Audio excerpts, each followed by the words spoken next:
If this is to the wall.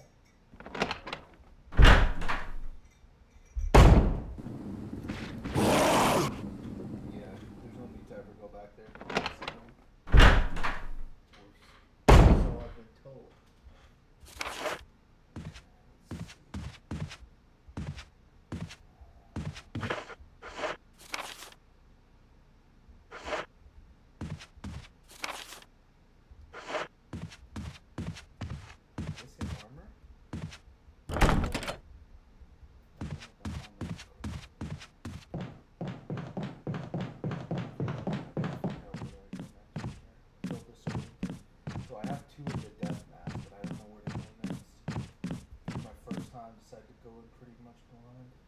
And this game's been kicking my ass. I already had to restart once. It's a shooter. It's not a shooter. It's a survival game. So I had to restart because I used all my ink ribbons too fast.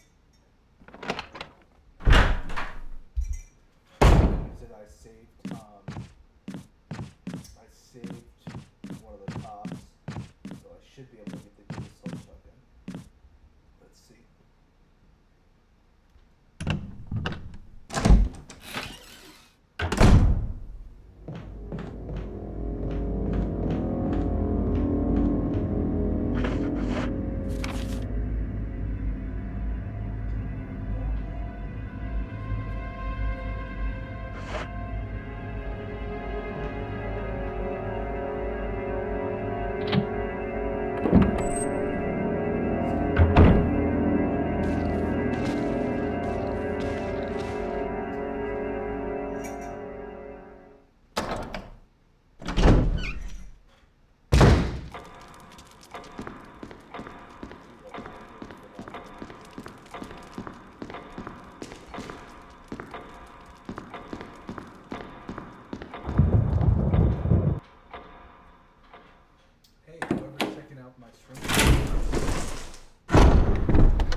Here's where I'm at. Just got the armor key to the death mask. So, trying to figure out where to go next.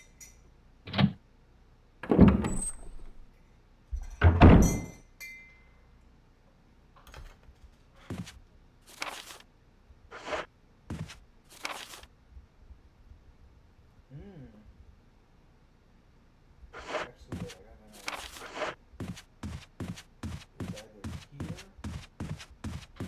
Or it's gotta be that other part of the map, and I guess it's the third floor.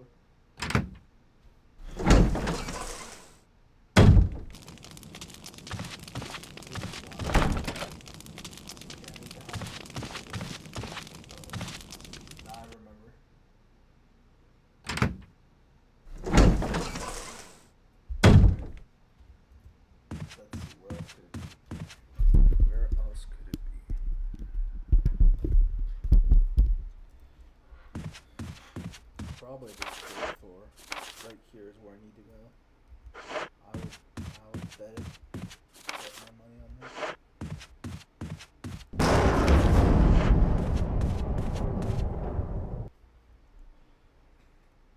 I'm gonna my goal is I'm gonna play Resident Evil 1, Resident Evil 1, then I'll play 2, the remake, and then maybe I'll do the original 2, like in HD.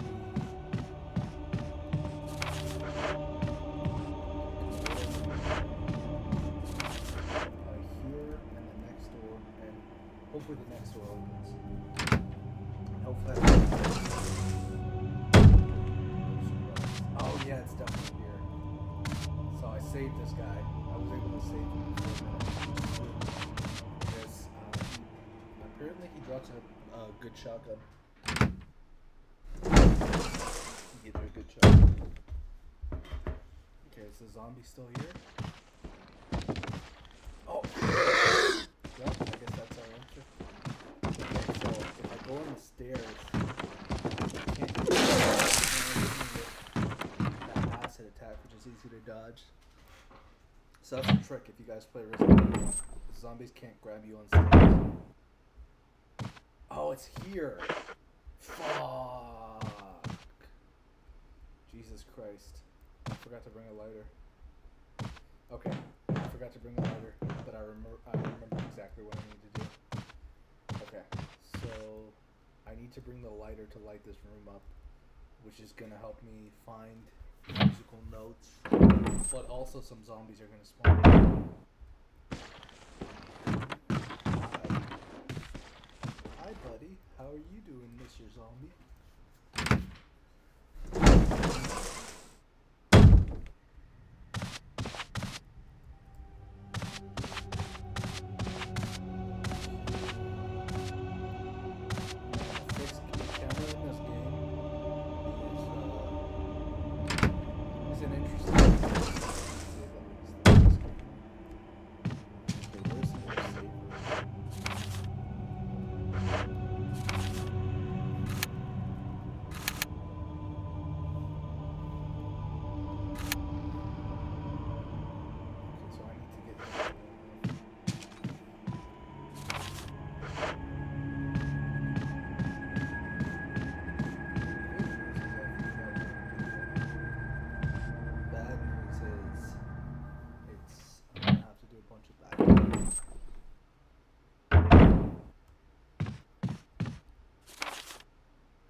So I need to grab the lighter to light up the room. The piano notes. Once I get the piano notes, I'll be able to like play the piano, and apparently it gives you something. By the end of this playthrough, I'm gonna know this mansion like the back of my hand.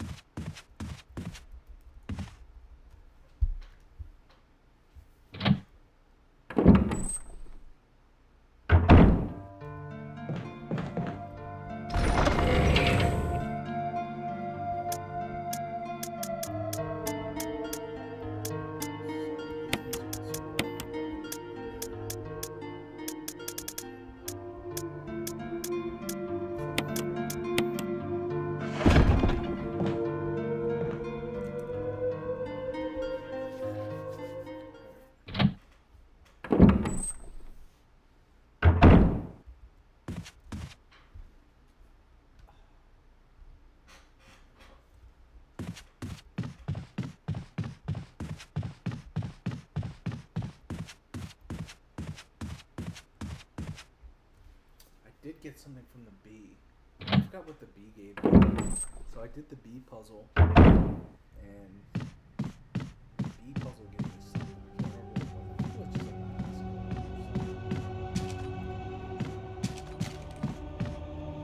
So I have to light up the room and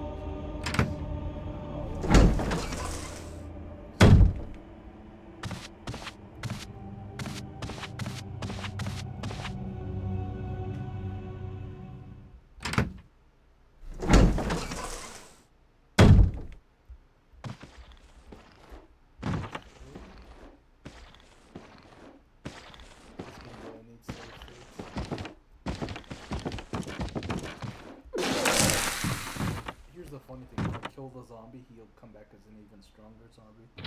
So I literally just leave him alone since I don't have any kills. Okay, I have to get ready. That should be enough to kill 2 zombies. Let's let this baby on.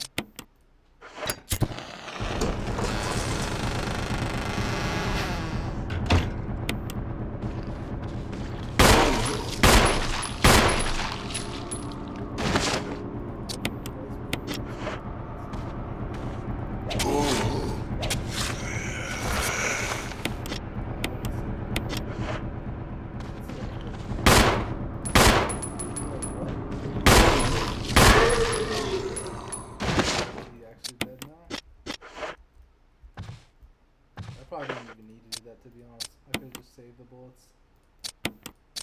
But I think there's a second zombie here.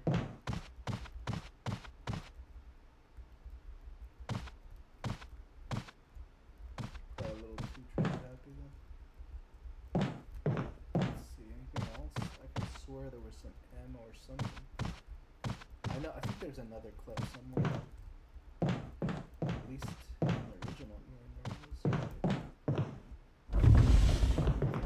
Pops out of here. Don't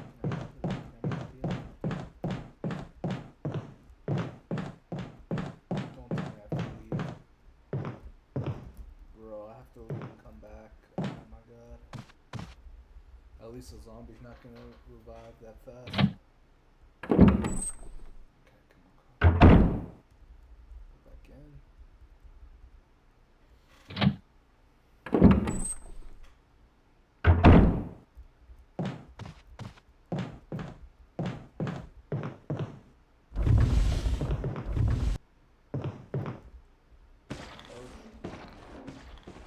Camera angles almost got me, bro. Alright, so here's what I'm gonna do. I'm gonna let the zombie come over here. I'm gonna have the zombie come over here. Yes, hell yes, I'll take it. Danny and last section.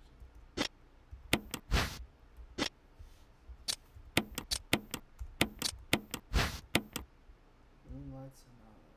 Alright, hopefully I get a key or something.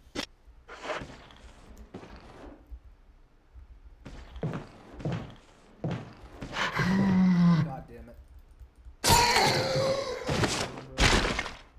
Alright, well I still got 3 tasers. But yeah, I wasted a defensive item. That was a mistake. Alright. Well, we got the shooters. Now we gotta backtrack to the piano. Let's. Oh, the zombie's gone. The one that was outside is gone. I wonder if it's somewhere else. Run. No, I can get him.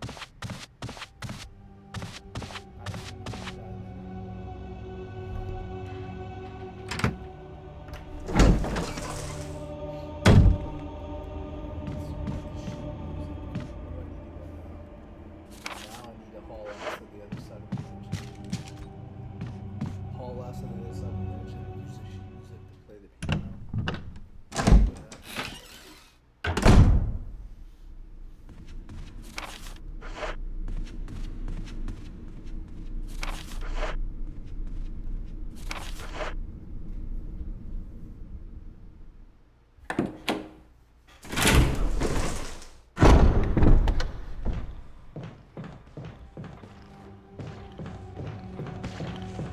Oh my god, the camera is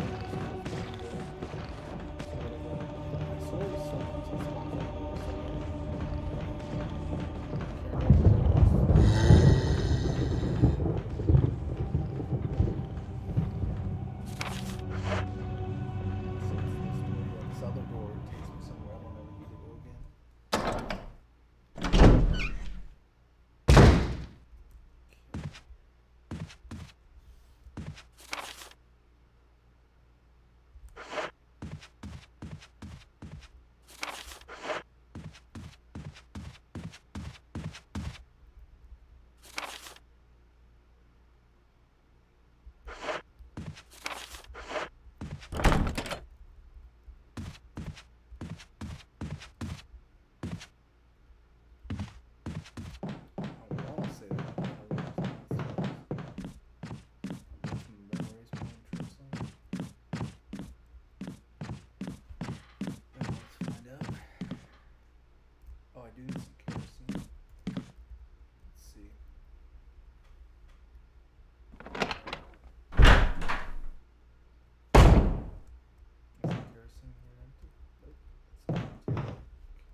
that goes to the...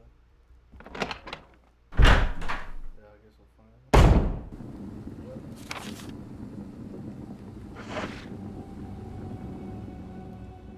Thank God they can't imagine if those lights hard enough to open the door. Screwed. Alright, it's not downstairs. So where we're supposed to go. Hella confusion.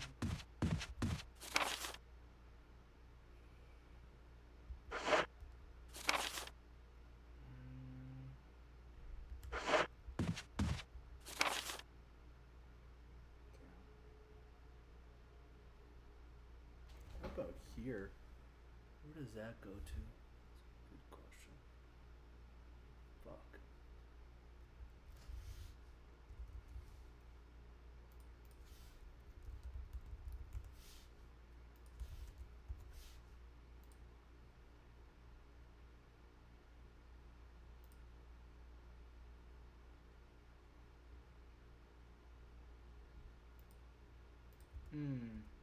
Okay, I think I know where I should be going to.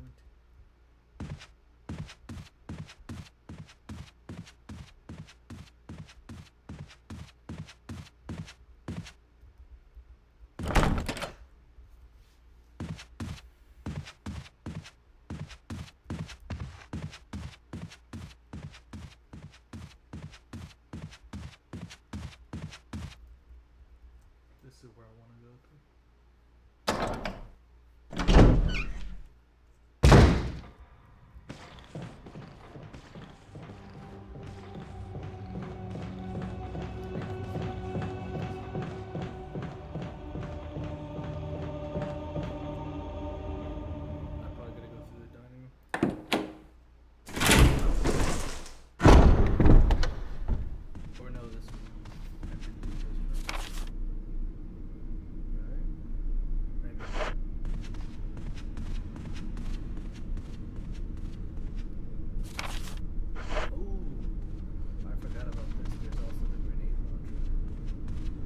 Try the piano first. Let's see what happens.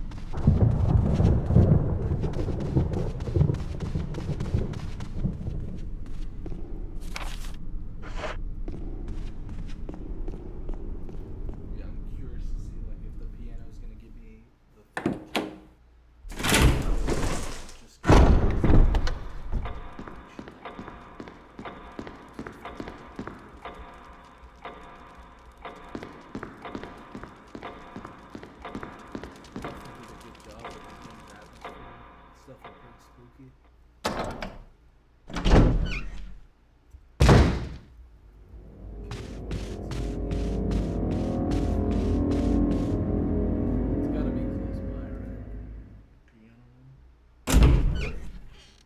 be nice if you labeled the map.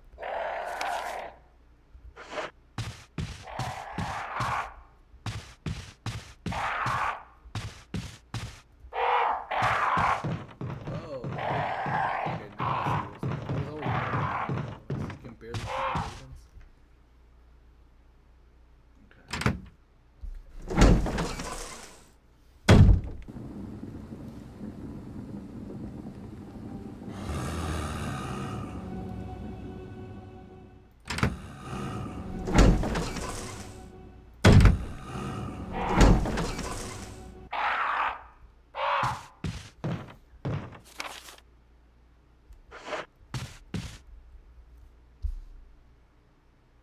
What am I missing here?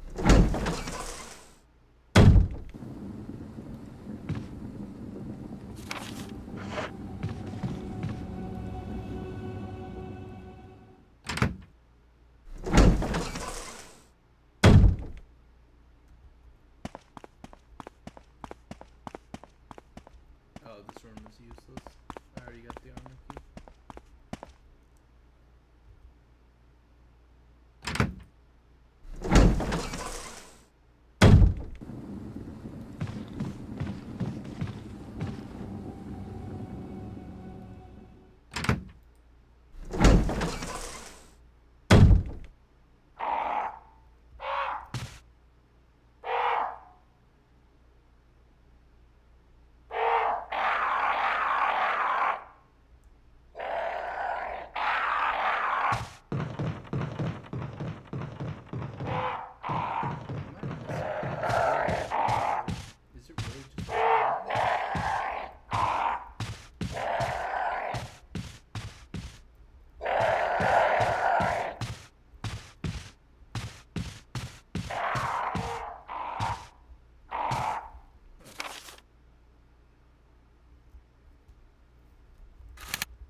Wait, the piano is next to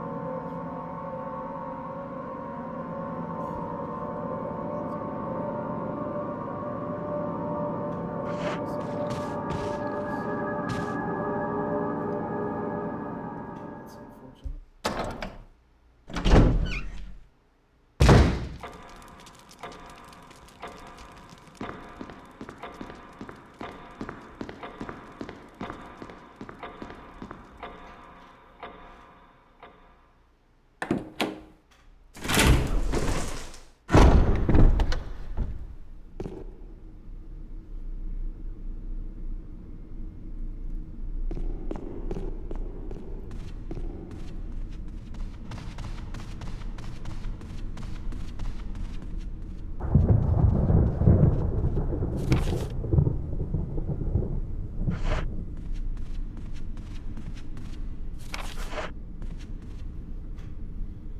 This game is definitely a slog to play through.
actually kind of surprising.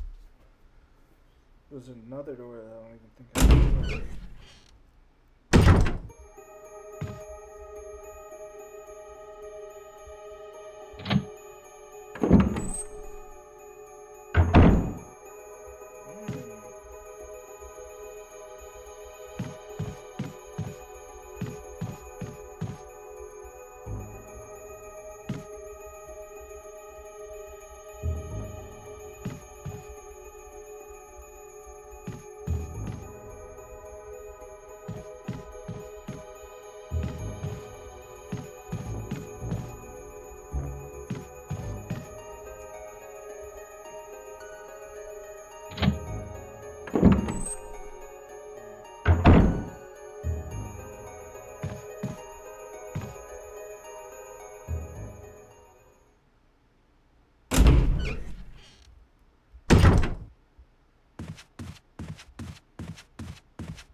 You forgot I'm like a lion.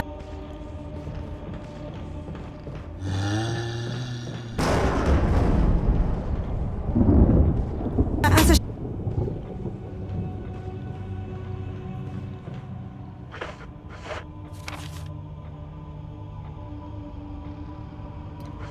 must be downstairs. Yep. shining with desire.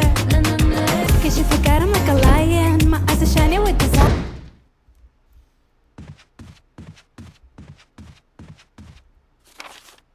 What is out here? I actually forgot. Is there some kerosene out here? Did I read the kerosene out here? Okay. Well, I should probably open up the other side.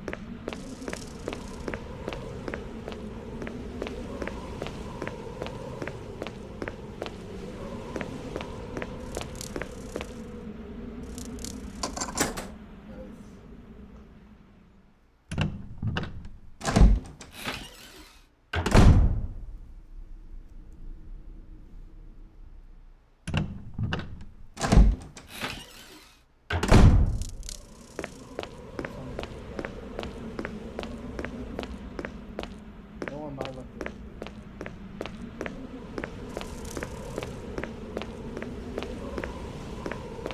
Hey, what's going on, Ayla Gaming? Thanks for tuning in to the stream.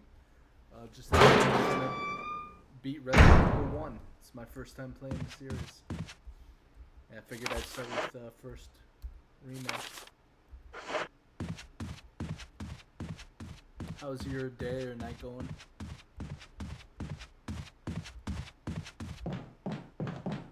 Doing good, doing good. Thanks for asking.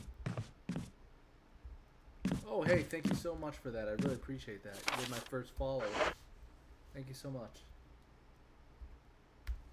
Are you a fan of Resident Evil?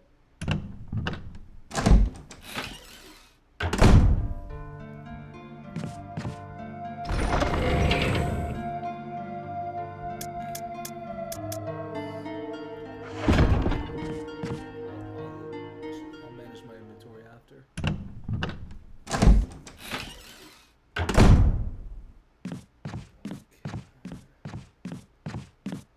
bet you the piano room is here and I somehow missed it. I must have missed the piano room. I have the sheet music, but I can't find the piano room. Let's see.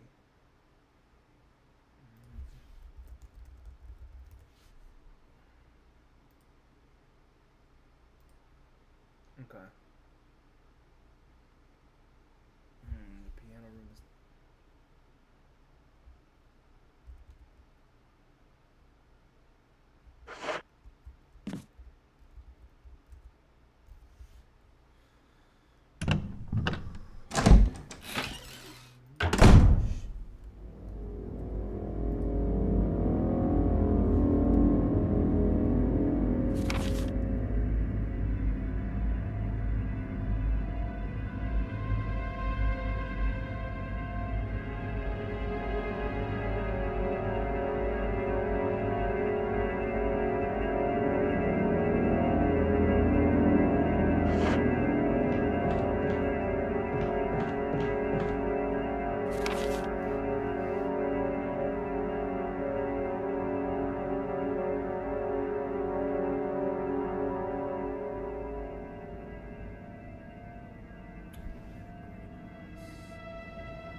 Okay, this is the piano room. Alright, play the music.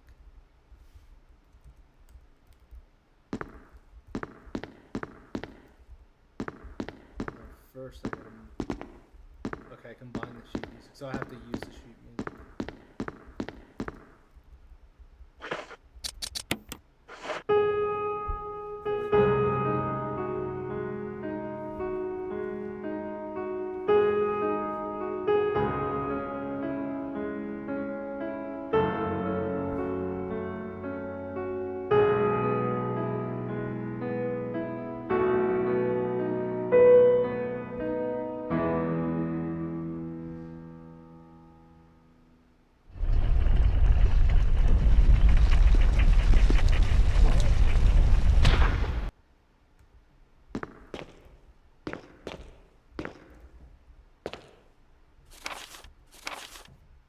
Days have passed since our ancestors. How did I end up like this? Only two people know the secret of this motion.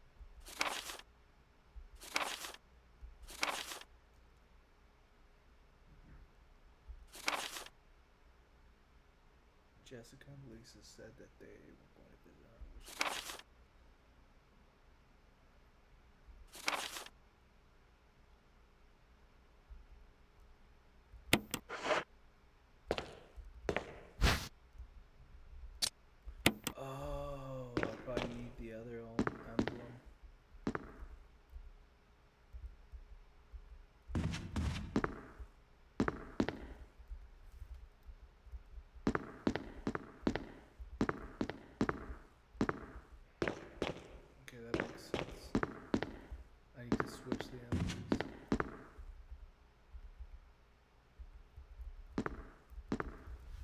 Switch the emblems, and I have to get them from the dining.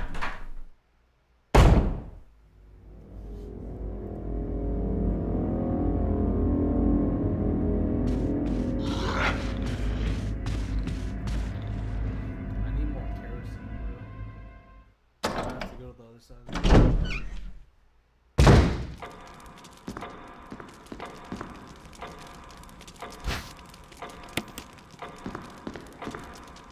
Bet you have to swap him, otherwise he dies.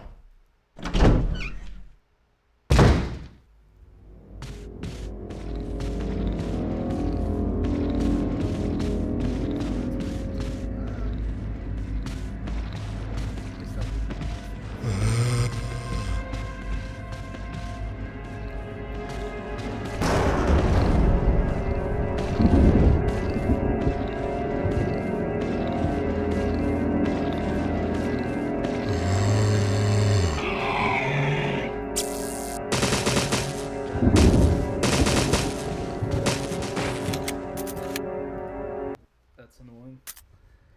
Yeah, now I know where to go. Literally wasting all my good defensive items because I don't have kerosene. That's annoying as hell. Okay, now I know what to do at least. Jesus Christ.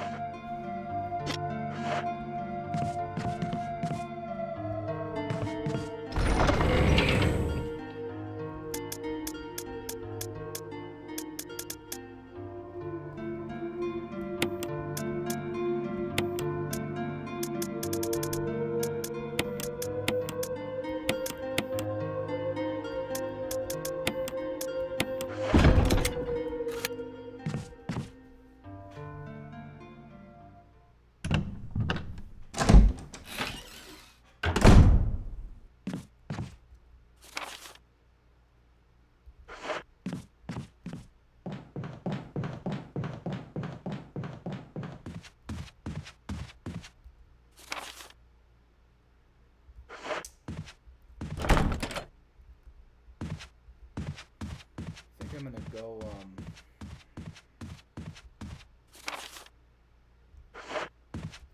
I'm gonna make sure that I,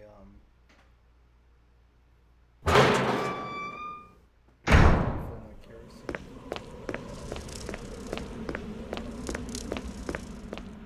This is probably the fastest way to get back here.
Kill the zombies or do that.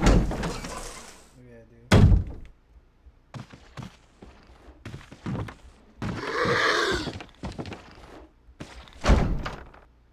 Okay, that shield. Okay, so that's where I need to go once I get the shield key. Answer some questions.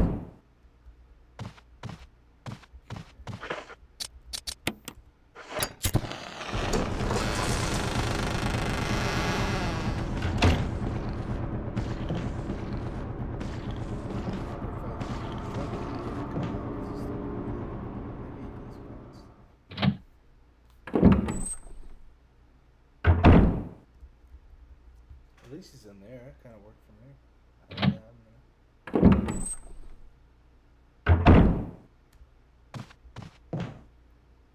Oh, he's kind of just chilling.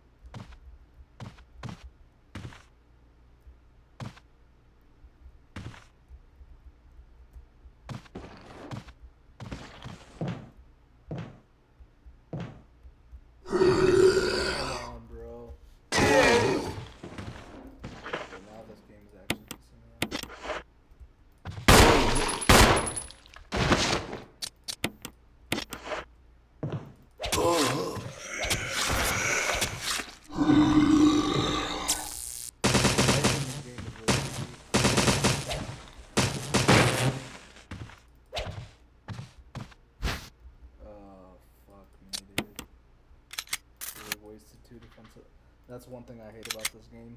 You make one mistake, you lose like 10 minutes of progress. Okay, so I need to go in that room, but I need to move the cupboard first, then turn on the light.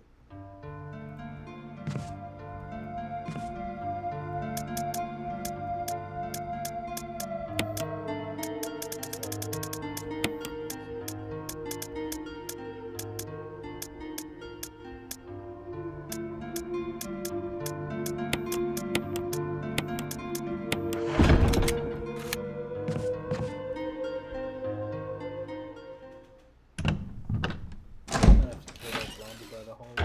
It's just annoying to deal with. Really annoying to deal with that zombie.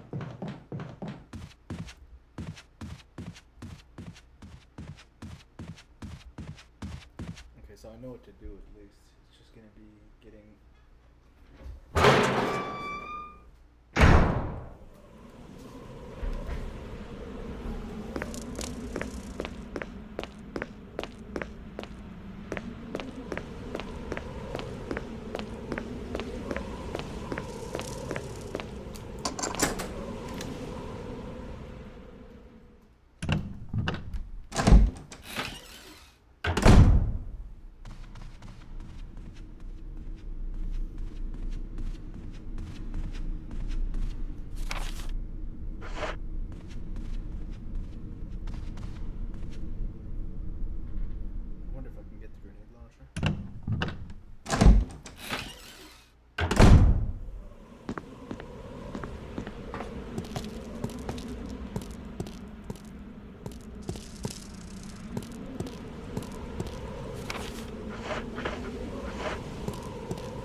Now let me think. If I go over there,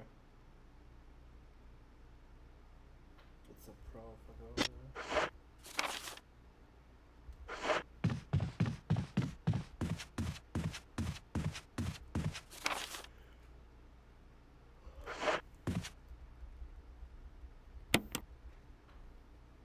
Fucking tough.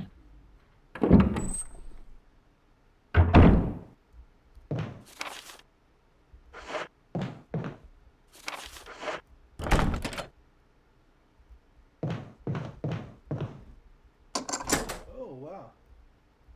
Oh yeah, I'm discarding. See, I didn't know about that. That's cool.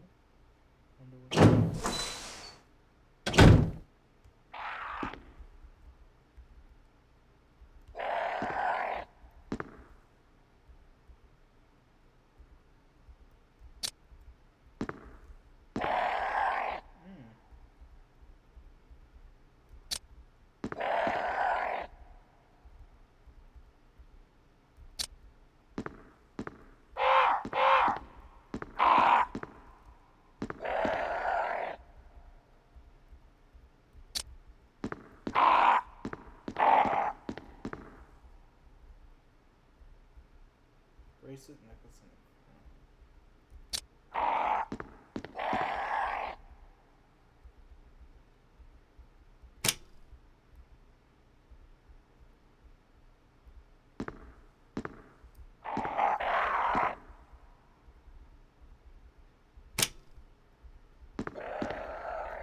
Okay,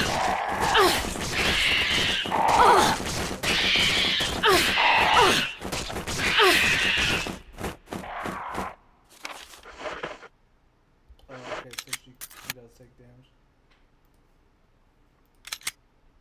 Yep, now I know.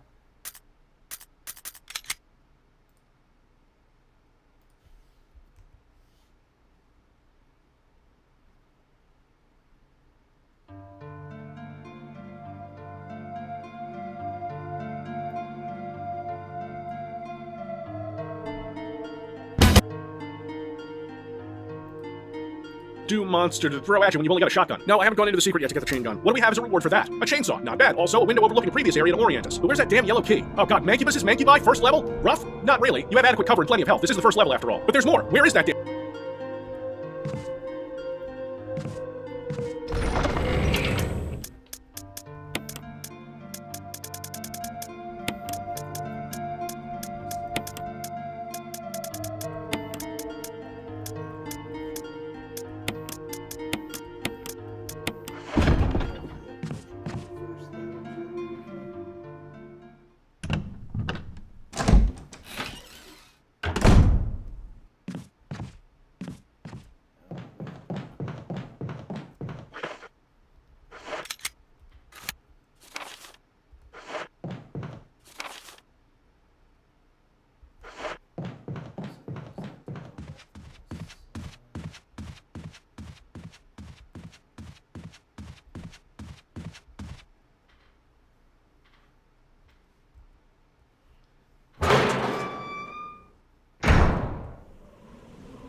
Here's what I need to say. Move the table, and that way I'll have one zombie to deal with. That would make things so much easier.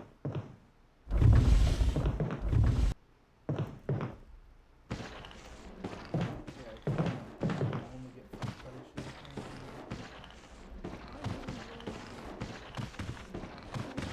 See, that guy actually wasted it.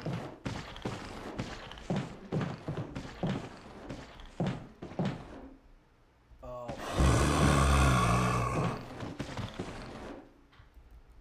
I really want you to just get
stuff I get done, the more that saves.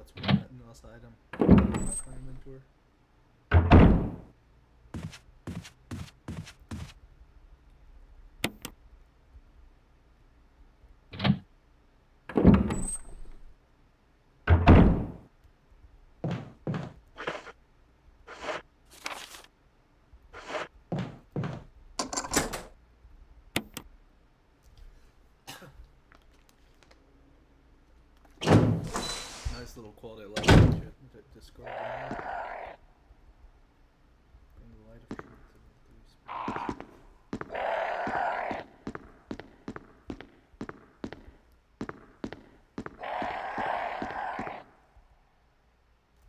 Okay, so purple necklace. A bracelet, a necklace, and a crown. Purple necklace, green crown, yellow bracelet. Oh no.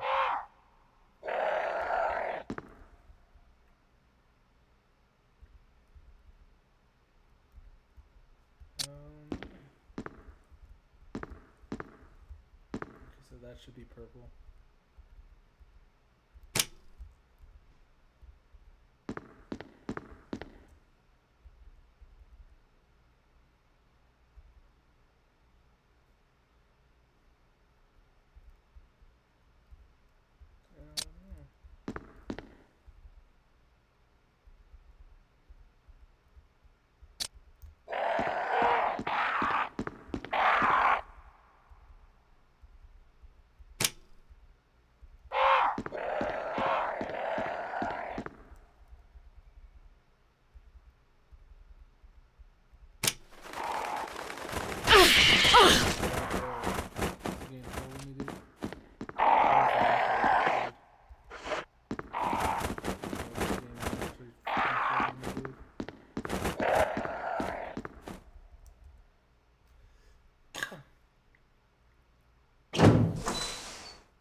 Yellow, purple, green.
was able to kill the zombies in the graveyard.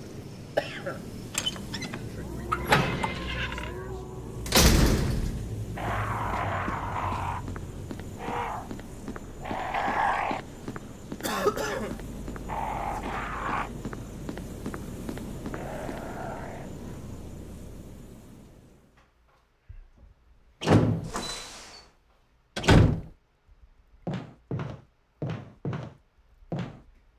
Tell me I can get kerosene here. Or let me just equip my pistol. Because I swear there's a dog here. See that phone?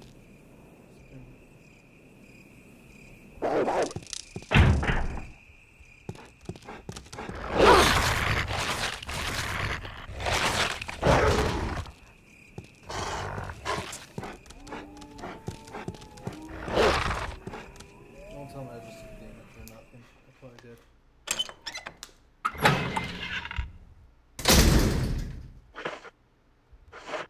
Look, them stuff on.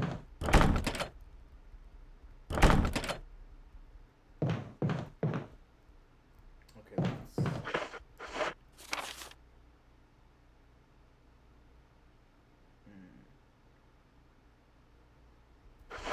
You know what? Let me check out these. I think this is where the kerosene is actually. Got my directions.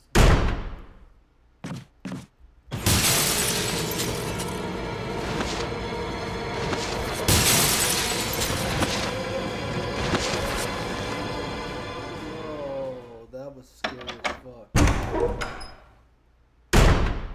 Holy fuck, that scared the bejesus out of me.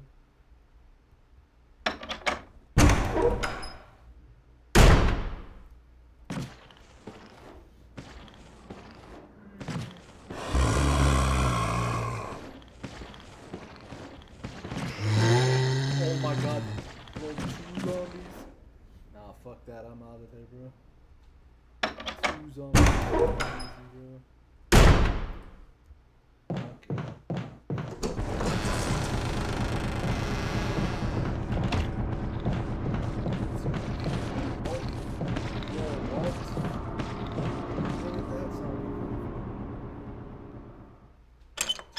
This game is holding me right now, bro. Alright, for real, this game is starting to troll me.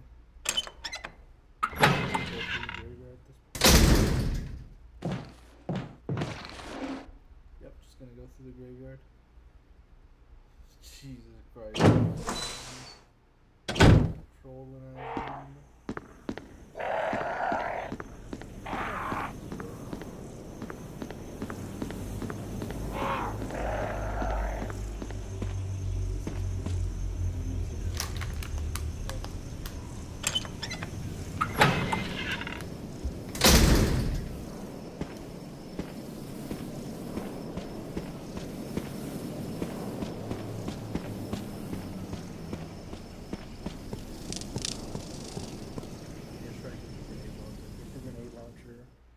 Musical note.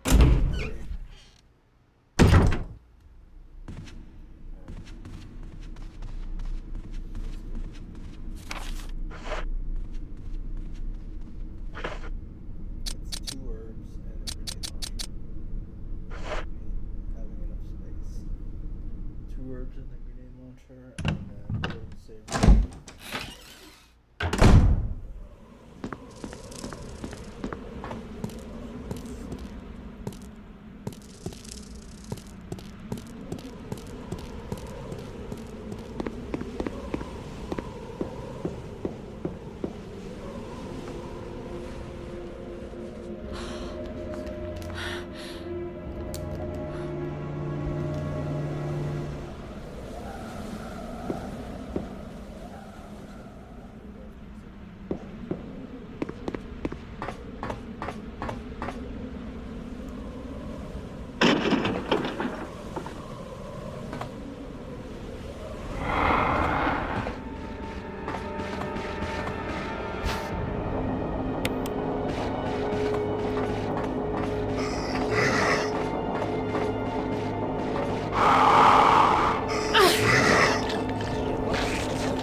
exhausted all my items, heal, save.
Do the puzzle, and then he'll do the puzzle with the piano, get the item, and maybe save.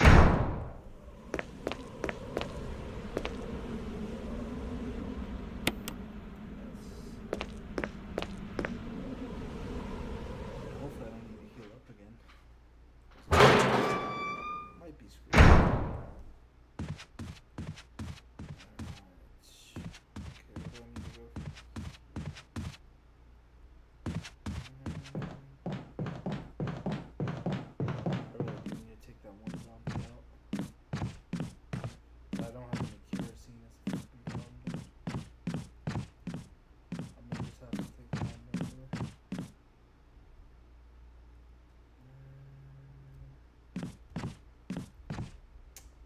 I feel like the kerosene thing should hold more kerosene maybe. Like, I'm way too fast.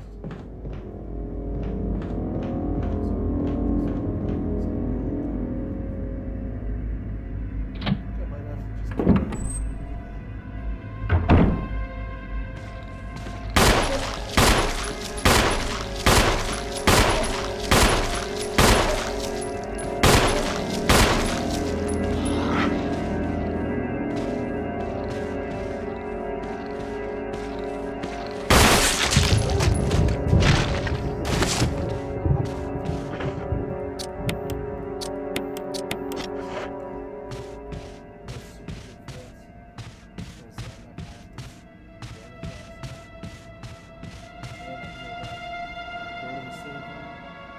Get the items I need.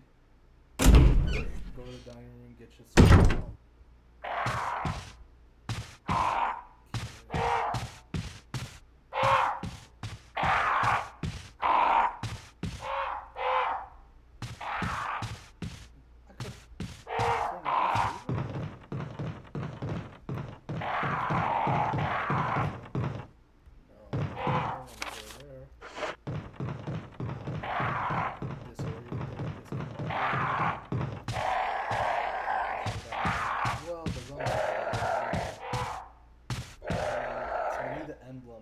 Grab the emblem and the musical notes, and then save after I get it. And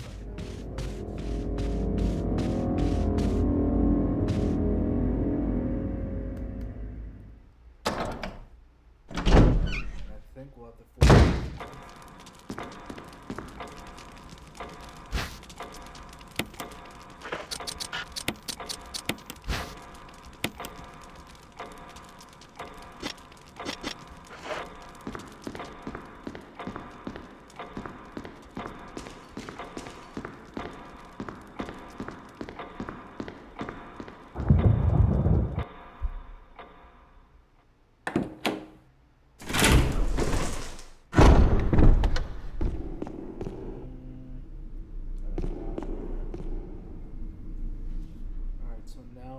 you basically.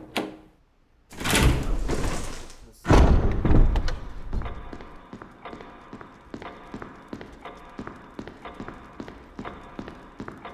Get to the save zone, get the sheep, use it. And then, let's see. Let's see what happens.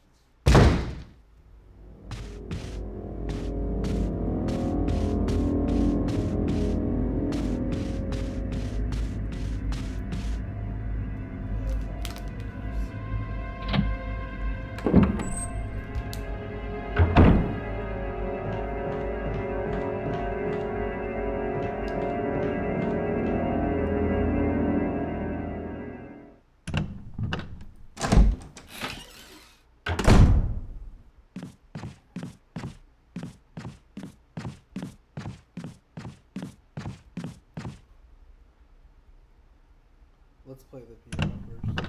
And then get that. That's it.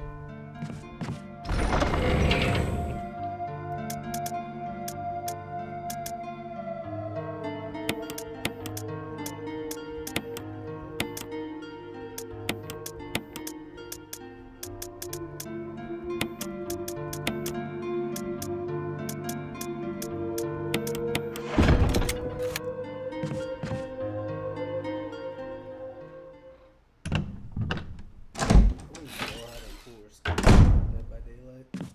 The military skin. This is the skin they should have given me. Look, is this skin?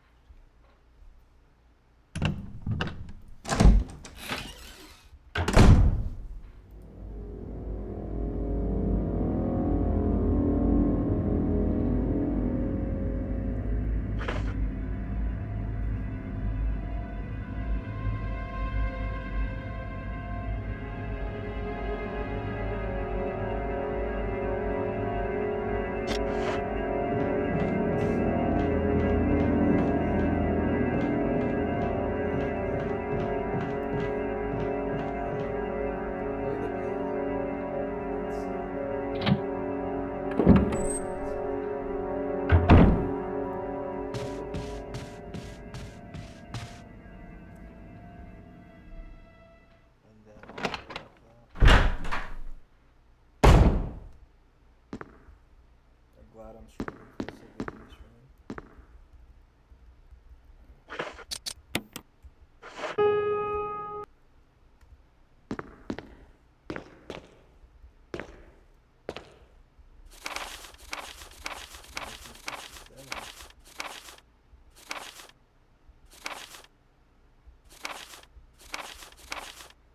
November 26th.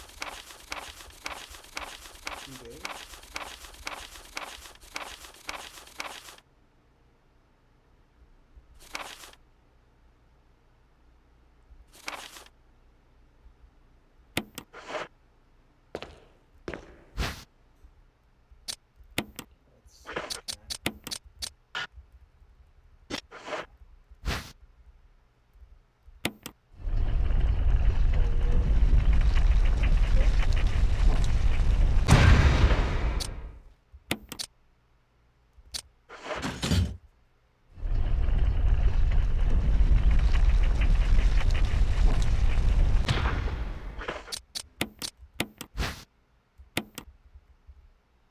Bet you there's a key or something in the bitch.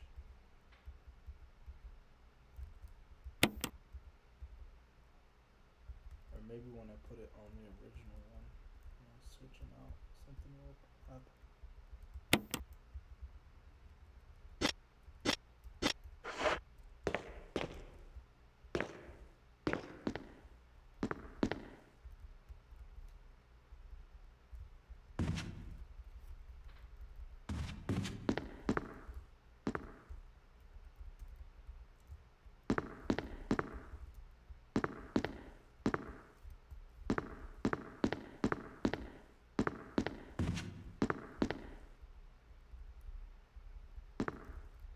Definitely need to save.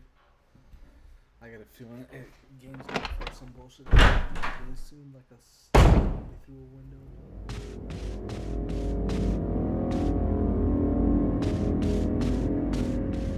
What else?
now I can see that. Man, did we make some progress?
Alright, I need to save my progress before something happens. If I don't.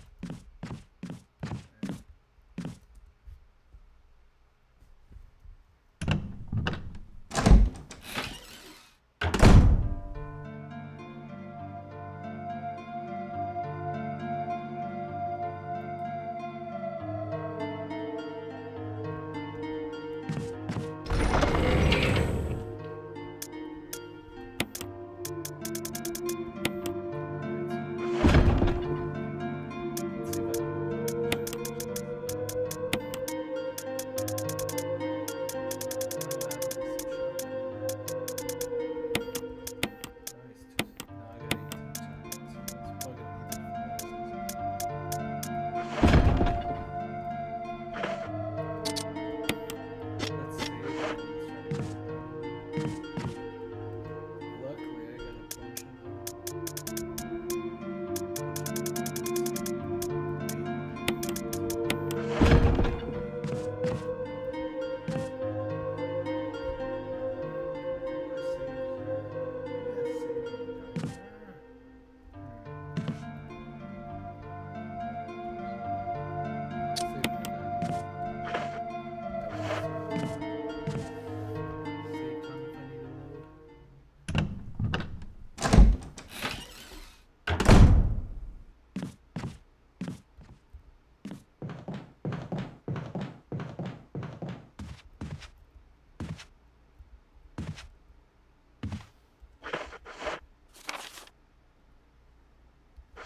Save the grenade bosses.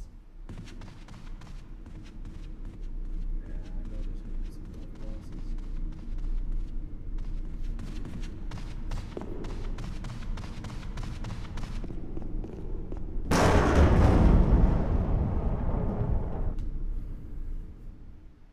Instead of wasting these shots, I have all my.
Okay.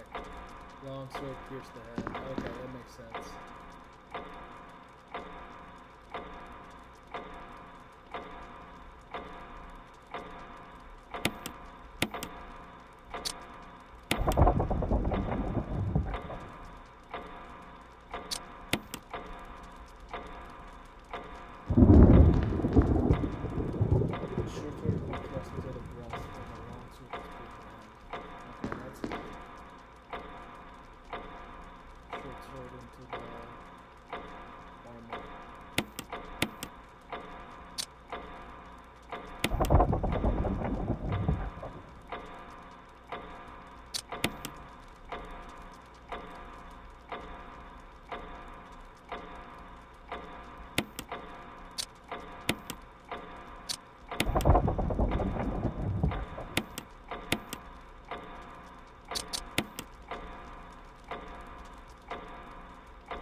Probably should have done this puzzle first, but oh well.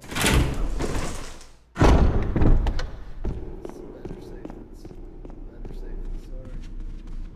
I didn't know. Oh my god, bro. Okay. Alright, so now we gotta get back over to Richard. Whatever his name is.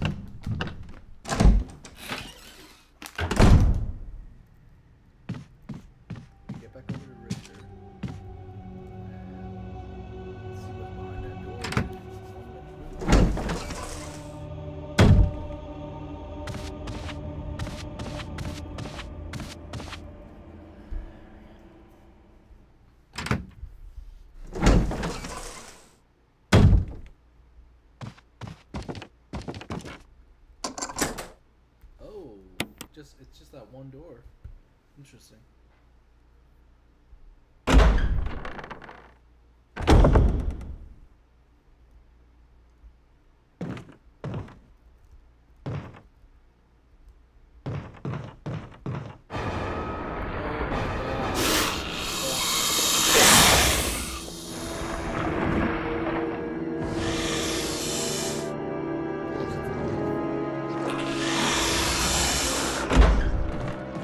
Payback time.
Thanks.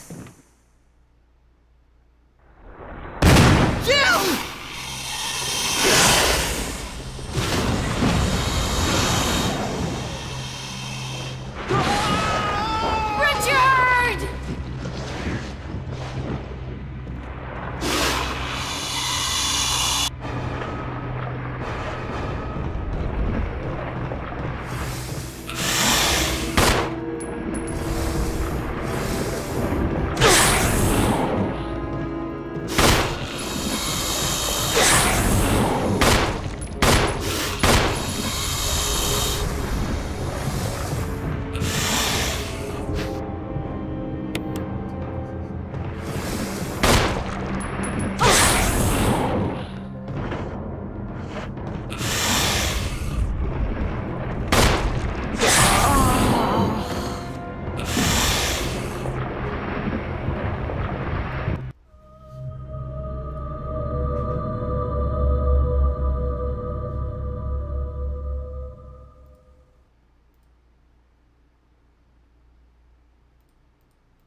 Oh, really? You can just run away? Huh. Wow. Okay, so you can just run away, apparently.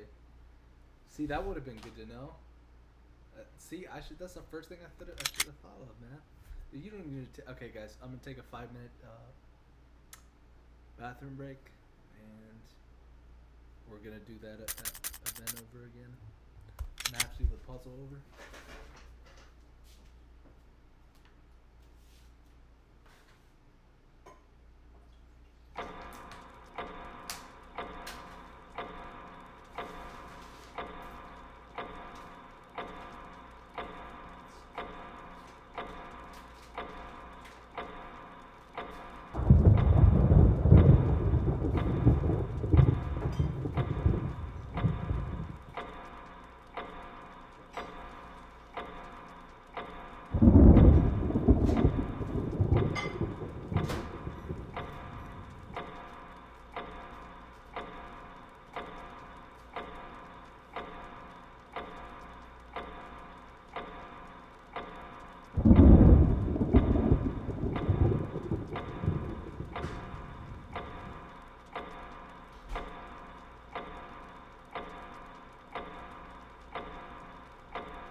unexpectedly finding their way to the player, or just a load of int. Or this room, which is the one I remember most fondly from when I first played this game in the 90s. But having recently played through the whole game again, this is the first of many rooms just like it, when Sandy seems to run out of ideas, and what he likes to do is dump the player in a tight spot with an obscene number of powerful demons and the invulnerability power-up.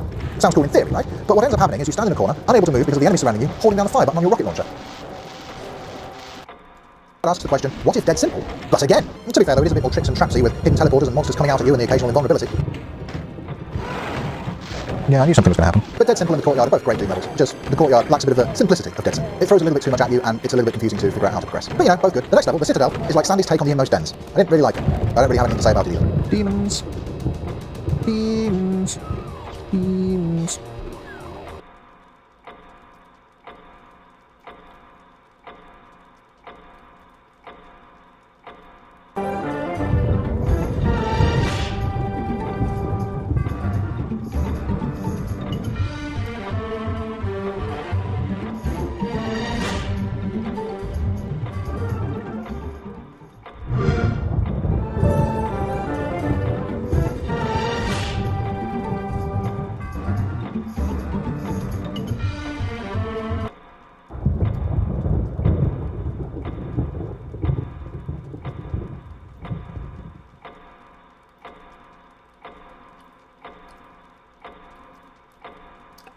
Applying it in-game and knowing it out-of-game are two very, very different things. Alrighty, let's jump over to the draft and see what we are going to be seeing today. Flip today. Isomata, on the other hand, has come at this game, and his strategy and his ability to take advantage of power spikes and being in a power spike is incredibly high. What do I mean by being in a power spike? Well, basically it just means the ebb and flow of a game of when someone has the offensive advantage and when someone has the defensive advantage. And knowing what state of the game you were in, going into Tengu in the Heroic Age. These Cav, he actually needs to split off about half of them so that he simply just take the villages off of food. Hell's Ravage, I thought he had an amazing engage there, he did not need it. And Isomata is the first of this week to get to the weekend. He's been playing so solidly through this tournament. I do think that second game in this one that Hells was playing Zeus on, he had the advantage. So Isomata is going to have to go back and look at that one.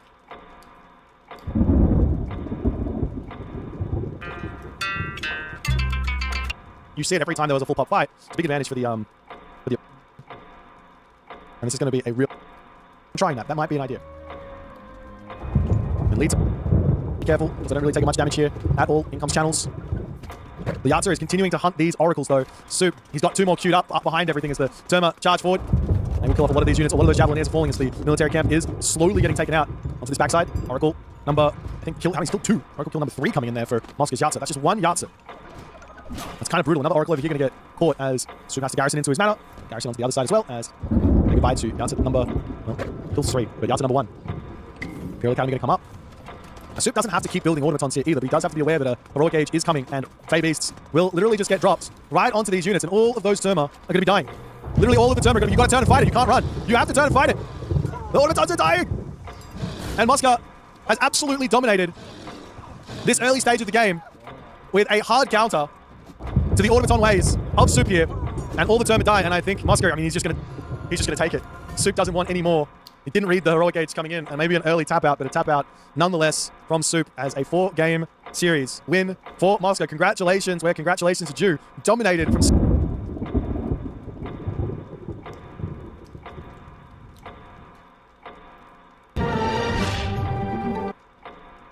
And this here is your... Okay. Going for a third talent center here might feel like a half-decent idea. Technically speaking, with the 5-ish villager advantage he's got, he should be able to get the 700 resources he needs inside of the advantage to drop that town center and get into an equal state, or a really big advantage. But simply put, it is risky, and it does open yourself up to getting raided, which is not easy to deal with at the moment. So walls coming up over onto this side, locking up this side of the map. There are some black bears here that you have to be a little bit careful about. As the Spearman, Axeman going to start coming in, and Matris is going to be getting himself Kipius and Toxotes. Staying in the classical age is something that is a little bit surprising here. As the Spearman will catch out the Tusk Boss. No! Tusk Boss high five to the Spearman. He says, can't catch me. Villagers are going to pull back here as this wall is abandoned for the time being. So Kipius, Toxotes, Hoplites. The problem with this, to some degree, is just simply you can't out-spam the Ra player. You can't build more stuff than the Ra player is going to be building it. Because Ra's got these barracks and they just build units so quickly from them. The Axeman comes out at 12 seconds and then with that empowerment comes out maybe at 10 seconds or even faster. Spinning up to the top side, taking a look on these villages as Matrius can just simply turn around and shank this. He should be fine to do so, but he's got to be paying attention on. He's charging in onto this position while this is all going on. Villager up onto the top, goes down, more villagers going down, turns around on the shank, one villager down, spamming up here, could be getting another build pick. The fact that B is getting this position and getting these kills is gigantic. Now we see Slingers starting to come through for 3DB and Matrius is just going to be pulling back ever so slightly away from this. So the units here are out of position and I like Matrius' army here. Turns and tries to get some damage in his ballistics is going to be on the way. Behind this, heroic gauge, very, very valid. Another interesting idea here for 3DB is to get this shifting sands in. He's got 40 favor with a good amount of vision somewhere. You can potentially shifting sands onto this, onto this, onto this, onto this. There's a lot of different options here. As in comes Matrius, Restoration comes down, trying to take down the priest, but not running that Minotaur away to keep it alive. It's still going to be getting cleaned up though, as Matrius charges forward, trying to take out that backline. The Axemen though are going to deal with those hoplites very, very easily. I don't know what Matrius was thinking with this fight. Yes, he has the Restoration, but even winning this fight, it's not going to be super easy. Matrius does end up coming out with a slight advantage. If the longer this fight goes on, the more advantage that B has. He's got the defender's advantage. He's spamming those units out very, very quickly. But B is falling behind here, ever so slightly. 2.2k to 1.6k ends up being roughly a similar position after all is said and done. As Matrius is going to continue trying to push forward here. And B says, thank you very much for the fish. As Matrius, I have to say, I think he lost a little bit of his position there with that Restoration now being utilized. Up onto the top side, looking to kill off some villagers. These are Skin of the Rhino villagers. They don't have themselves the survival techniques technology just yet, which basically makes them near unkillable. Great spread here from Matrius as he's trying to get in onto these villages. Got to be so careful versus the Skin of the Rhino villagers. They just turn and start auto-attacking. And Matrius now will say, okay, let's pull back. Let's think about this a little bit differently. Picking off a couple of those cheap barracks units. But B has now got himself the military resource lead. And now we'll see Apollo. And here's the thing from Matrius. As he's going Apollo here, huge movement though from B coming up onto this spot. Matrius might need to run. Because he's going Apollo here, a really strong play would be to just take all of these villagers off of the town center into the temple, maybe drop the second temple and make a lot of Manticore right away. Matrius will simply run his villagers, couple hoplites going to be getting picked off here. Again, these villages are just so strong for Ra. It is one of the really powerful points about Ra, is that Skin of the Rhino tech, is how much damage they do, how much survivability they have. Matrius going to attempt to come up onto this spot, looking for some more picks. Does pick off one villager here. No retreat from B just yet. Now he pulls. That's another vill pick. Up onto the top side, however, a bit of a counter-attack is going to be coming in, as Matrius does need to get out of here with these gold villagers. Taking down the Pharaoh wouldn't be a terrible move here either. Up onto this side, in comes the army of B. Matrius finally reacting, trying to pull into the town center. Some garrisoning there is going to be big. Units falling up onto this side as the reinforcements are coming in, but B says, okay, let's pull back from that side. Up onto this side, town center might end up going down, but units are now coming through. The town center does quite a bit of damage with this amount of villagers garrisoned inside of it. Got to be careful there. Not only that, the Manticore is going to be coming in. Masons now comes through into the middle side of the map. The Manticore is in to try and take out some villagers by itself here. The hero Manticore up onto the top side coming in. B throws away a lot of units on this position. I don't know who comes out in front after all of that, because there's a lot of idle time, but a lot of units lost. B, kind of stuck in the classic lane. You need a lot of gold, but with 33 villagers on gold, that's going to come in very quickly. And you have to imagine the heroic age is going to be on the way. And I love this pickup from Matrius, getting himself Temple of Healing to get that Manticore back up to full HP. It's very, very cheap. Now up onto this side, pushing these units back. That Manticore is too difficult to deal with. More units starting to come in, and Matrius will pull back. He's starting to get the resources together for a potential Mythic Age as well. Does he have a fortress? No. Onto this side, however, in comes the Manticore. Hoplites to take out the priest, and those villagers will be bailing away from this. So far, lots and lots of losses in this game. 3DB has now not got the food he needs. He's still got berries up onto the top, so he doesn't need to farm. He does not have the food he needs to get to that heroic age. Only 7 villagers on food as well. Matrius back over onto this position. Manticore numbers are not what I want to see. There's only 2 of them. He had 4, 5. All of a sudden, this incredibly low HP army of 3DB looks very, very weak. Great cut off there from 3DB, as the Manticore will not go down 6 HP. He used the special on the units. Nope, okay, it's down. He doesn't use the special. Probably could have got about 500 damage done with that attack. Could be wrong. There's Matrius pulling back. Now he can start making himself the pacifist, Toxotes. And here's the big thing. Even if B gets to the heroic age here, through segment, which is what he wants, he might go Sobek, which I think is probably the better call. But if he goes through segment and he wants to go for the super slingers, it doesn't give him much value because the Peltas is just better than the slinger. And we are going to be seeing Sobek. So this makes sense. Lots of favor in the bank for Petsukos. B also up on this gold line, trying to mine that out. Really does need to kill off this granary. It's a lot of vision up onto this side. Everyone forgets how much vision you get with those sorts of things. This hoplite will sneak through. It's like Matrius is attempting to get some sort of knowledge. He wants to see if the town center is up or not. It is indeed up.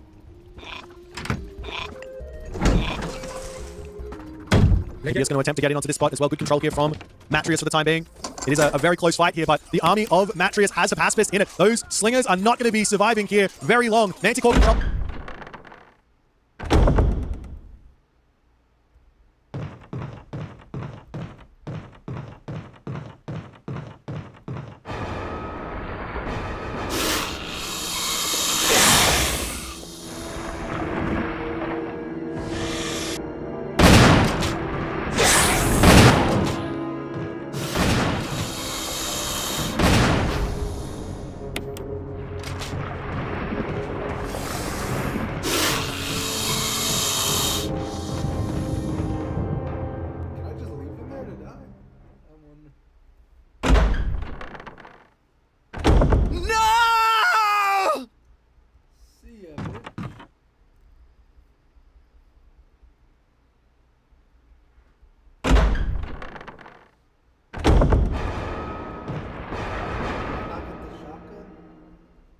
come on, dude. Tell me I don't get the shotgun here.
Load again, bro. Come on.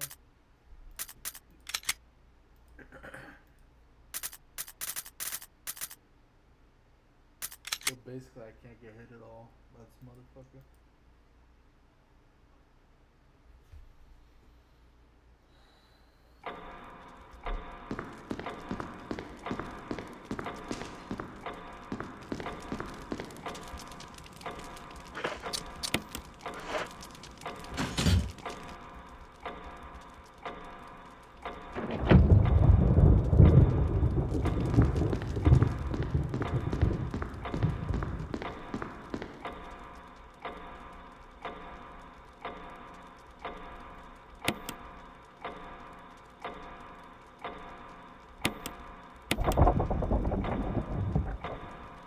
That's pretty easy, actually.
Take all those masks and probably go downstairs.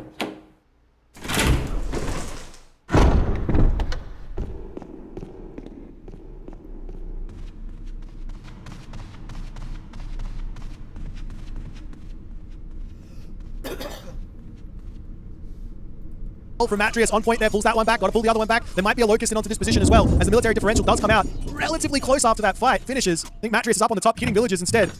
I'm going to bring his Manticore back in to help finish off the fight. The priest trying to heal everyone up. Matrius gets some kills. We will see that Petsukos on the way, but the B army gets annihilated. The rock lands. That's also going to get annihilated. And Matrius probably now can start thinking about his own third town center. He can look to kill this off. Random Underworld into the back to lock off this gold mine too. Fortress over here will not go astray. Matrius just going to be cleaning up the mining camp. B is in a world of hurt. How can B bring this game back is the big question. A big rain is going to be key. He hasn't got all these farms up, but there's 15 farms about to be through. He's losing out on a lot of food from looking at rain just that little bit early. lots and lots of favor in the bank as well now for Matrius, so he can group his army up wherever it may be and go for another restoration. An underworld restoration play here does make some sense. How many hoplites does he have though to actually take? He's got 17. They're all up at the top, or at least a handful of them are up at the top. There is a fortress in as well. Hephaestus, Hera, doesn't really matter at this point which way he wants to go. But a Mythic Age makes a lot of sense. He's a man after my own heart. He's literally got 3 temples in right now to make all of these Petsukos out. And Petsukos have been one of those units that a lot of high-level players have said, this unit is really, really strong. Now, unfortunately, in this specific matchup, Zeus has got access to a unit which is incredibly powerful. In comes the Underworld, onto the villagers, onto the backline here. In comes the raid, onto this position while that's all going on.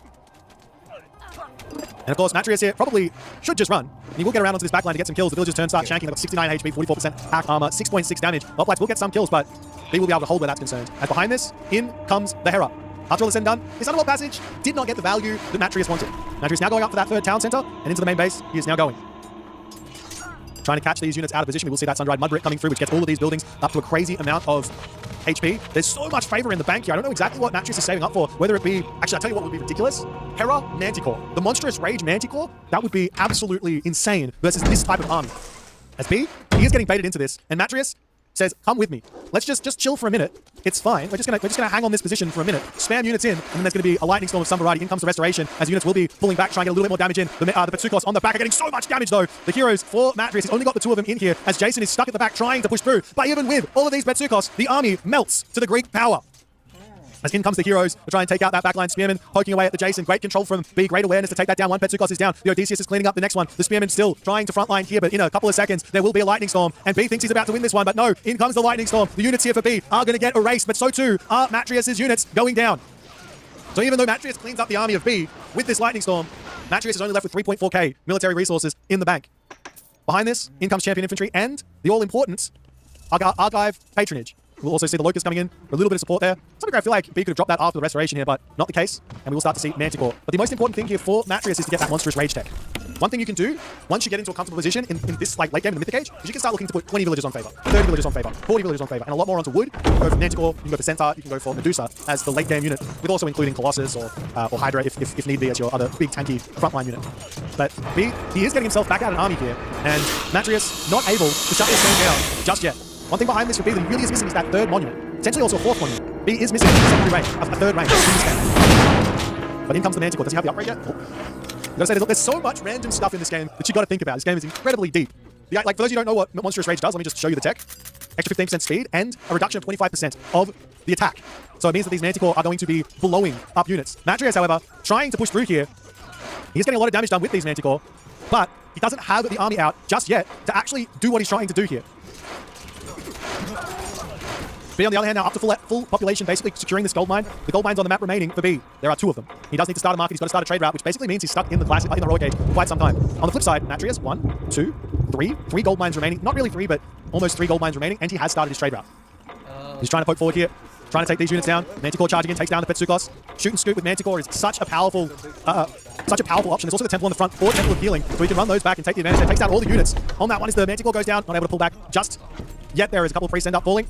Another Bellerophon is in, and Matrius has now got the advantage as he is pushing on the top side of the map with Myrmidon, free Myrmidon, hoplites.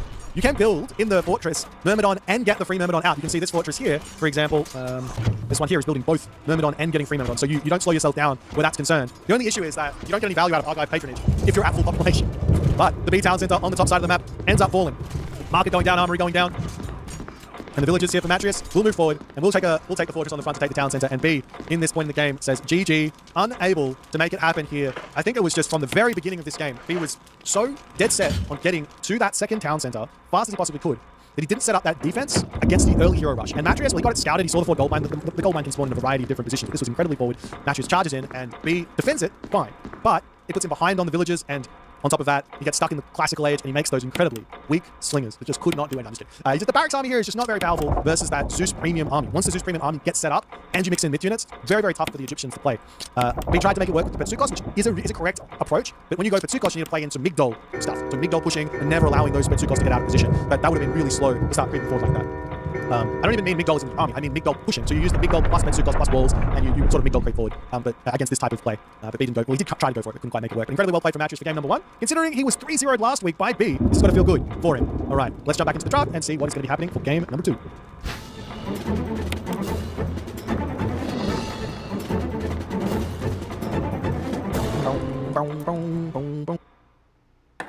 From Matreus makes it back home. You're literally going to be repairing the dock down. Shenanigans is in. You want to turn this into a turret if you can.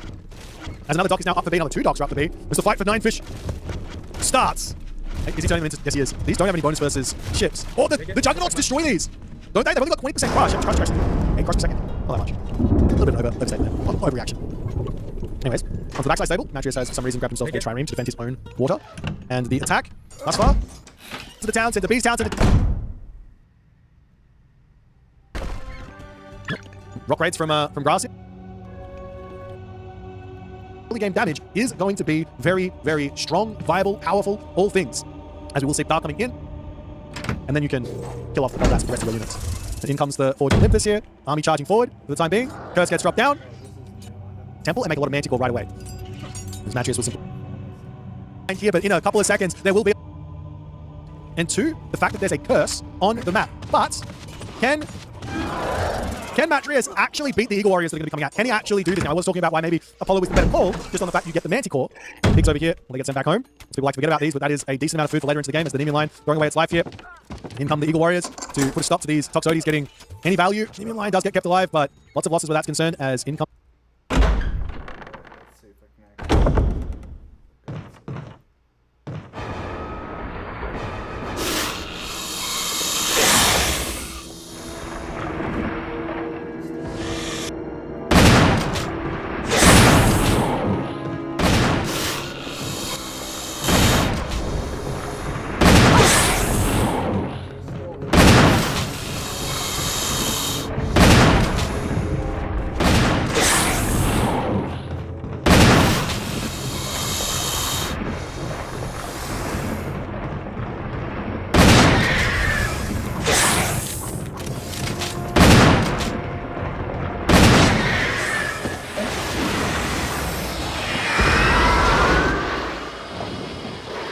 Thanks.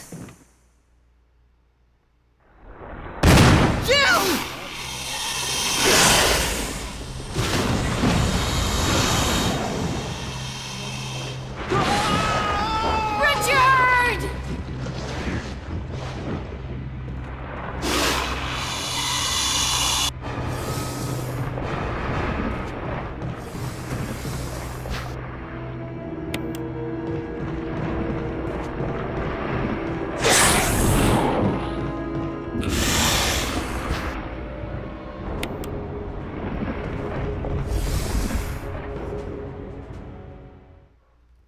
Comes the Tajiplo as well, and Matreus, well, he's out of there. More Nemean lines coming.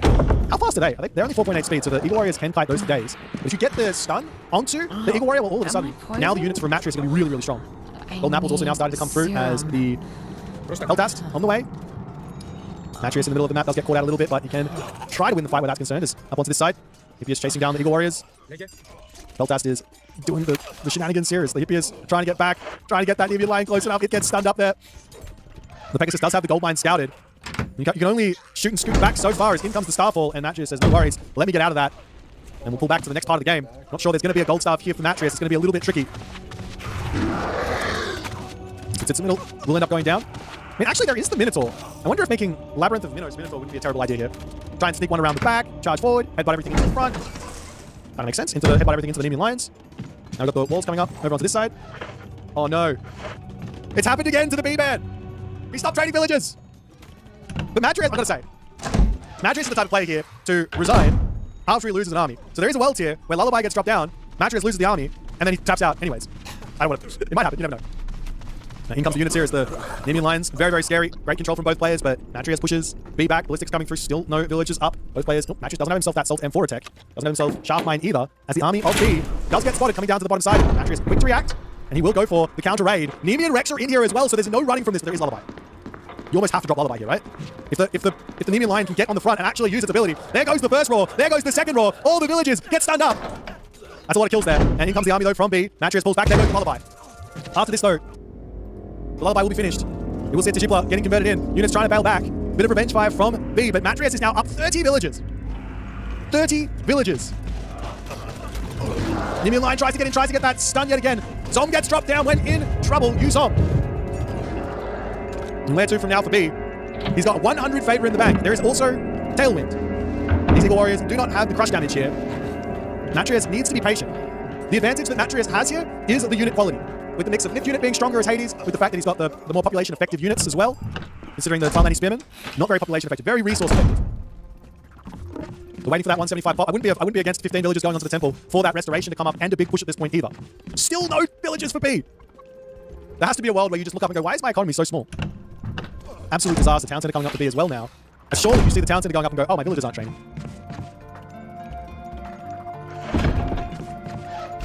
The Natrius happily now sitting back. Will we see Artemis in this game is the big question behind all of this. I was talking up a lot of the other myth units that Greek's got access to. One myth unit that I think a lot of people have severely underestimated for a very, very long time is the Chimera. And I know Natrius likes the unit.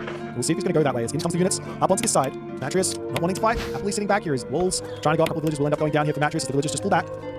Now onto the front side, we will see a great temple on the way. 7 seconds remaining, 5 seconds remaining. He's not going to be able to stop this, but he might be able to take it out as the villagers pull off. Garrisoning into this position. Natrius says, nope, let's run away. And up to the mythic age comes Artemis. So Spearman, they're sneaking through. And this time, no, Natrius is paying attention. Does B see this? I don't know if he's one of the villagers running up onto this side. There goes the Eagle Warrior. Now, here's the other issue though for Natrius is, now the villagers have started again, but he isn't training any of them because he's full pop. The Natrius also isn't training any villagers. In comes the units here from B. Natrius with the pushback, B with the shoot and scoop micro. Not able to quite get that continuing into the main base. Comes for those spearmen. They are moving at 5.3 speed. And you've got to be very, very careful here not to just lose them all. B knows he needs to get some bill picks in this game. So the Nemean line does get the stun off. Another Nemean line coming in onto this side. Another Zom getting dropped. Look at all of these Sentinels on the front for the time being. Over onto this spot, the Hydra getting involved. Gets a couple of smacks off. As Natrius waiting back, his Pegasus now hovering over here. He does get a half decent amount of damage done. And we'll see if this meteor, this earthquake, is going to have any significant impact in this game. Natrius, with the Shade Scout, sees the Warrior Priest coming that way. B comes in to fend him off. Pegasus is now into the middle map here. That's going to be the earthquake on the way. There it goes. He drops it directly onto the town center. B's town center down. Infrastructure also going to be falling. In comes Champion Archers as well. Great Temple, 20 seconds from coming away. What's happened there? Town center up onto this side as the Talmani Spearman getting taken out. B valiantly fighting Chimera on this side. A little bit confused as to what that's doing, but it is going to get pulled back. More Chimera to come through. One of the crazy combos is actually the Nemean Rex plus Chimera combo. Because it stuns the units up. So if you sit inside of the blaze, it does 20 damage to the unit that attack, divine damage to the unit that attacks, and it's 6 divine damage for 6 seconds. So 36 divine damage if you're sitting inside of that for the entirety of the game. Or entirety of the fight. And the Nemean Rex obviously stun you for at least a second. And then you're slowed for 2 seconds. So you're not getting out of the special. And then on top of that, you grab Flames of Typhoon, that's plus 40%. So 6 divine plus 40%. Not nothing. In fact, the opposite of nothing. It is something. The Great Temple on this left side does get taken down. B can attempt to swing around here to get onto this position. He does have a gold mine over here that he can potentially grab too. But I feel like Natrius just needs to kind of go for the jugular at this moment. Secure the third town center, put the siege on. Poison Arrows is in now as well, so the Taunton Smashers are going to get brutalized by these archers. And Natrius says, I got to pull back for the time being. I'm not sure what he's waiting on. Fortified town in the first round. I think he's lost first round every time. So 1 win from the quarterfinals. He is showing a very strong Greek, and I wouldn't be surprised to see. As Natrius waiting back, his Pegasus now hovering over here. B does get a half decent amount of damage done. And we'll see if this meteor, this earthquake, is going to have any significant impact in this game. Natrius, with the Shade Scout, sees the Warrior Priest coming that way. B comes in to fend him off. Pegasus is now into the middle map here. That's going to be the earthquake on the way. There it goes. He drops it directly onto the town center. B's town center down. Infrastructure also going to be falling. It was the top. The next dock getting taken out. Now, here's the other issue though for Natrius is, now the villagers have started again, but he isn't training any of them because he's full pop. The Natrius also isn't training any villagers. In comes the units here from B. Natrius with the pushback, B with the shoot and scoop micro. Not able to quite get that continuing into the main base. Comes for those spearmen. They are moving at 5.3 speed. And you've got to be very, very careful here not to just lose them all. B knows he needs to get some bill picks in this game. So the Nemean line does get the stun off. Another Nemean line coming in onto this side. Another Zom getting dropped. Look at all of these Sentinels on the front for the time being. Going onto the spot, the Hydra getting involved. A couple of smacks off. As Natrius waiting back, his Pegasus now hovering over here. He does get a half decent amount of damage done.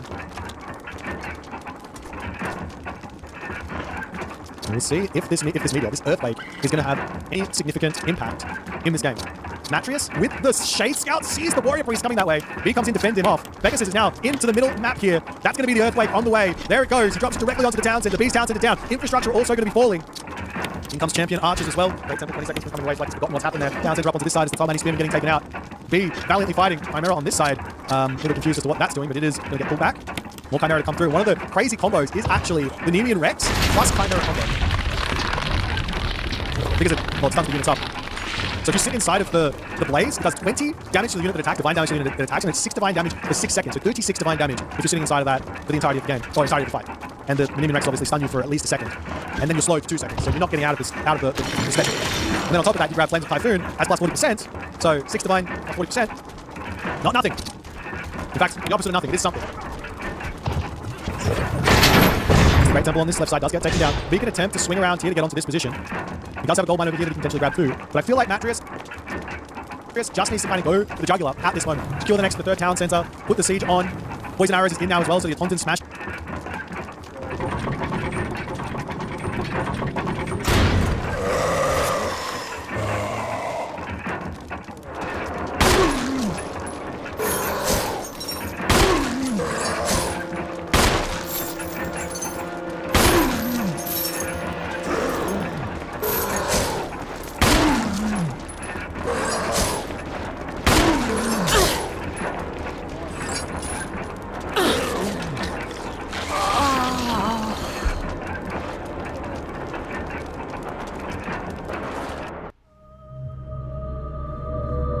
Are going to get brutalized by these archers. And Matrius says, I got to pull back for the time being. I'm not sure what he's waiting on. Fortified town centers can also be an option here as well. So a couple of hits of damage onto that side. Whenever you've got the lead, as far as Matrius does, sometimes the best option is just to realize why you've got it. If it's because you've just won a big fight, and keep on pushing. If it's because you're in front on eco by a lot, then maybe pull back and sit on that eco for a little bit longer. The Chimera charging forward. In comes the Tits and Middles. And B, not able to come close on that fight, does end up tapping out. And game 2 goes to Matrius here. He is on a tear with the Greek, but I do wonder what happened in this game.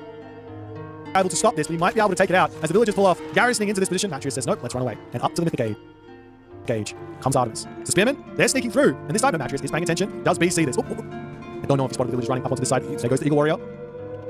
Now, here's the other issue, though, for Matrius is now the villagers have started again, but B isn't training any of them because he's full pop.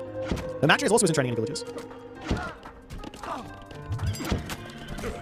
In comes the units here from B. Matrius with the pushback. B with the shoot and scoot micro. Not able to quite get that continuing into the main base. Comes for those spearmen. They are moving at 5.3 speed. And you've got to be very, very careful here not to just lose them all. B knows he needs to get some bill picks in this game. So the Nemean line does get the stun off. Another Nemean line coming onto this side. Another Zom getting dropped down. Look at all of these Sentinels on the front for the time being. Over onto this spot. The Hydra getting involved. There's a couple of smacks off. As Matrius waiting back. His Pegasus now hovering over here. B does get a half decent amount of damage done. And we'll see if this meteor, this earthquake, is going to have any significant impact in this game. Matrius, with the Shade Scout, sees the Warrior Priest coming that way. B comes in to fend him off. Pegasus is now into the middle map here. That's going to be the earthquake on the way. There it goes. He drops it directly onto the town center. B's town center down. Infrastructure also going to be falling. In comes Champion Archers as well. Great Temple, 20 seconds from coming away. Like he's forgotten what's happened there. Town center up onto this side as the Thumb Spearman getting taken out. B valiantly fighting. Chimera on this side. A little bit confused as to what that's doing, but it is going to get pulled back. More Chimera to come through. One of the crazy combos is actually the Nemean Rex plus Chimera combo. Because it stuns the units up. So if you sit inside of the blaze, it does 20 damage to the unit that attacked, divine damage to the unit that attacks, and it's 6 divine damage for 6 seconds. So 36 divine damage if you're sitting inside of that for the entirety of the game, or entirety of the fight. And the Nemean Rex obviously stun you for at least a second. And then you're slowed for 2 seconds, so you're not getting out of the special. And then on top of that, you grab Flames of Typhoon, has plus 40%. So 6 divine plus 40%. Not nothing. In fact, the opposite of nothing, it is something. It's a Great Temple on this.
Probably heal up after.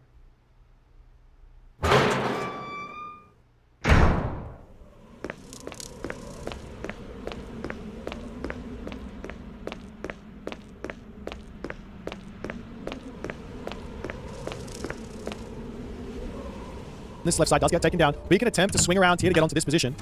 He does have a gold mine over here that he can potentially grab too. But I feel like Matrius just needs to kind of go for the jugular at this moment. Secure the third town center, put the siege on. Poison arrows is in now as well, so the Taunton smashers are going to get brutalized by these archers. And Matrius says, I got to pull back for the time being. I'm not sure what he's waiting on. Fortified town centers can also be an option here as well. A couple of hits of damage onto that side. Whenever you've got the lead, as far as Matrius does, sometimes the best option is just to realize why you've got it. If it's because you've just won a big fight, then keep on pushing. If it's because you're in front on eco by a lot, then maybe pull back and sit on that eco for a little bit longer. The Chimera charging forward. In comes the Tits and Middles. And B, not able to come close on that fight, does end up tapping out. And game 2 goes to Matrius here. He is on a tear with the Greek, but I do wonder what happened in this game if B did not forget his villager count. We'll take a quick look at the thing. Oh dear, you look at the villager diff here. He was up to 47. He was 47 for so long. He stopped it in the heroic age as well. That's a really weird time to stop the villagers. Then he sacrificed, he lost a bunch here as well. Just so far behind. Nonetheless, Matrius now 1 win away from his first quarterfinals, I think. I don't think he's made it to the quarterfinals yet. He's been losing in the first round. I think he's lost first round every time. So 1 win from the quarterfinals. He is showing a very strong Greek, and I wouldn't be surprised to see him bring out his pride and joy inside. Let's jump back over to the draft and see what they're going to pick for game number 3.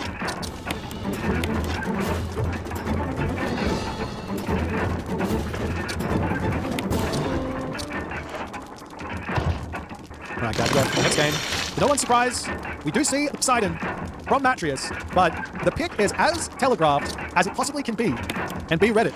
Because this map is traditionally a 4 map, and Matrius has 4 in his god pool. But he picks Poseidon. Guy comes in, and I actually don't like this pick at all from Matrius, even though his Poseidon is incredible. Even though we saw Moscow win this exact matchup against Magic the other day. This is not an easy matchup for Poseidon in the slightest. Thor, on the other hand, I gotta say,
Come on, me.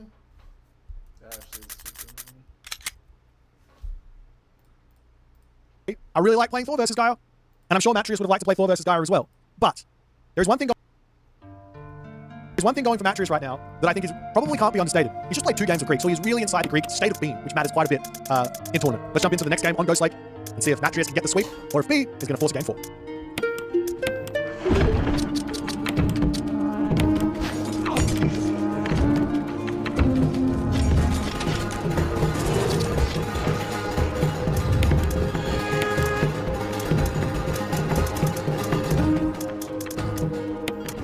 Off we go. Game number 3. Poseidon on the map Ghost Lake. On a 1 medium gold mine Ghost Lake. Versus 1. No, that's Gaia. Versus Gaia. So, I think that Moscow is onto the right angle here when it went past Heroic. I think he was right in that assessment. But I think it's not as simple as just copy Moscow. Because, I mean, if you haven't seen that series, Moscow versus Magic yet, I implore you to go watch it because it was incredibly entertaining.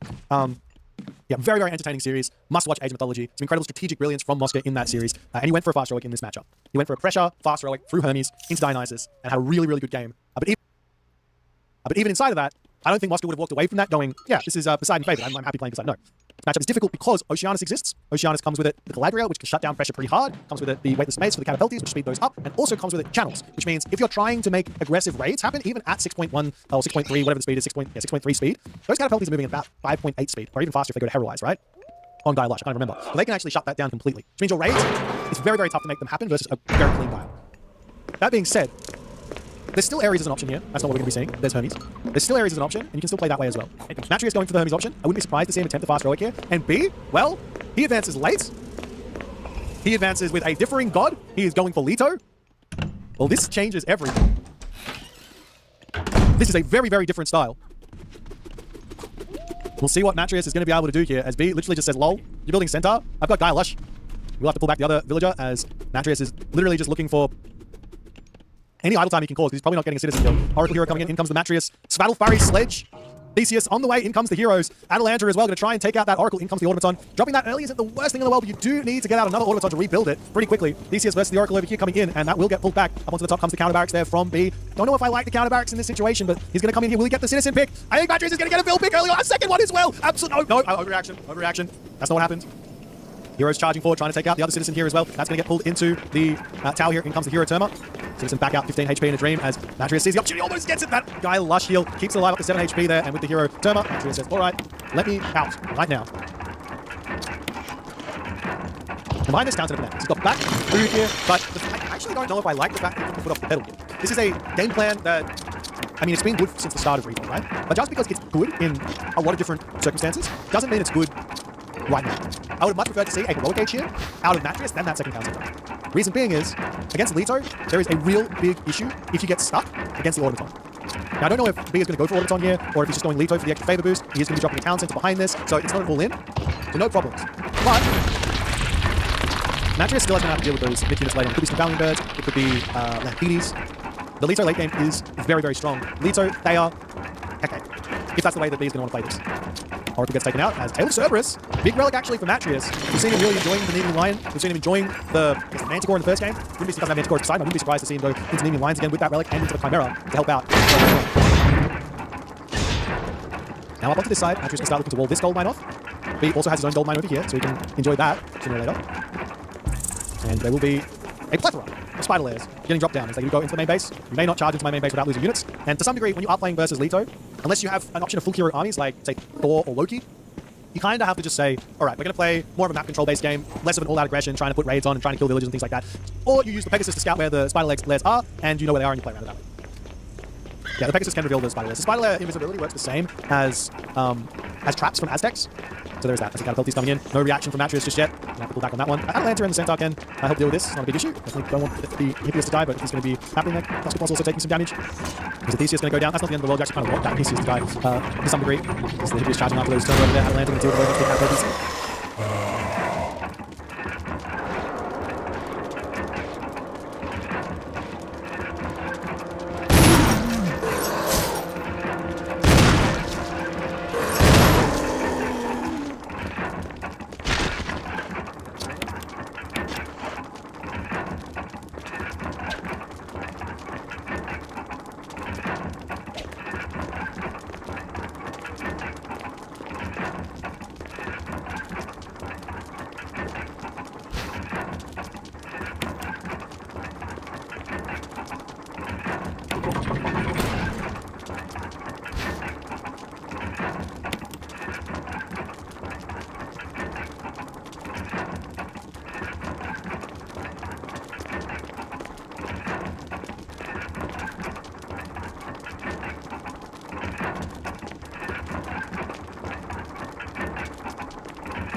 Channels coming in from B. Mattress, he's actually going after Dai. I wouldn't be surprised if we do end up seeing those Nemean Lions again. It's a bit off beat, because yes, he's got the relic, right? He's got this relic in, which I think is huge for the Nemean Lions, it's huge for the Chimera. Great control from Mattrius, dodging the arrows as the Hippias are going to chase down these Terma. I think I would have kept charging in there, but anyways, Centaur comes through. Random stable getting dropped onto the Spider here on the middle, just so he doesn't run over it. Nice play from great awareness from Mattrius, actually, as he picks off one. Catapulty. Gets the damage onto the next catapult. He can't turn around with this one because it's just going to die. Though more coming in will send Mattrius packing. Nope. He takes his out. He can drop Curse onto this if he wants. Not a terrible idea. As in comes the Nemean Lion stun, trying to pick up everything in the middle. There's also Hoplite joining into the fight as B pulling all the way back to his other spider lairs here. And Mattrius does pull back into this position to take out the rest of these units. More Terma going down. B has not gotten any value out of these spider eggs in this game. Thus far, Mattrius has been so switched on here. But here's the thing, not going for Dionysus does mean that Mattrius doesn't get Thracian horses. So his Hippias do lose a bit of value, so Tyro lose a bit of value. But he does have access to this curse push that could do a lot of damage over on this position. Gold mine's about to expire for B. Of course, it would do more damage if he had bronze, but curse is always going to be pretty decent. A couple of heroes are going to get converted in. The moment here, Mattrius happily sitting back. I wouldn't actually be surprised to see him just go Mythic Age, to be honest. One random Oracle on the back here. Does Mattrius notice this? He's got to be staring at the minimap while these villagers come by. Oh, he does notice it. Oh, what is he doing? He just leaves it there. Okay, there's something Hippias over there, no worries. I see you. What are you doing here? Okay, he comes big now with his own army of nonsense here. The issue with him charging in is those 8 catapulties are going to all die to a curse, and then he's going to get charged down. Life is going to be really, really tough. In comes the Fortress from Mattrius. Mythic Age is available to Mattrius here as well for a little bit of power greeting, as B decides to move forward onto this gold mine. I'd love to see him get his own heroic age in here through Thea and get set up, but wow. Mattrius with a 14-minute, 30-ish second Hephaestus. He's got Ceasefire, he's got Curse, he's got all of his gold mines under control. He's got a fortress here that even if that dies, he then has some militia behind this. I don't think B can do anything here. He's going to get met with a 190 population full iron army in about 4 minutes. Less than 4 minutes. Maybe a bit more than 4 minutes. Let's go with 4 minutes. Let's lock in 4 minutes. With 17 minutes into the game, it's going to be very, very tough for 3DB. He's going Thea. He's only got the 3 oracles out at the moment. Caraballas are coming in an attempt to deal with these Capacities, which is a smart idea, and it forces Mattrius to have to build archery ranges and build himself Peltas. But it's very difficult to actually push with these units. There's only 2 Caraballas in. They move at 4.4 speed on Lush, which is kind of a really big deal. Most archers are only moving at 4 speed, unless they've got a cavalry unit underneath them, or they are a DLC archer from Aztecs. Meanwhile, a couple of archer ranges do come through, as I think Mattrius spotted the Caraballas getting spammed out. Now, you can still out-micro the Peltas with the Caraballas. The idea is these have got 20 range, they've got more speed than the Peltas, and, well, you just run away when the Peltas target them, and then you can kill off the Peltas with the rest of your units. And in comes the Forge of Olympus here, army charging forward for the time being. Curse gets dropped down. Not the curse. Stun gets dropped down. In comes the Caraballas onto the backside. A little bit of scariness there as B does pounce, and Mattrius sees that and goes, oh dear, let me run. But in comes now the Polyphemus, trying to take out that Stymphalian bird, 50 HP remaining on that one. And in comes the Hecate from B as another fortress for Mattrius, because why not? But B says, okay, late game it is. Late game Gaia is really, really strong. But the main pressing issue for B is that in doing this, he gives full population, full iron availability over to Mattrius.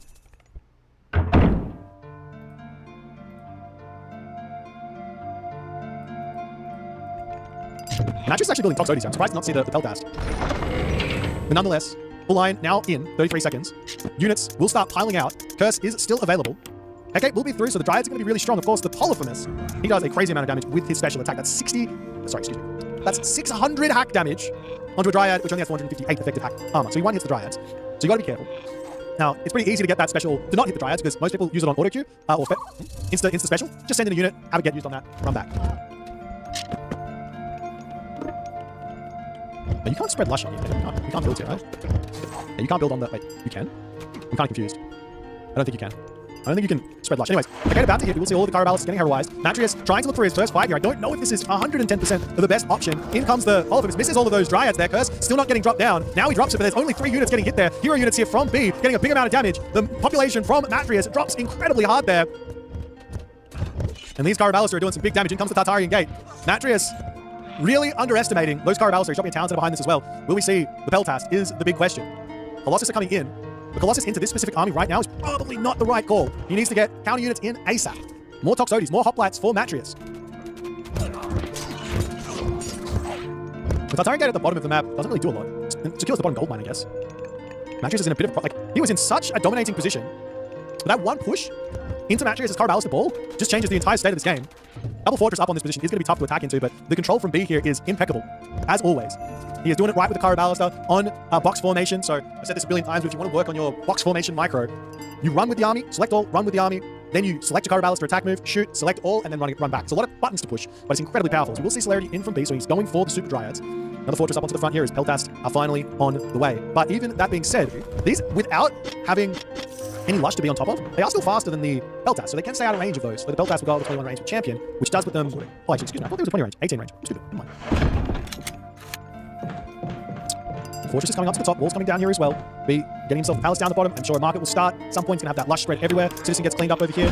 205 population. Greek army in a really strong position. But the B army looks terrifying.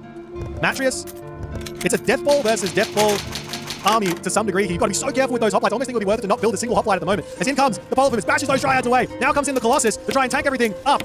Hero units, are there enough to take out the Colossus? Is the question. Peltast coming in, taking out the Karabalista, and the army of B melts.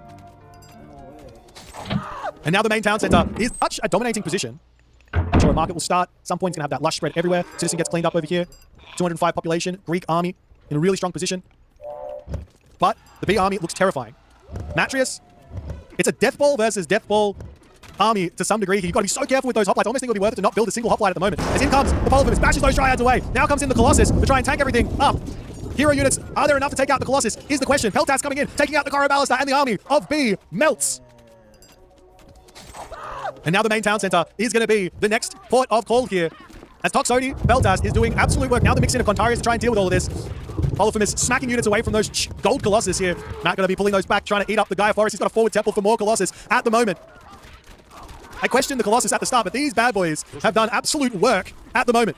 But Matrius is struggling to produce units here. One smack away from killing this fortified town center. Two smacks, Polyphemus is going to start going to town on it. Pulls the other gold Colossus back. Town center falls. In now comes the Thea Contarius. There's options for Matrius to build Prodromus. He still doesn't have the upgrades for them though.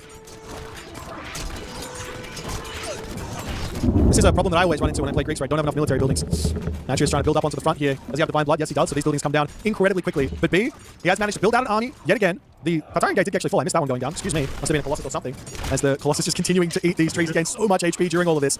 B's got himself up to 8 Oracles, however. Those favorite will be incredibly quick to come by. And B pushes back. And Matrius, with what he thought was the winning push, has been sent back to the drawing board. Now he does have all of these fortresses up. 3 fortresses up. His gold mines up here, coming through. B's not going to give it to him that easily here in this series. Toxodi's on the way. Hoplites coming through. Do you want to build a Tyroid here is the other option. Spirited Charge to Tyroid, even without Thracian horses, can be very, very important.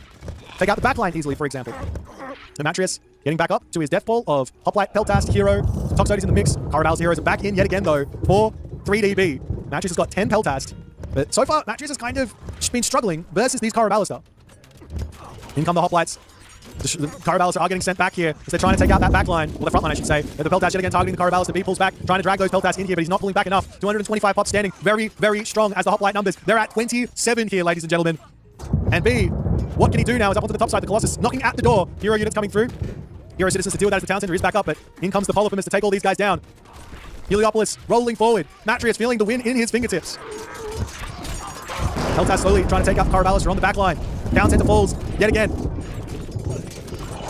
And B, not able to hold on here as he drops this town center. And I think, ladies and gentlemen, at 235 pop to 135 pop for 24 minutes and 40 seconds into this game, that is going to be it. And Matrius comes in with a statement piece here. With 3 Greek picks and 3 Greek wins, he takes B out in straight sets. A completely different series to last week, which I didn't see at all. 3 Norse gods from Matrius last week with 3 losses. And this week, 3 Greek wins. Completely different Matrius on this in this game, in this series. An incredible showing for him, as we will be seeing him in the quarterfinals on Saturday this weekend. If you guys have enjoyed the game today, we'll check out the bracket and see who he's going to be facing. But our next series doesn't start for another hour and a half. So for those of you who are here just for the tournament shenanigans, I'm back in an hour and a half. For everyone else, we're going to continue playing some lighter shenanigans. I need to eat something for tonight as well, so I'm going to have a short break. We're going to watch a recorded game, and then we're going to continue on. But now, however, let's check out the bracket. Alrighty, so 3DB does lose to Matrius, and Matrius will move on to play Izamato. Another incredibly consistent player here in this tournament. He's been making quarterfinals every single week, and almost, I think he's making semifinals. No, he's been making quarterfinals every single week. But both of these players haven't made the semifinals once. One of them will be, no matter what. That's very, very exciting. Later tonight, we've got Grass versus Kaiba on this stream. On a community streamer, I hope we're going to have Matador versus Zucolo. That's in an hour and a half. So don't you guys go nowhere. We will see you guys momentarily. I'm going to jump back over to this other scene, and we're going to play some games. All right, guys, I'll be right back. Don't you guys go nowhere. This will work.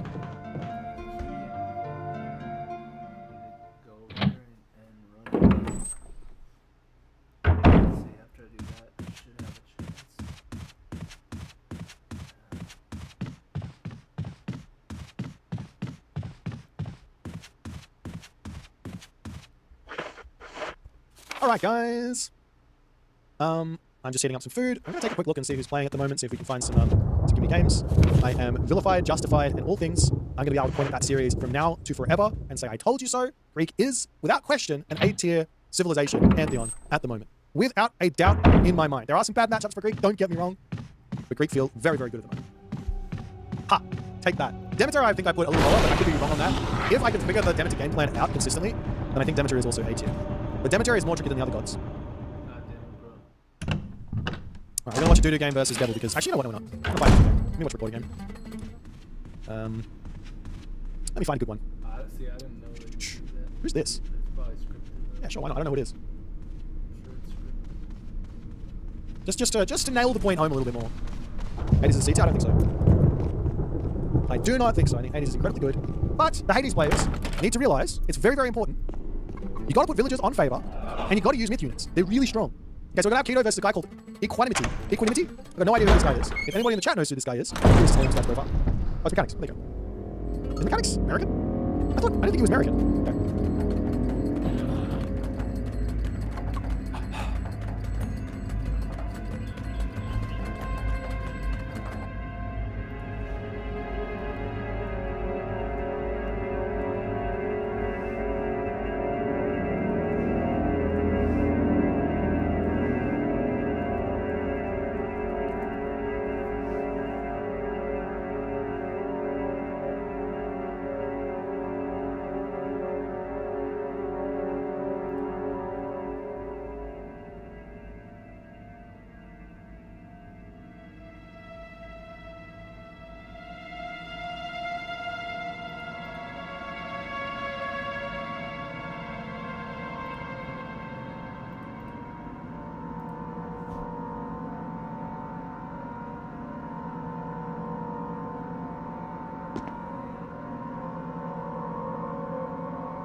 Weird taste came into his mouth. What the fuck?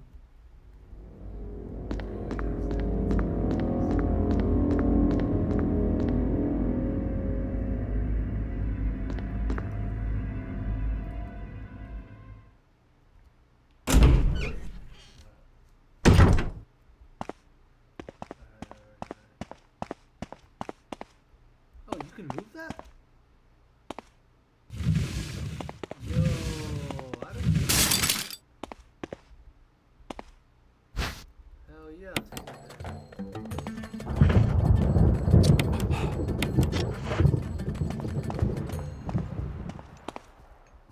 Oh, he's from New York? Right, does he know Joey Bads?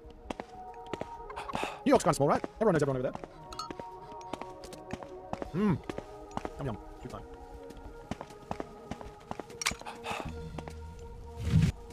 What's better in this matchup? I think it's pretty close. I think I would probably take the side a little bit more over the set. But I'm just looking at it. That's just me. Nice. Mag. Hell yeah.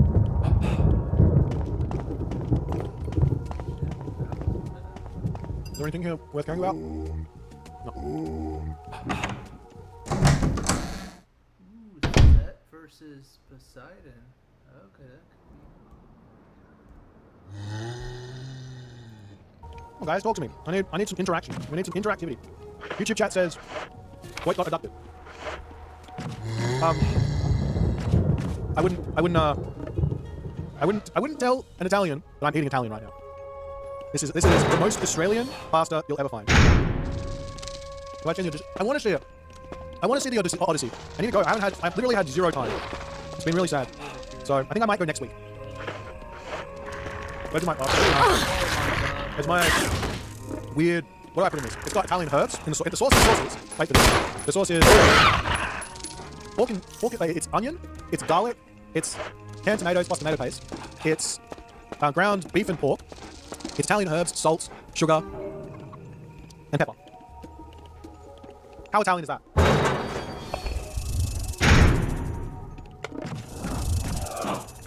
Without sugar? You need the sugar to take the acidity out of the canned tomatoes. If I use fresh tomatoes, I wouldn't put sugar in. Obviously disappointing, really. It's not good. What would you like the next Civ in AON to be? To be honest, I wouldn't mind another fictional Civ. I just want to be as down on as I possibly can.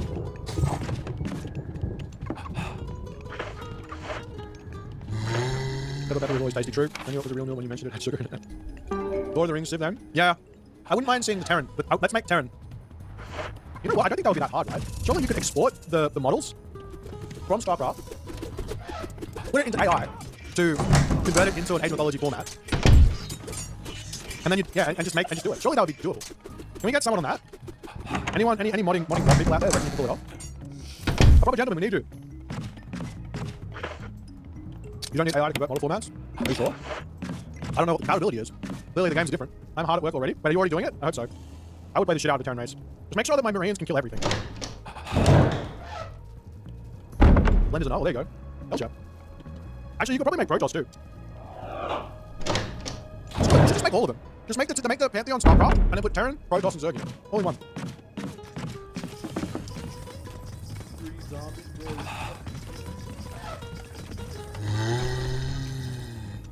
Taking forever to get it right. Wait, what are you talking about? This is what do you do, God powers? Fuck off. Can I just remind you that the least thing part of this game. I'm just gonna say, the least entertaining part of this game is God powers.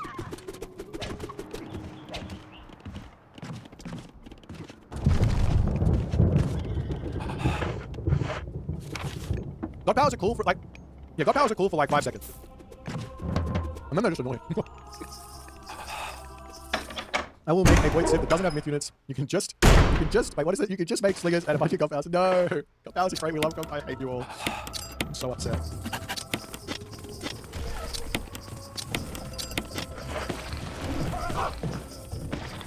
I like tactical God. What's a tactical God?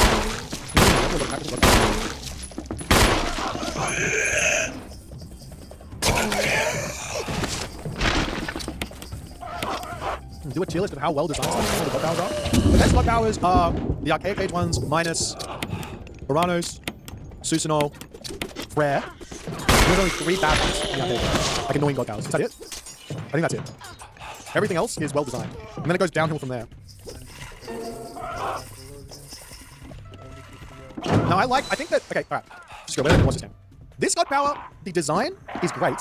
It just shouldn't affect heroes and myth units. It's a really cool design. Make a unit that gets really strong for a small amount of time, then it dies. Fantastic, big thumbs up, but it's an arcade job out. It shouldn't be affecting myth units, and then the design is perfect. It's just missing that one little factoid.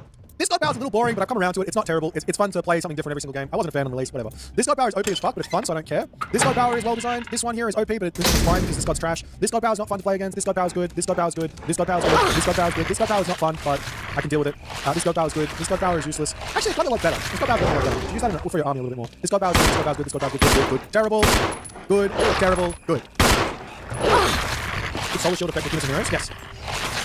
It's a different type of thing. It doesn't boost the stats of the unit. That's what's cool about the Blood Pack, but that's what's broken about Blood Pack as well. Whereas all Solar Shield does is say, hey, my unit gets to live for a little longer. Why is the Frere God power terrible? It's because it's impossible to balance. And it's way too strong in certain situations. It's fun for me to use, it's not fun for my opponent to use. That's all play against. That's how you know it's not a good God power. Anything that is fun for me to use and not fun for my opponent to play against, that's bad. If it's not fun for me to use and not fun for my opponent to use, well-designed God power. Or, if it's fun for me to use and fun for my opponent to play against, well-designed God power. How is Thor's mine not a toxic God power? What do you mean? There's nothing wrong with that. The game goes on for longer. My opponents get gold starred. Yay. Come on. Let's slow down there. Let's slow down. It's fine. Dwarven Mine was too cheap. Now it's not. So, yeah. Tactical powers are ones you have to think a little bit more about, whether it's how you place your land is worth. The plus 5 weapons is boring cells. Divine slash shield tackles into. Yeah, okay, that's fair enough. You say skill shot God powers then. Skill shot God powers are good. I agree. I think that all God powers should be some form of skill shot. There should be some sort of delay on them. And the way that you cast it should be how it works. So, for example, Fey Beasts is a perfect example of a terribly designed God power. That could be fixed very, very easily. You make it uncontrollable, you make it spawn after 2 seconds with the thing coming in, and then you have it set in one direction that the Fey Beasts need to run in. Simple. What's a good God power? A well-designed God power? This is well designed. This is well designed. This is well designed. This is well designed. This is well designed. This is well designed. This is well designed. This is well designed. This is kind of shitty. Anyways, But that's just Locust Swarm? No, it's different. It's different, and I don't care if it's just Locust Swarm. What's wrong with us having multiple Locust Swarms in the game that do different things? It's just because it's a different sim doesn't mean things have to be completely different. I mean, you've got Earthquake and you've got the Prairie, right? They're basically the same thing. Mine was too cheap, now it's not. So, yeah. Tactical powers are ones you have to think a little bit more about, whether it's how you place your land is worth, because playing weapons is boring as hell, but divine slash shield tactical essentially patches extreme. Yeah, okay, that's fair enough. You say skill shot god powers then. Skill shot god powers. I agree. I think that all god powers should be some form of skill shot. There should be some sort of delay on them. And the way that you cast it should be how it works. So for example, Fey Beasts is a perfect example of a terribly designed god power. That could be fixed very, very easily. You make it uncontrollable, you make it spawn after 2 seconds with the thing coming in, and then you have it set in one direction that the Fey Beasts need to run in. Simple. What's a good god power? A well-designed god power? This is well designed. This is well designed. This is well designed. This is well designed. This is well designed. This is well designed. This is well designed. This is well designed. This is kind of shitty. For examples. But that's just Locust Swarm? No, it's different. It's different, and I don't care if it's just Locust Swarm. What's wrong with us having multiple Locust Swarms in the game that do different things? It's just because it's a different sim doesn't mean things have to be completely different. I mean, you've got Earthquake and you've got the Prairie, right? They're basically the same thing.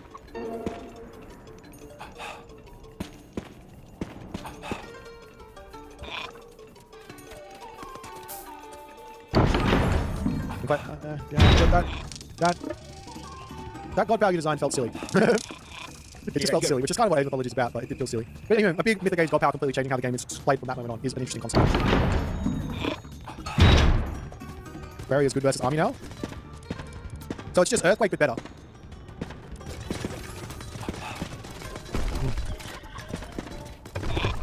That is funny, Pop Scribble. Wall your base in, shifting sands all your partners' villages into your base and say, well, you can't leave now.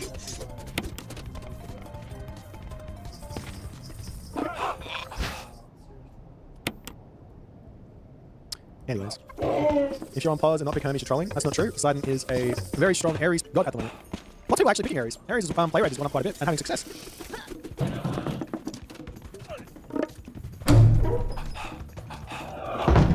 Have you played the new Japanese gods? No, I haven't. I haven't looked at your mod recently. And we agree. Or maybe I played it, I can't remember. The thing I think that I'm most upset about is that the best god for going mid units, they gave that god a stupid bonus, which made him just spam god powers. It was such a cool god, I was so excited for it. What are you doing?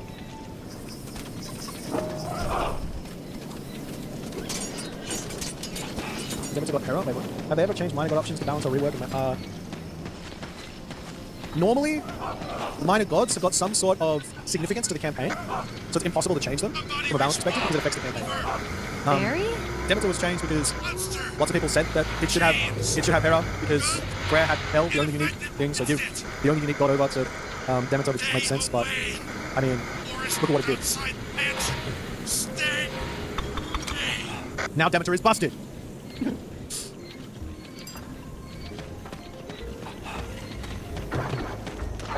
What's happening in this game? There's not enough Centaur here. We need more Centaur. 5 isn't enough. Freya already has Vidar, which is better. Vidar, Hell. I think in terms of the Norse Mythic Age tier list, just based on play rate, if you had the gods, if you had all 4 of the gods, you'd probably see the most usage out of Vidar, then Hell, then Tyr, then Valor. Give Susanoo only Amino's. I like that. Yeah, Susanoo should not have Swampland and should have Mina Katatomi and Amino's in it. Without a doubt in my mind, that should be what happens there. And then you take away Amino's in there from Amaterasu. And then I don't know if you buff the Weasel. Isn't the Weasel really good? I think the devs would do the game way much more favor by saying a huge note of new civs and new contents of gods and whatever. I'm really looking to revamp and useless mid units, broken god powers, bugs, gameplay. Yeah, look, I think if the game got to a state where the devs would not need to fiddle with the code when they create something new, they should not touch the code, right? And we should be in a state 2 years into the game where all these bugs aren't a thing. I think that that's somewhat fair to say, but every single time we see something new getting introduced, right? Or a bug fix happening of some variety, it often brings with it some other issues. Now, I don't know why that is. It doesn't really make sense, but it is a constant. It would be nice if that wouldn't happen. But the other thing is that sometimes bugs make the game a little bit more competitive, which is also nice. I underestimate the power of decades-old spaghetti code. The game is only 4 years old. Dude, this Poseidon just dominated this set. Egyptian is terrible. Look at this. Look at how bad this civ is. Poor Keto. I'm just kidding. But the other thing is that sometimes sometimes bugs make the game a little bit more competitive, which is also nice. I underestimate the power of decades-old spaghetti code. The game is only 4 years old. Dude, this Poseidon just dominated this set. Egyptian is terrible. Look at this. Look at how bad this Civ is. Poor Keto. I'm just kidding, but seriously. Top three Civ lost, exactly. The problem is, right, when they put the recent bug fixes in to fix everything, right? They fixed the villager attack move, they tried to fix a bunch of other stuff. Now the villager attack move works and we're happy, but now the attack move is a little bit funky. I don't understand how they don't have someone there to just be like, it's a bit funky. Maybe test it for a little bit longer, play 1 or 2 games. It's a little bit funky, and then fix it. But also I don't want to just put a random fix in and then it not work. That would be upset. Well, here's the thing, right? For the new viewer who's watching the game, you don't notice an attack move button. When you're watching the game, you won't notice it, not at all. So it's not a big issue for this tournament. What would be a big issue for this tournament is if a whole bunch of players decide to only play Atheist mode while they play Age of Mythology. That would probably turn off the new players. Because the new player goes, oh sick, there's this Age of Mythology game, let me take a look at what the pro players are doing and see how they're using the myth units, and then that's going to be how I'll try and use myth units when I play the game. And they go, oh crap, pro players aren't using myth units. I guess I don't want to play this game if there's no myth units.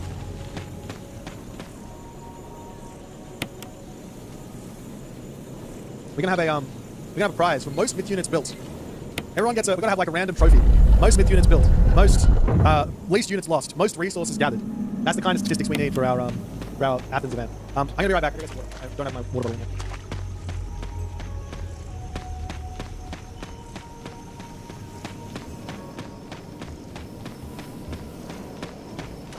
You get a trophy for your 10.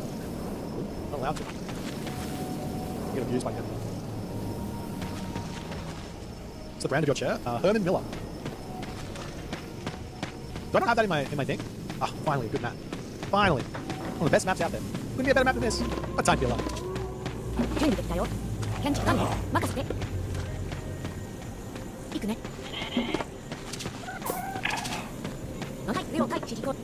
建築細工。Alright. Imagine if Cyclops could throw units into the holes on this map. That's one of those things that wouldn't be fun. It's kind of like a harpy dropping a unit into the water and dying. 準備できたよ。 Definitely not something that I enjoy. I want my unit to kill my opponent. Won't be doing cheesy shit like that. Build Samurai and A move. We're going to go for a rare pick here. I'm going to make Hama Itachi in this game. 準備。カード、なんだ、カード、準備できたよ。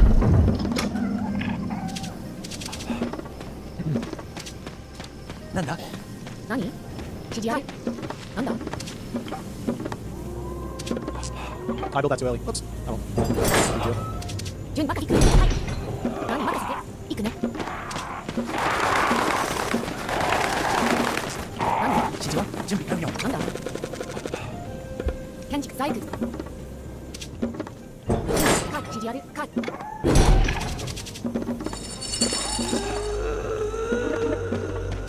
何了解。I should have put the shrine over here, hey. はい。な I んだ can still eat that, so it's fine. 狩り。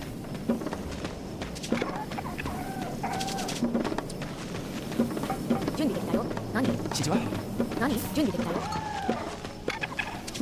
なんだ？指示ある。 He's already advancing. Uh-oh. 何？なんだ？行くね。はい。準備できたよ。なんだ？了解。任せろ。狩り。準備。はい。採掘。何？建築か採掘。 What the hell?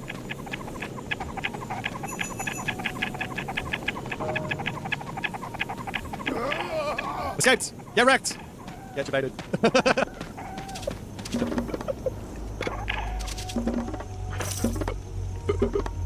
I debated him! Perfect! 準備できたよ。何？指示は何？準備できたよ。なんだ？指示ある。 He's already advancing. Uh-oh. 何？なんだ？行くね。はい。準備できたよ。なんだ？了解。任せろ。狩り。狩り。地区担当準備か戦闘開始。準備今参ります。なんでしょう。なんと命令を。了解しました。向かおう。はい。任務了解。了解。形限りなし。了解。はい。承知。今参ります。前へ。了解 用意用意等把手住取等用意我心里中間そんな兵は違いやろなることじゃ兵は違いやろそこへ行こう指示就是本告指示は何だ何です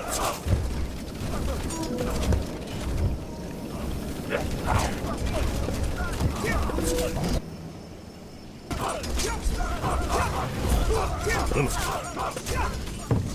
任務に従います GG! I'm the best. I beat the S tier Demeter. Let's go. He didn't build Dryad. I wonder why he didn't build Dryad. Oh.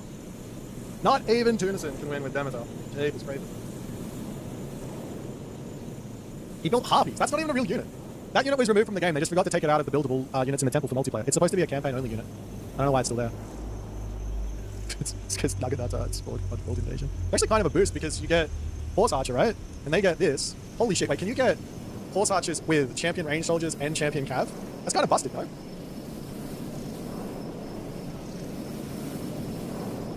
Oh, you can't? If Void and John are playing Amaterasu, it must be broken. Did you just see how we went with myth units and how good they were? All my myth units were so good. I have to build myth units with this too. You don't build myth units, like, army kind of sucks.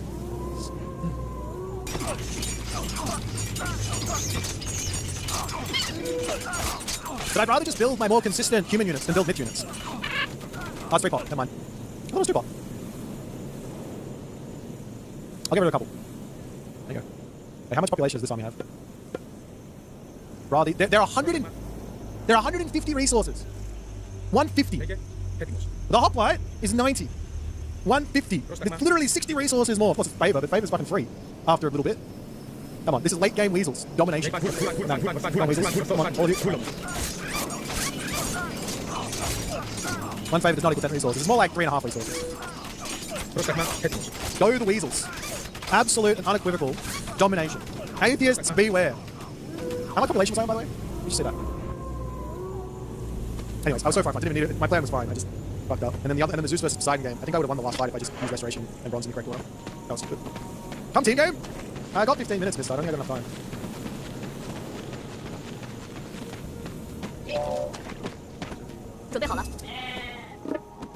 I'm gonna go pee. I'll be right back. Give me a second, guys.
We're back.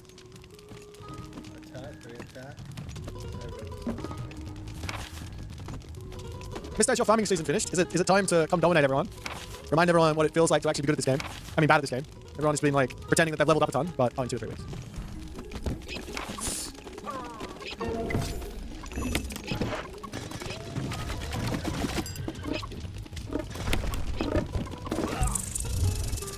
Now, Paul Salm doesn't know how to beat the automaton. It's too OP. He's bringing the boys! He's bringing the boys! He doesn't have the technology or the favor for it, though. He doesn't have the resources for it. He brought the boys! He brought the boys! The boys are OP! Oh god, that's funny. Who are you watching me take right now? Alright, Mister. Answer me this. After watching some games earlier today, I don't know if you saw the games Matrius versus Beat, but clearly, being the Greek genius that you are, the Greek pantheon genius that you are, surely you rate the Greeks pretty highly at the moment, right? Right? Don't listen to the recons of the world. They don't know anything. The rapples of the world, they don't know anything. Greek is where it's at. And Mr. Lax is looking. Oh, I should remind, like, if you're listening, Mister, they changed the favor gather rates to Greek. You already know what that means, but you should look at it. Make sure you check it out because they changed the favor gather rates to Greek. Just to let you other guys out there know what that actually means. It means 100 plus favor a minute.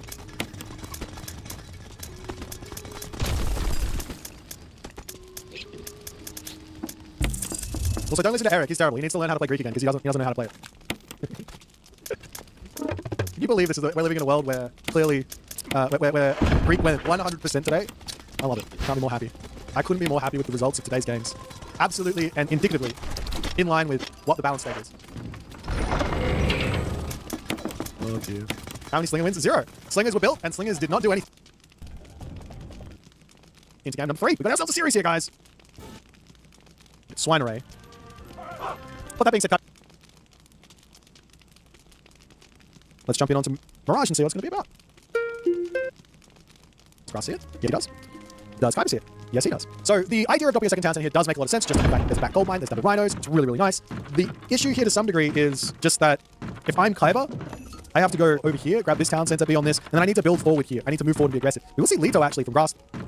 That's an interesting thing. He's gone Leto, he's gone Economic Guild, and he's gone an extra 2 Oracles. So it's very, very economically greedy at the moment. He could have done it in the reverse order and probably had a little bit more favor out, but this will net him more economy, obviously. So we'll see if that's also going to be Oracles plus Town Center and see what he's going to go with that. The scary thing here for Kyber is going, oh, you're going for Leto, and then not scouting and not confirming what the Gaia player is doing. If he goes, oh, Leto, fantastic, with 1 Town Center fast heroic, then he runs straight into a second Town Center Gaia, well, that's going to be issues. Meanwhile, Kyber making his way over onto the town center, so he is not changing his approach here, which is a little scary considering the Automaton, Terma are starting to move out. We will see a cheeky little mana popping up here for Grass. He wants the Gazelle. And the question here is going to be, will this town center be under pressure? And of course, I think it will be.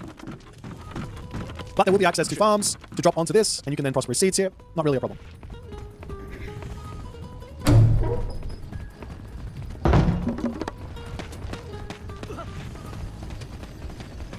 Moving on to this position now, the Pioneers are playing a little bit of that defense. There goes the Shenong Farms, and the Automatons will now start to cause some issues here as Kyber's Town Center will be getting finished here. He can play a little bit of hidey-hide, no problems where that's concerned. Town Center's going to get repaired back up to full HP. And the best possible play here for Kyber is actually for him to go straight to the Heroic Age. If you know, you know. Don't build any units, you can even sacrifice the Town Center, it's fine. You just have to get to the Heroic Age to unlock Fey Beasts and you unlock the heroes. Because what Grass is going to be doing here is he's going to be going for Vice's Revenge. He's going to be getting himself this tech as well, this tech, and his Automatons are going to be incredibly powerful. In onto this position, Kyber's Temple. Is this not? Oh, it is. Kyber's Temple getting targeted down as the Automatons come over here to deal with this. Does manage to take the Cheongchi down without even losing that turn, which has to feel good. Now the wall's coming up over onto this side. And I'd love to see a wall going up here as well, and then just grabbing that gold mine as early as humanly possible. Watchtowers attempting to come in. Wow, we're going to move over here and try and keep the temple alive. There's a lot of important relics in here. Bone Shards of Mictlan, as well as Kate's Torch. Kate's Torch, very, very good. There's a lot of lost resources here. It's not just the fact you have to pay to repair the building, but it's also the fact you're not gathering resources while this is all going on. Still no walls over on here or over on here as the Terma can sneak through onto this side and hit that gold mine. And I'm sure the simple play here for Grass is to target down this town center, first and foremost. Do have Rush Ult 3Q'd. I do not see an armory or a market, though, from Kyber, as the main base now under attack. Watchtowers is coming in. Pioneers trying to get a couple of shots off as they shoot and scoot backwards. They do manage to snipe one Automaton. That does die in a little bit of an awkward spot here. With the Watchtowers coming through and the Kuafu able to support to some degree, Grass has got to bail out. So that is one very dead Warrior Automaton. Meanwhile, the wall only now getting dropped, as well as another military camp. Oh, he doesn't put the wall quite correct, and the Terma are going to be getting in onto this one. Picks off one villager, going after the next one. Kuafu on the backside, trying to grab this gold mine. You can see that Kyber wants this Heroic Age. It's a devastating Heroic Age to deal with. We've got the wall attachments coming through here now for Kyber. As Grass posturing around over here, Mamilla's in the main base getting targeted down. As we will see the Terracotta Riders coming in here to try and intentionally take out the Terma. You don't really want to go after the Automaton. They can just turn and kill them off. But if you killed off the Terma, then his Pioneers will be able to get in here. Kuafu getting targeted down as a Heroic Age is a long time away for Kyber at the moment.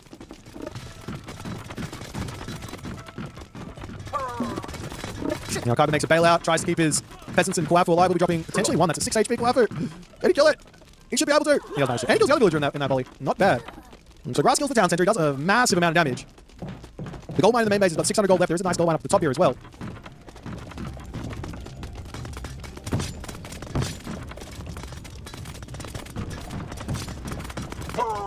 This Automaton getting picked off, but after the military camps go down, Grass can simply just repair all 3 of those. 4 of those. Does he have any more? 5 of those? And kill off the Shenong farm as well. So that's a huge boost back up in population. These are all 2 populations, so it's like a free 8 to 10 population. 90 gold back at least. Feels good. But now Rusho is on the way. Kaiba does have some recourse here, at the very least to kill off all the Terma. It's not the biggest of deal because Grass has done damage. He can take his own town center now. No real problems. Really just trying to do some dodgem cards here as the Pioneers going down on the back. Guapo over onto this side. They need to garrison. As out, the Terma go. Pioneers still getting taken down. No sideways jukages at the moment as the heroic gauge comes through. I mean, you almost want to drop it down onto the Terma, right? You want to kill these off. You can just drop it right here and it's all of those are dead. But the sides against it wants to get some more value as he wanders into the front position. Automaton's going to come through. Hero Murmillos are somewhat of a must for Kaiba. Sorry, for Grass. The longer he sits without Fey Beast getting dropped, the more opportunity Grass has to just simply have a counter to it.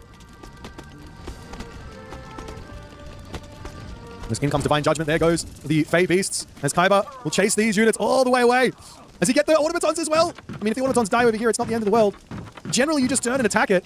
I think all the automatons are going to survive, but a lot of Murmillos end up going down. And Kaiba gets a little bit of reprieve from the nonsense. But every automaton that died will be revived here. And Kaiba is going to be back into the same position he just once was. Still doesn't have his temple up. Still doesn't have his Imperial Academy up. That Fey Beasts did not get the value that Kaiba needed in this game.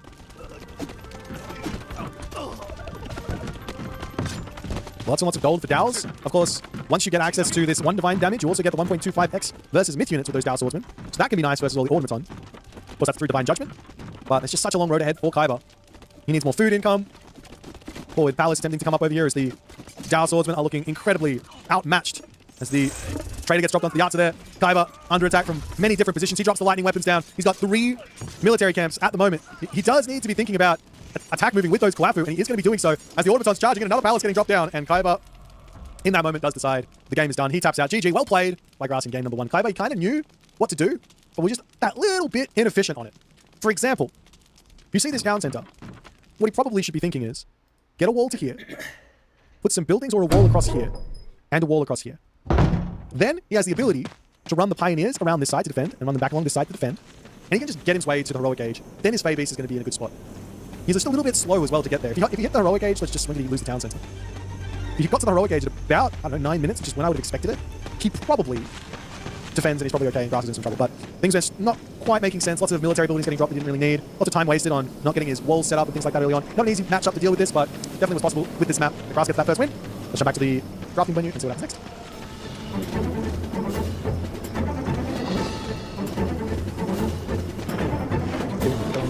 Alright, next one is going to be Mirage. It's going to be an Isis versus Ferrer. He does bring that out on Mirage.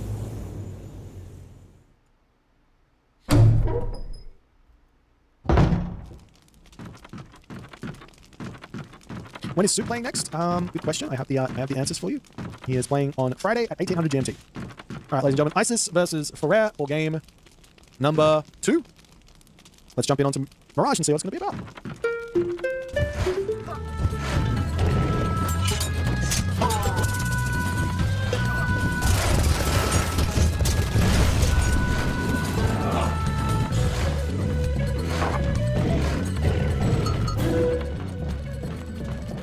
Alrighty. Bottom of the map is Grass playing as Isis. Top of the map, Kaiba playing as Ferrer. Map Mirage. Pretty exciting one here, I think. This is a fun map to play, fun matchup to play. Lots of things can go wrong. Kaiba has been incredibly effective, actually, in playing Norse. He's been one of the consistent sort of Norse walling meta players.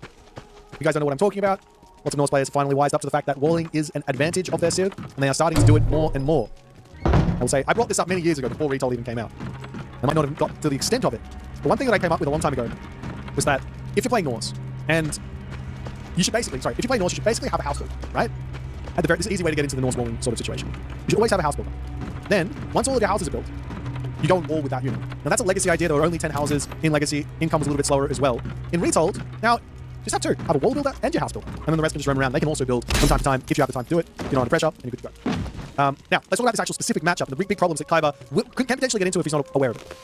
First things first, you don't have to go Ulla in this matchup. It's not crazy important, but I do like Freya because there's 2 units. There are 2 units here that I think that Isis really struggles first. Unit number 1 is going to be, well, with this combination, it's going to be Radiant Cavalry and Herdman. Mix in Battleboard to disrupt any frontline axemen that might be there, and you're good to go.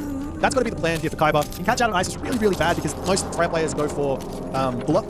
Go for, not Ulla, Tempest, A gear. Most Freya players go for A gear. But definitely Bragi is the better choice in this matchup. One, it covers yourself against the Thought, where your ISIS players will go for a Power Grade into Thought, into War Elephant, or into Camel Rider, or into Chariot Archers. Either way, it is very, very nice to be able to build those Herbin with Swine Ray, and we will actually be seeing Freya here from Kaiba.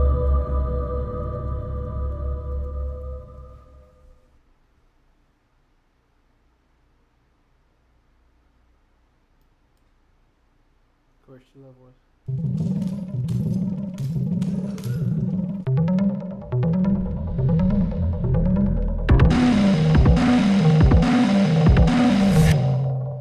Monsters are usually a source of fear, a reason to run away, but Lisa Trevor's story is one of, if not the most painful stories in video game history. And while Lisa definitely contains a horror aspect, there's another aspect of sympathy. And when these two aspects collide, they create an extremely three-dimensional character. At 45 years of age, Lisa Trevor's physical appearance had deteriorated over time. Her hunched back and elongated arms drooped downwards. Her animal-like posture is the result of not only the virus given to her at a young age, but the shackles placed on her wrists and ankles during captivity have also contributed to her ape-like movement. Lisa's only recognizable piece of clothing is that decaying hospital gown. Now, what isn't obviously recognizable is the mask made from Lisa's human victims' faces that almost entirely covers up her head.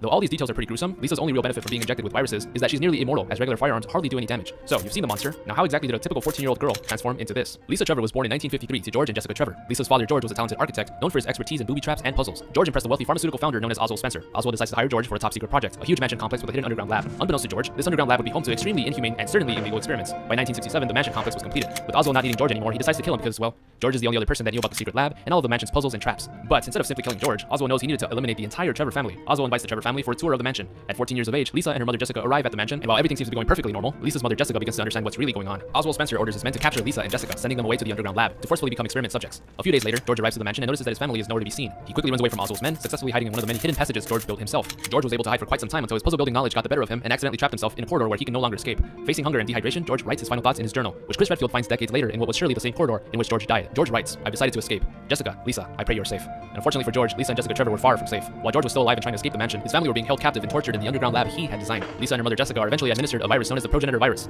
Lisa and Jessica were given two different versions of the same virus, and Lisa's worked. Her mother Jessica had no reaction to the virus and was seen as a useless test subject as time went on, and because of this, Jessica was put down by the researchers. At such a young age, Lisa's parents were murdered, and she still belongs to her parents' murderers, being used as a guinea pig for various amounts of viruses and tests. Eventually, Lisa began transforming into a hideously grotesque monster, and her mental state was nowhere near sane, which made further testing on Lisa harder. So the researchers began sending in imposters of Lisa's parents, which, by the way, yeah, pretty fucked up.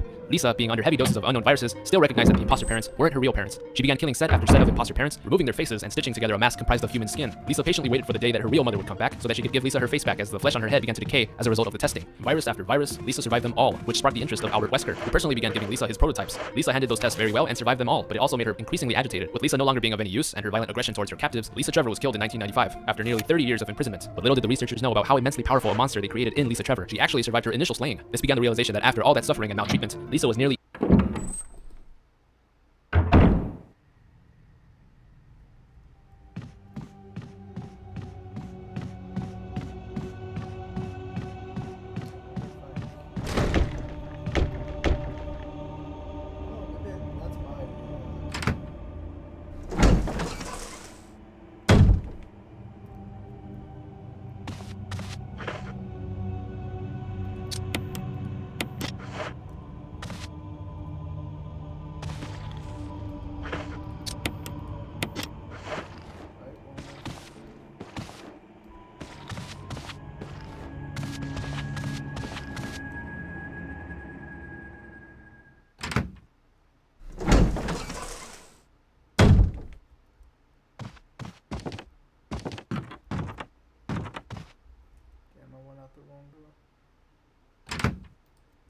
I mean, it was a big day, it was a wild shoot, and it was very different than anything else that I had been doing in Japan at the time when I was modeling.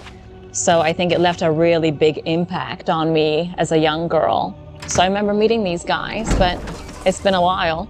We all looked a little bit different, right? I remember for the shoot, I actually had blonde hair, and they spray painted my hair that morning. So I would look more like in character, like Rebecca. I have kind of a fuzzy recollection, and I think you said that you were actually...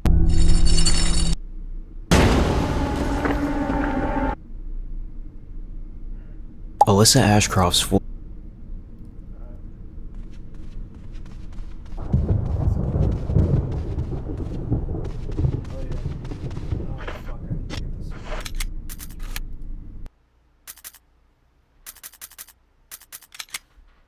Yep, I need the sword key. I need to not use any ammo. I I need the sword key and don't use any ammo. Don't use any shotgun ammo.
He probably should have skipped out on the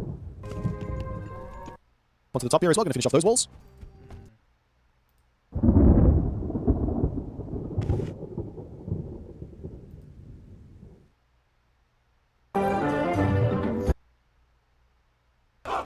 That's not. But on one condition.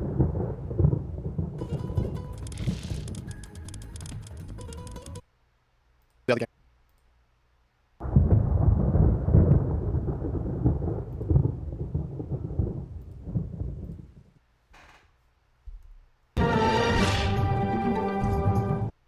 You put on passive stance. A lot of ghosts here. Town center. Let's try that at some point. Like Mr. Cows. Gotta go back in. When did they play? In the playoff qualifier? Better than you guys. This guy's showing everyone the business. There's myth units being built doing damage. That's what I like to see. It just could not do anything. I'm just kidding. The barracks army here is just not very powerful versus the Greeks on a map that is not a water map. This is what you like to see. Apollo. Now here's the thing from Matrius. As he's going Apollo here, running away, we do see Grass forced to build a few more units out here as well. To deal with this, that's managed to take the Cheongchi down without even losing that turn, which has to feel good. Now the wall's coming up over onto this side. I'd love to see a wall going up here as well, and then just grabbing that gold mine as early as humanly possible. Watchtowers attempting to come in. Kuafu are going to move over here and try and keep the temple alive. There's a lot of important relics in here. Bone shards of Micklin, as well as Kate's torch. Kate's torch. Very, very good. There's a lot of lost resources here. It's not just the fact you have to pay to repair the building, but it's also the fact you're not gathering resources while this is all going on. Still no walls over on here or over on here as the Terma can sneak through onto this side and hit that gold mine. And I'm sure the simple play here for Grass is to target down this town center, first and foremost. You have Rush Ult 3Q'd.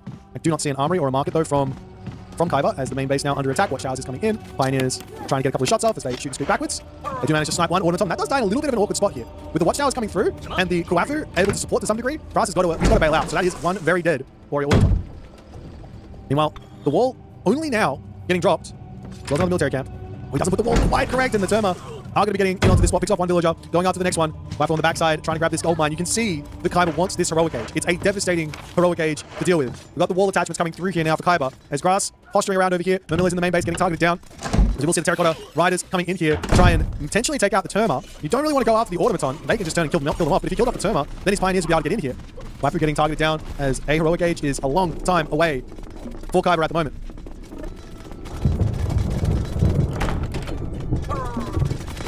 Now Kaiba makes a bailout, tries to keep his peasants and Kuafu alive. Will be dropping potentially one. That's a 6 HP Kuafu. Can he kill it? He should be able to. He doesn't manage to. And he kills the other villager in that row. Not bad. So Grass goes to town center. He does a massive amount of damage. The gold mine in the main base has got 600 gold left. There's a nice gold mine up at the top here as well.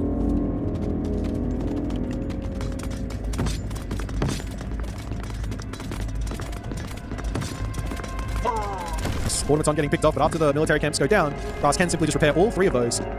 4 of those. Does he have any more? 5 of those? And kill off the Shenong farm as well.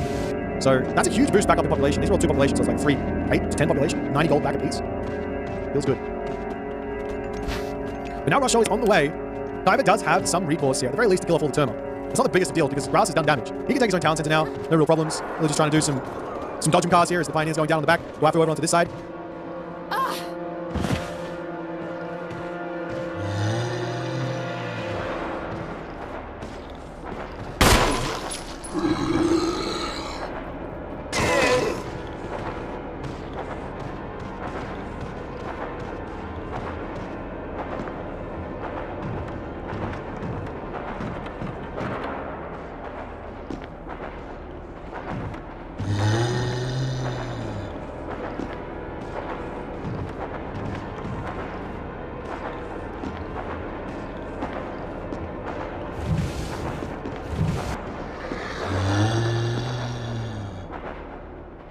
They need to garrison. As out, the Terma, go. Pioneers still getting taken down. No sideways jukages at the moment as the heroic gauge comes through. I mean, you almost want to drop it down onto the Terma, right? You want to kill these off. You just drop it right here and it's all of those are dead, but decides against it, wants to get some more value as he wanders into the front position. Automaton's going to come through. Hero Murmillos are somewhat of a must for Kaiba. Sorry, for Grass. The longer he sits without Fey Beast getting dropped, the more opportunity Grass has to just simply have a counter to it.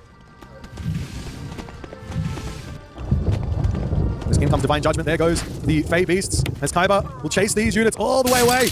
Does he get the automatons as well? I mean, if the automatons die over here, it's not the end of the world. Generally, you just turn and attack it. I think all the automatons are going to survive, but a lot of Murmillos end up going down. And Kaiba gets a little bit of reprieve from the nonsense. But every automaton that died will be revived here. And Kaiba is going to be back into the same position he just once was. Still doesn't have his Temple up. Still doesn't have his Imperial Academy up. That Fey Beast did not get the value that Kaiba needed in this game.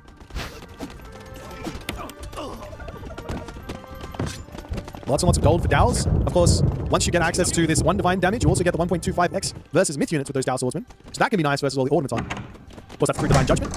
But there's just such a long road ahead for Kaiba. He needs more food income. Forward Palace attempting to come up over here as the Dow Swordsmen are looking incredibly outmatched as the Trader gets dropped onto the Yahtzer there. Kaiba under attack from many different positions. He drops the lightning weapons down. He's got 3 military camps at the moment. He does need to be thinking about attack moving with those Glafu, and he is going to be doing so as the Automaton's charging and another Palace getting dropped down, and Kaiba in that moment does decide the game is done. He taps out. GG, well played by Grass in game number 1. Kaiba, he kind of knew what to do, but we're just that little bit inefficient on it. For example, you see this town center. What he probably should be thinking is, get a wall to here, put some buildings or a wall across here, and a wall across here. Then he has the ability to run the Pioneers around this side to defend, and run them back along this side to defend, and he can just get his way to the heroic gauge. Then his Fey Beast is going to be in a good spot.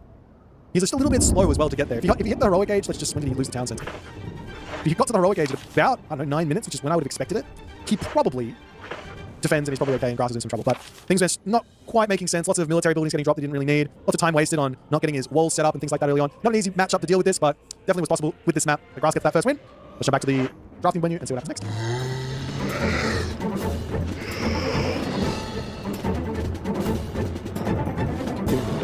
Alright, next one is going to be Mirage. It's going to be an Isis versus Ferrer. He does bring that out on Mirage.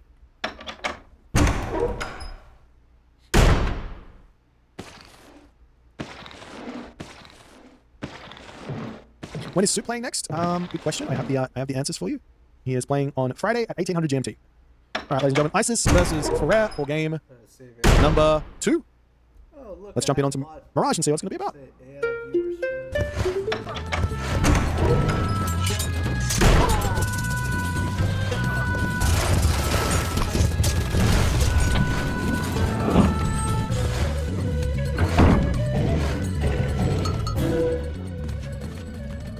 Alrighty. Bottom of the map is Grass playing as Isis. Top of the map, Kaiba playing as Ferrer. Map Mirage. Pretty exciting one here, I think. This is a fun map to play, fun matchup to play. Lots of things can go wrong. Kaiba has been incredibly effective, actually, in playing Norse. He's been one of the consistent sort of Norse walling meta players. You guys don't know what I'm talking about. Lots of Norse players finally wised up to the fact that walling is an advantage of their skill, and they are starting to do it more and more. I will say, I brought this up many years ago before Retold even came out. I might not have got to the extent of it. The one thing that I came up with a long time ago was that if you're playing Norse, and you should basically, if you play Norse, you should basically have a house build, right? This is an easy way to get into the Norse walling sort of situation. You should always have a house build. Then, once all of your houses are built, you go and wall with that unit. Now that's a legacy idea. There were only 10 houses in legacy. Income was a little bit slower as well. In Retold, now you just have two. Have a wall builder and your house builder. And then the rest can just run around. They can also build from time to time if you have the time to do it. You're not under pressure and you're good to go. Now, let's talk about this actual specific matchup. The big problems that Kaiba can potentially get into if he's not aware of it. First things first, you don't have to go Ula in this matchup. It's not crazy important. But I do like Freya. Because there's two units. There are two units here that I think that Isis really struggles versus. Unit number one is going to be, well, with this combination, it's going to be Raiding Cavalry and Herd.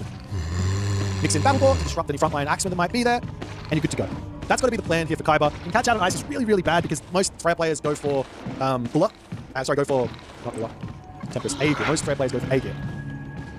But definitely Bragi is the better choice in this matchup. One, it covers yourself against the Thoth, where the Isis player is going to go for a power grade into Thoth, into War Elephant, or into Camel Rider, or into Mass Chariot Archers. Either way, it is very, very nice to be able to build those Herbin with Swine Ray, and we will actually be seeing Freya here from Kaiba. I don't mind Freya here. I think it's fine. He's got a town center, back gold mine. You're rarely under the pressure of an Isis player anyways early on to have to sort of get that gold mine protected with a hill fort. That being said, it looks to me like Grass is going for some shenanigans here. This is 3 monuments, and he is going for some sort of a myth unit opening. He's going for bars. I don't know what that means if he's actually going for Sphinx or not. There's a really, really interesting strat here that goes way back to, I want to say, Pandora's Box 1, which is a fast mythic for Mummy. You can also go fast mythic for Thoth and Phoenix, which are equally incredibly tough to kill as Freya.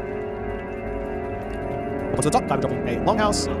Prosperity is in for Grass as well, so it kind of looks like he wants to spam out the Sphinx. Let's see if that's what he's going to do as the Valkyrie checking things out, trying to see what he's up against. As he comes into the main base of Grass, sees the priest getting a little bit of damage there, as the villagers will just simply pull back. A little bit of a shank there. Not able to take down that villager. As, oh, wait, wow, that was an overreaction and a half. No, it wasn't. He's going for the town center. Up onto it. Wow, 4 monument, second town center. The greed here is out of this world. Normally, you do one of two as Egyptians. Normally. Number one is you go for a town center. Number two is you go for monument plays. This here is a fast second town center with 4 monuments into a heroic age. Kaiba is going for a mass walling strategy because he's up against Bast. Now, this is my contention. This walling strategy, all well and good. This is a really great way to play versus someone who's going for a death ball. Or if someone is going for mass raids. Really great way to play.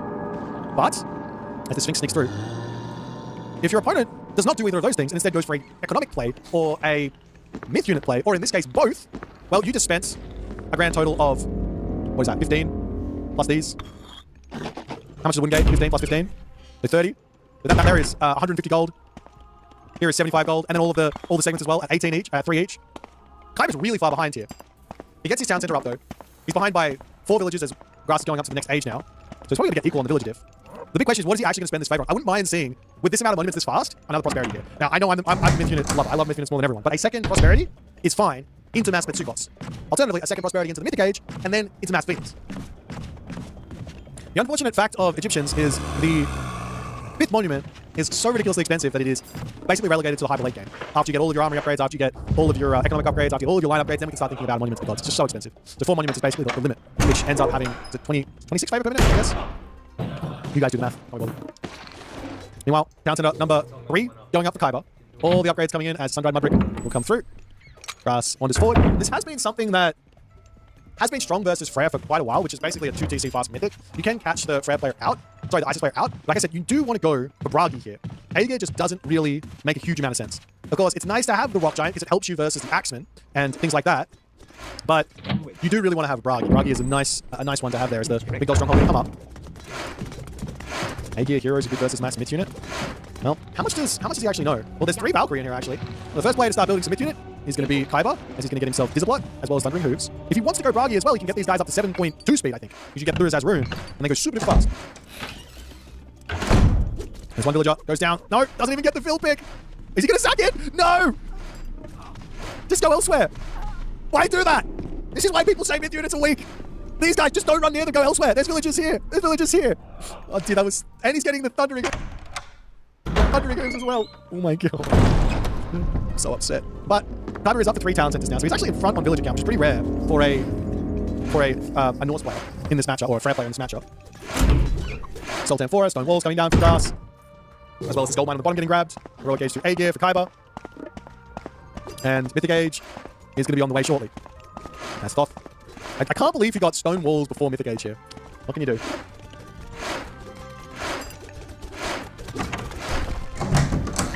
Rock raids from Grass here with 6 Axemen. That's an option, I guess. Both will be in soon. Any attempt at Masons to potentially keep the town center alive? No. As the walls will slowly get taken down on the front. More Jarls to come through. Ballistics every upgrade under the sun for Kaiba. He has got to be enjoying himself in this game. Generally speaking, if you're playing as Freya, you're okay to sit back, relax, and watch the shenanigans unfold as heavy war elephants is on the way. You absolutely need Herb and versus those, even if you don't have your upgrade, Swine Array. But that being said, Kaiba does have a nice variety of stuff for the moment. So this Siege Tower is just slowly taking this. The fact is here, Grass should wander in and put his own wall up on this spot. You see the walls in on this side, so he needs to wall off the rest of the map, or potentially some red units can sneak in here. And Grass is literally at 115 pop. With next to nothing in the bank, his priests are going to go down. Kaiba moving in with the first little bit of a fight. All the priests are going to go down, and Kaiba is in command here, guys.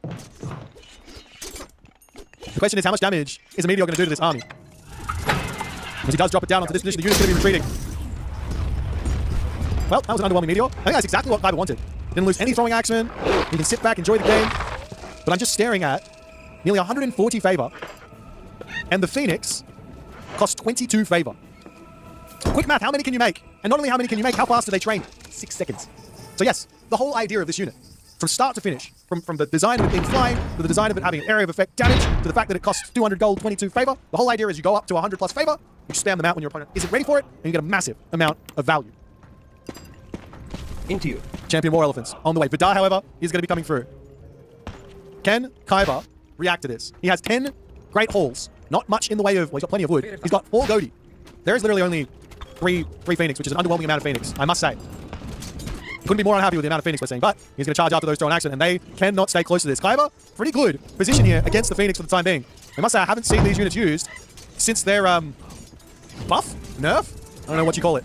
They have an extra 100 HP, but Ballistics means that there's no way to do Wiggle Micro. As Feast of Renown is in, the elephants are charging forward. Phoenix Egg going to go down on this side. More elephants coming into the mass. Kaiba looking solid at the moment. As Grass, well, I was expecting something like 6, 7 Phoenix and then Eclipse. We can still wait for it. It might happen soon. You never know. In comes the Inferno. Well, he hits some stuff. Not a whole lot.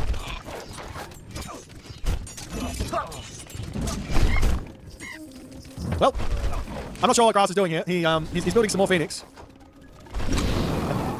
You kind of need Chariot Archers when you go Phoenix.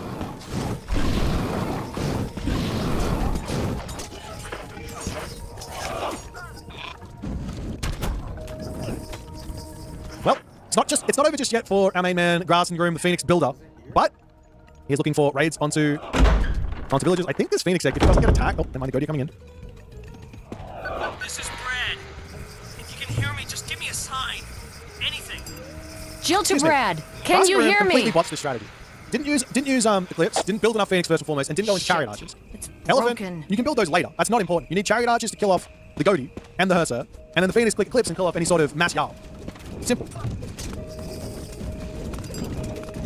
Kaiba deciding time to take one of Grass's town centers here. And Kaiba is just getting further and further ahead in this game. As the Phoenix charging onto this side, though the Godi are going to take some damage from the elephants. That's a lot of elephants over here. As the dwarves getting pulled back. Well, not even getting pulled back. They're just getting attacked here. Another Phoenix going down. There is still Book of Thoth. Fortified town centers on the way. Kaiba's going to take this town center, and then he's going to have Gloom Bursty as well. Remember that. It's one Phoenix in a dream. Gets 3 kills. These ones are going to come back alive.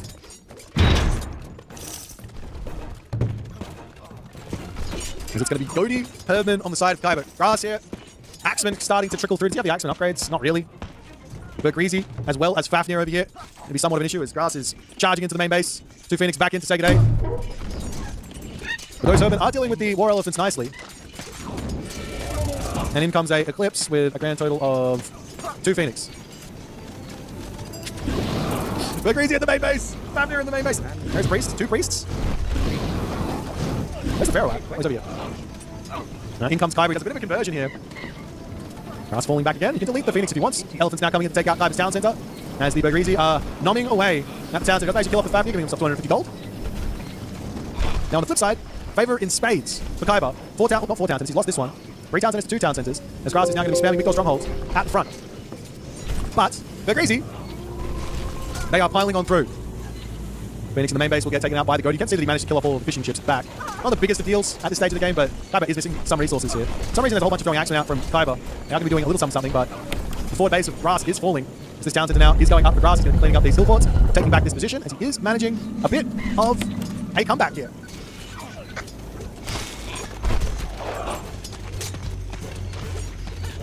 While this is all going on, Grass does have himself a nice trade route going. No trade route just yet from Kaiba, though he does. Oh, yes, there is. I couldn't see it. He's got 11. And he's got a 49 gold trade route. Not the best. But nonetheless, in onto the front here, pushing those elephants back. But Greasy probably should just kill off the mid golds. And Grass is, yet again, down to 165, pop 250. And Kaiba is finding some value here in the middle of the map. It wouldn't be a bad idea to go into Pet Supak at the moment as well, in order to deal with some stuff like the Greasy. You can also make Sphinx to deal with the Greasy. They do crush damage, so they're going to be very effective. Racer, obviously, a unit you can build as well. Siege towers, catapults.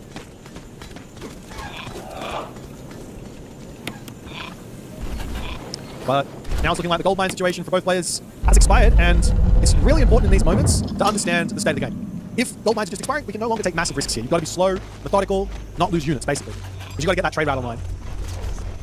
30 camel caravans, not quite enough to keep yourself going in this type of game. As all the mid-gold strongholds going down, and that's just so much gold from Grass. He's got 7 mid-golds, though, remaining. He's barracks up onto the back there as well. There's not many resources for Grass at the moment.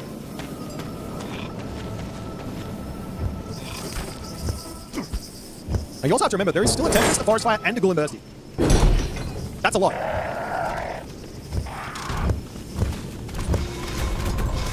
Umber Greasy going down. In comes the Tempest. In comes another Locust Swarm. I don't think that's going to be helping out very much. But this is a fight here that Grass absolutely needs to win. But a fight that I don't think he can win. Not through the Tempest, as the Ballaster are going to start cleaning everything up. Big Gold Stronghold going to be going down. Town Center in the middle going to be going down. And I think Kaiba has struck back, ladies and gentlemen. He is taking game number 2 here. I don't see a chance for our ISIS player to get a win. Not at this point. Gold situation too low. This Town Center is going to get taken, and then a Ghoul and Bursty can get dropped if any type of army can get mustered up again. It's up onto the top. They're easy to take out the mid-gold stronghold situation over here. Another temple for Grass onto this side. Not sure what he's looking for. And in comes those massive technologies as well. Heavy Ballaster plus the advanced fortifications. Now the Town Center on the front is up for Kaiba.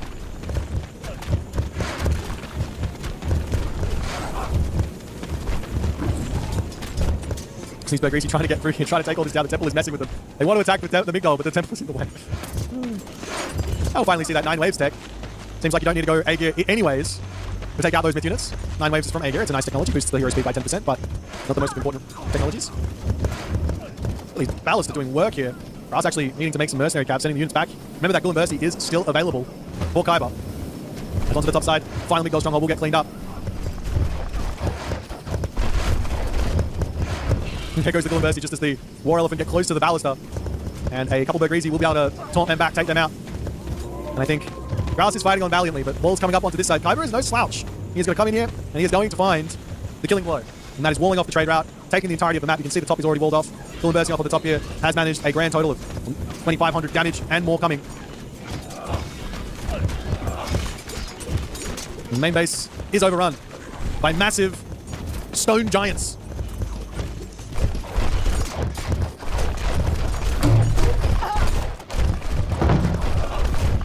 With losing this town center, he loses so much population, down to like 180 or something, right? 190, excuse me. 190, is that right? On one town center? I guess it's 45 town centers. With Bergreasy trying to stay alive on this spot, these champion elephants are going to get blown to pieces. There's 4 Bergreasy in queue. He's also got himself Jade Air. I didn't even watch this. He's got Shockaladdle, Jade Air, and Pandora's Box. All of his units are incredibly strong. Grass has still got plenty of resources to keep pumping out elephants, but they're just not going to do anything. Camel caravans are trapped. He doesn't have plenty of resources. His trade route is shut down. All of these camel caravans are going to be dying, and that will be game over as Kaiba strikes back versus Grass in game number 2 and gets the dub versus the ISIS. Well, that was an entertaining game. That was an entertaining game. I mean, I'm watching this, and I think the idea was solid, but the execution just wasn't quite there. I think if Grass went for Chariot Archers and went for a lot more than just 3 Phoenix at a time, I think that would have been scary for Kaiba. He didn't get any value out of his Meteor. Would have been nice to just see him drop the Meteor on the town center, allow the army to charge forward, greet the army with the Phoenix, send it back. Didn't do anything with the Meteor anyways. But just, yeah, Chariot Archer plus Phoenix. And the Chariot Archers focus down the Goatee. And then you're good to just completely own the game with a big fat Eclipse. And that would have worked out for him. The other alternative is what I suggested at the start, which was mummies. That made the most sense. Going Osiris here, going into mass mummies, chariot archers, as well as spearmen, or yeah, probably spearman, chariot archer, mummy. It would be really scary for Kaiba. But nonetheless, a well-played game from Kaiba. Takes one off of grass. Gotta feel good about that. That's his first win, I think, in an S-tier tournament. So congratulations to him. We'll see if we can keep it up into game number 3. We've got ourselves a series here, guys.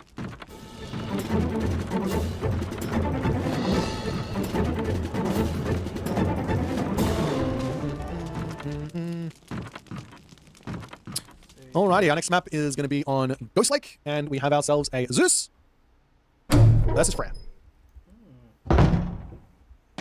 No? Why did I say Freya when I meant Nuwa? They're the same god, right? Like, Freya and Nuwa? Same god, right?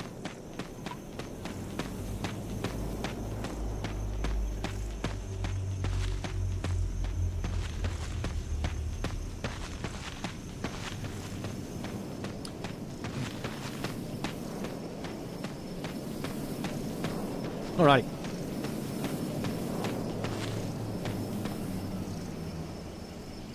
So our next game, Zeus versus Nuwa. We did see this a little bit. I saw Grass playing this exact matchup versus Matador recently. And he got off a win with a beautiful timing attack with Hoplite Manticore. And my personal opinion is this is a classical fight matchup for Nuwa and playing for infantry rather than going for the cav. We'll see if that's what Kaiba is going to go for, or if we're going to see some more Grass and Groom shenanigans. He's already been up to quite a bit in this series thus far. Let's jump into Ghost Lake and check it out.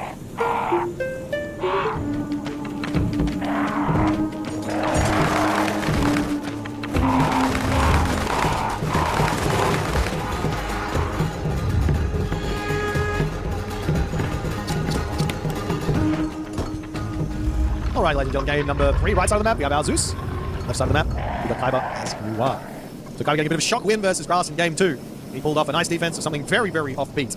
But even, it doesn't matter how offbeat your strategy is, if it is not executed well in these tournaments, these players are at top level. Don't let the elo above fool you. Doesn't mean anything. What matters is who wins and who loses at the end of the day.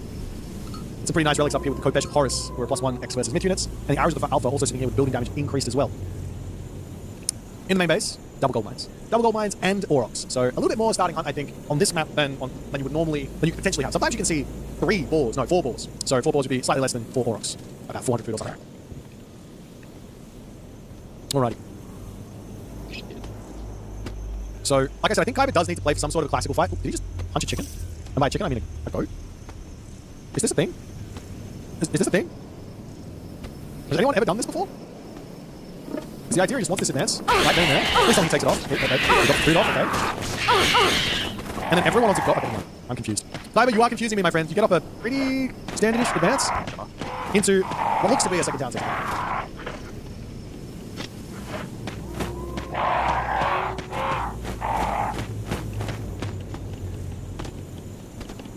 Alright, we got ourselves How To on the way. And Athena for Grass. So, will Grass go for some early game shenanigans with an early Heracles, or what is the game plan? Looks like it's just going to be straight for the town center. And a village center from Kaiba? This guy's insane. So the village center, the problem with the village center is you just don't get as much... You don't get as much favored land here. Alright guys, I need some people to start getting timed out, if you don't mind. Mods, do you think? Please. And anyone who's rage baiting as well, you know what you're doing. Stop it. Like, seriously, okay? Okay, we're back onto the game now, okay? Military Academy coming up for Grass in the main base. He gets the second town center up. Everything is scouted as well. Do we see a scout from Grass is the question. No. He doesn't see this village center, so he doesn't realize what he's up against. But the problem is, in not knowing what he's up against, there's not really an approach here. I don't really know what the idea is. What can go wrong for Grass at the moment? What would go wrong? What can you pull off here? He's got the military camp, so he wants to fake that he's going for a classical fight, which should force Grass to make units in the classical age. He does have the military academy, but the fact is that the attack comes so low, and he comes from Pegasus as well, and he's going to spot this village center, and he hasn't overreacted. I would not be surprised to see whatever Kaiba is trying to pull here not be effective. Another Kaiba military camp coming up. Archery Rangers coming down from Grass, and I think Grass can just play whatever he would normally play versus a 2-town center Nuwa. He can just play right now with Zeus, and he should be fine. The only issue, to some degree, is that, I mean, there's double gold mine in the main base, and there's going to be units coming out. There's a lot of Dao swordsmen. Kaiba does need to make fire archers here as well. And the fact that he didn't walk over to this settlement, it's not a long distance, but there is a slight amount of gained resources on this before losing out. But then again, Nuwa versus Zeus, you do have more villagers just naturally by spamming Kwafu, but you're probably still going to have an economic advantage here regardless. As Kaiba going to move up onto this hunt here. Villagers over onto this hunt, grabbing the Aurochs there. And in come the units to say good day to grass. That's a lot of dows as the Minotaurs say, get out of here. They're quite slow, so they have to make another move forward. But Kaiba sees those units and goes, hang on, I'm running away. We do see grass forced to build a few more units out here as well. That's still no fire archers on the way.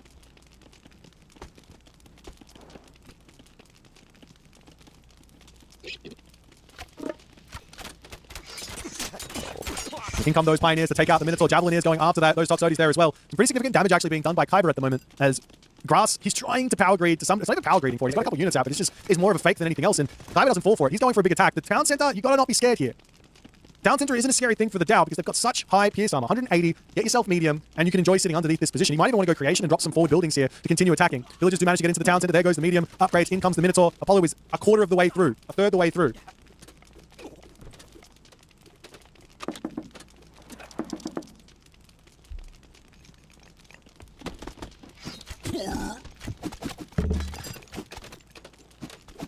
In comes Dow's, in comes Wuzu, Javelineer. Kaiba is full send at the moment. Grass with 6 villagers on favor. He clearly wants to make some Manticore here. This is Javelineers charge forward. The unit's going to be garrisoning into the town center. I'm not sure a Heroic Age is going to be helping out Grass all too much here. That being said, the Pioneer numbers are very, very low. So Dow will take down this town center. And Kaiba is still in full send. He's run out of food though. So many Quaffle on the back. Is the Quaffle going to make their way forward to where? This gold mine? That's a wild decision. Manticore is in. And there's only the one Dow here as Heracles gets caught out. That's going to go down. 2 Manticore in. You can almost kill off all of these Dow swordsmen with just Manticore. So Kaiba's got to be careful. He gets the town center kill. That's what he wanted. But this isn't game over for Grass in the slightest. There's lots of things here that can go wrong for Kaiba moving forward. Still not a single Fire Archer in. No peasants on the front there as well as a wild choice. No Pioneers just yet as Kaiba goes into spread formation. Doesn't have himself the Imperial Academy here just yet. Up to the top, going to be grabbing the gold mine. Like we said, it's a strange gold mine to grab, which is smart because Underworld exists. But you still need to get some defenses up here. And of course, the Quaffle would go onto wood because he didn't shift click onto the gold mine, but Kaiba recognizes it and he's off to the races there. In comes the Manticore. Big damage from those bad boys there. He's up to 4, 1800. Where that's concerned, going to continue building more of these. And I think Kaiba really wants a Heroic Age here. Market coming up. Still no Imperial Academy. One thing that can take out this army is going to be Fey Beasts. If Grass isn't careful, but if he is careful, he should be able to take out the Fey Beasts in one attack. So Village is bailing out on this spot. They're going to come all the way back home. He's got plenty of goats here though. 10, so he can easily eat all of that, get to the Heroic Age and be in a good position. Meanwhile, the town center is back up for Grass. Fortress going up over onto this side. And Kaiba is about to get spotted by the Grass village. Kaiba is about to get spotted by the Grass villagers. An Imperial Academy will come down. Manticore on the way. Quaffle trying to escape out on this spot, but where can they go? There is an exit over onto this side. Grass turns. He's killing off a wall. Get your units back up here. Can Kaiba pull a sneaky one? All he needs is Fey Beasts, I guess. Charging onto this side. He can try and take out the villagers of Grass, but this here is Kaiba getting very caught out. The army now charging after the Pacifists. He comes in, throws the ball of doom at the wall, trying to get out of here. Not able to do so as all the Quaffle die. Are you kidding me? As Kaiba will drop down the Fey Beast on top of the army here. He's going to be able to, at the very least, take out the majority of that. But Restoration comes in. He's not running still. You absolutely can kill off the army through Restoration. You have to keep running. He drops one. Charging after the back line here. The army does manage to stay alive. Restoration too strong. And now Grass has not only got... Well, he's just going to Underworld this. All those Quaffle are going to be dead. Without a question in my mind, this is an Underworld... Oh, never mind. He should Underworld. He's not feeling like it. There's so many units here that maybe Grass just goes, I can just chill for a little bit. In he comes, as he does send that special attack off. Not able to kill the Quaffle, and he's going to have to bail out here. Manticore can pop in and out of the Underworld passage for just a little bit. We get some significant damage onto the Dow Swordsman, but he doesn't want to risk it. As Kaiba has secured a gold mine, has dealt with the Underworld passage. Machine Workshop's coming up onto this side as well from Kaiba. And Grass, he's in front on villagers by a large number.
Zhurong is pre-queued for Kaiba here as well. And he's going to grab another town center. Upgrade-wise, Kaiba's missing some upgrades. Grass is not. Town center on this side for Grass now coming up. There's Kaiba. Whoop. Does he see the town center? Yes, he does. And some revenge villager kills. Much needed. But he doesn't micro onto the villagers correctly. He's going to have to chase them for a while. Meanwhile, into the main base, Kaiba. His earth wall is going to be getting taken out. As Grass going all the way up to the top side. Town center here will end up falling.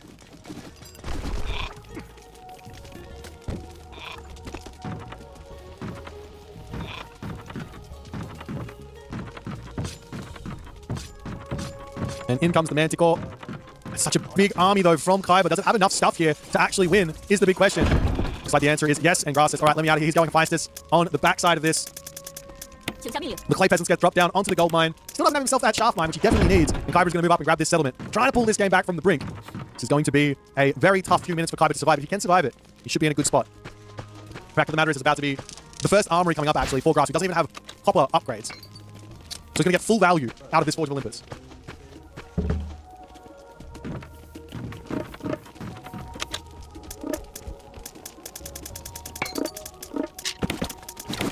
Kaiba looking for a little bit more value as the Manticore. Get a little bit of damage off, picking up a couple of Dows.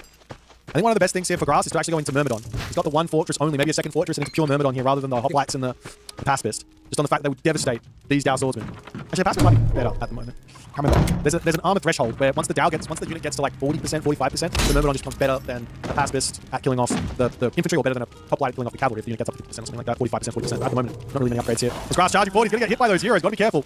Plenty bolt down. Forge of Olympus in. And all the upgrades under the sun to come through now. It's going to be a very, very short time for those to come up. But there is a nice timing here for Kaiba to actually attack. And he is hitting his own Mythic Age. And there's a unit here that Kaiba is going to get, which is incredibly powerful, which is the Zhu. We're on to the right side of the map, taking out the buildings here. Grass looking to take this town center and all the other good stuff. Military Academy going down for Grass. Fortress coming up onto this side. More upgrades on the way. But for the moment, it's 195 versus 235 potential population for Grass. Grass can get that in. This fortress not quite getting finishing. The Dow Swordsmen are getting over here. The Zhu flying in. That gets bolted out of the skies there. That's a secondary bolt from Grass.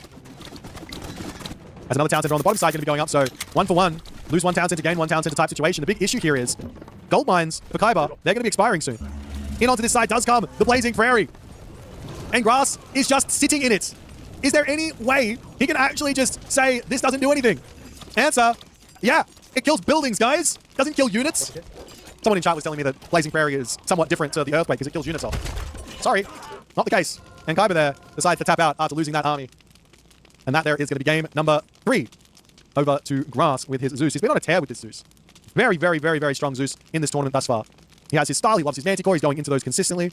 The one thing I would have preferred here is probably a read on this to be ready to either... Actually, you know what? This probably works. When you get to this situation and you've got no gold left as Zeus, you can probably take all the villagers off of gold, chuck them onto a temple, and get that next plenty vault up. You would have been able to go for 2 plenty vaults and have a decent amount of trade for enough gold income for him to not have to worry. But... A very nice game here from Kaiba. Kind of just got caught out on the gold mine. He should have ran those Wafu back home, pulled over onto this side, set up shop with his army on the spot with his units, and then he would have been okay against Underworld. But just was not a part of the game plan. Let's jump back over to the drafting menu and see what's going to happen next. His Manticore, he's fastest. All right, let me out of here. He's going fastest on the backside of this. The clay peasants get dropped down onto the gold mine. Still doesn't have himself that shaft mine, which he definitely needs. And Kaiba's going to move up and grab this settlement. Trying to pull this game back from the brink. This is going to be a very tough few minutes for Kaiba to survive. If he can survive it, he should be in a good spot. The fact of the matter is, it's about to be the first armory coming up, actually, for Grass, who doesn't even have copper upgrades. So he's going to get full value out of this Forge of Olympus.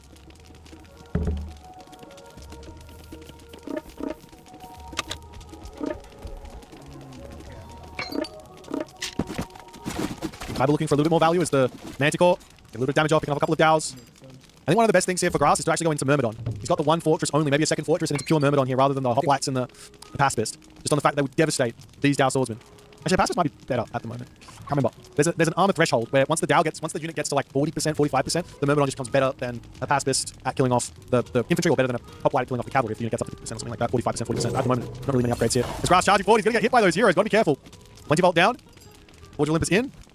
When you get to this, they're going to be expiring soon. In onto this side does come the Blazing Prairie. And Grass is just sitting in it. Is there any way he can actually just say, this doesn't do anything? Answer, yeah, it kills buildings, guys. Doesn't kill units. Someone in chat was telling me that Blazing Prairie is somewhat different to the Earthquake because it kills units off. Sorry, not the case. And Kaiba there decides to tap out after losing that army. And that there is going to be game number 3 over to grass with his Zeus. He's been on a tear with this Zeus. Very, very, very, very strong Zeus in this tournament thus far. He has his style, he loves his Manticore, he's going into those consistently. The one thing I would have preferred here is probably a read on this to be ready to either... Actually, you know what? This probably works. When you get to this situation and you've got no gold left, as Zeus, you can probably take all the villagers off of gold, chuck them onto a temple, and get that next plenty vault up. I think he would have been able to go for 2 plenty vaults and have a decent amount of trade for enough gold income for him to not have to worry. But a very nice game here from Kaiba. Kinda just got caught out on the gold mine. He should have ran those Wafu back home, pulled over onto this side, set up shop with his army on the spot with his units, and then he would have been okay against an Underworld. But just was not a part of the game plan. Let's jump back over to the drafting menu and see what's going to happen next.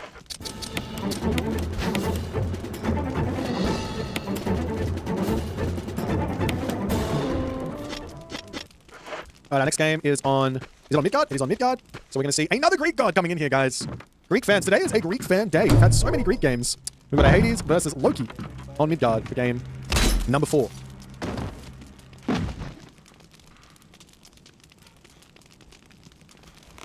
The Greek is undefeated today, that's true.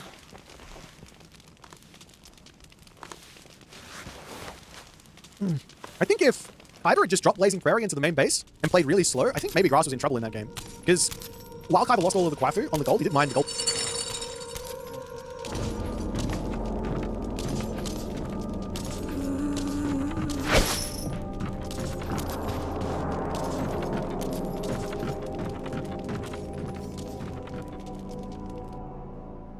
I wonder if she'll still be in there when I go back there.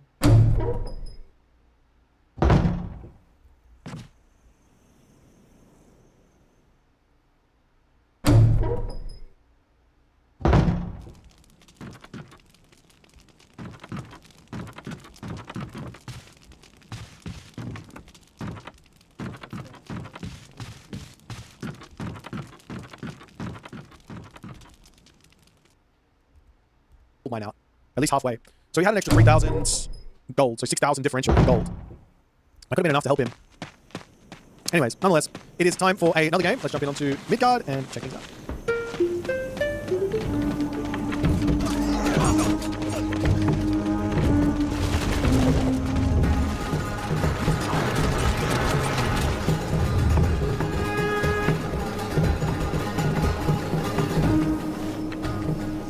Alrighty. Another game, another me. It's 2-1 for Grass. Grass on the left side of the map, Kaiba on the right side of the map.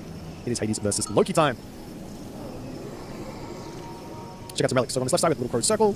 Our weapons upgrade food and gold plus minus 50%. On this side, we have the Scarab Pendant. Doing some nice things for your siege. So the Serpies on the right side there for the monkeys, and on the bottom side of the map is the Tower of Cestus. Kind of looks like we're on Tasmania, the way that this map is spawned. But it is Midgard, not Tasmania.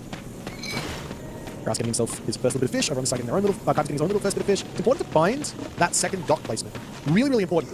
So much so that I would invest in the first fishing ship going scouting. Because right now, Kaiba, he's not making a bad choice. Not by any stretch of the imagination. It is kind of close to Grass though. And Grass can come over and compete to take these fishing spots. Whereas Kaiba, I mean, he can take this one, and he can take this one maybe. But he needs to get back over onto the other side and take these spots. And that's a little bit more challenging as Norse than it is Greek. I wouldn't be surprised to see Grass sending the villager over onto this left side to set up ship here as well. Now, in terms of what I think the best god is to play for Mining God for both of these players, on the side of Kaiba, you have to be a little bit careful going Heimdall in this specific matchup, just on the fact that if you go Heimdall and the Hades player goes Ares, you can get into some trouble versus Aspist, Cyclops, Hippias, as well as some Toxotes on the back. You kind of need the Force Eddy, just so you can give some sort of semblance of help with trolls. Unless you can get to the Relic Age really quickly, and then you can go into Mountain Giants, that can be enough to help you through it. So I think you want to go Njord. I also think that the Hades wants to go Ares here more times than not. But we might see an Athena. It's been a fairly consistent pick from Greek players for a very, very long time. But the reason why Ares is so good is because you have the boosted food income. And one thing that's important on water maps, on heavy water maps with lots of fish, is to find ways in which to spend your food. Oftentimes that ends up being building like infantry units, but building myth units is the next tier up of best usages of that extra food. We'll see which way it's going to go. Athena is obviously nice because you get the Restoration in, you get the Minotaur to come and raid early on, you can save your favorite potentially into the Heroic Age Manticore, or even potentially some Nemean Lions. But we'll see which way it's going to be here for Grass. So he's just about to pick the advance, and he does pick Athena.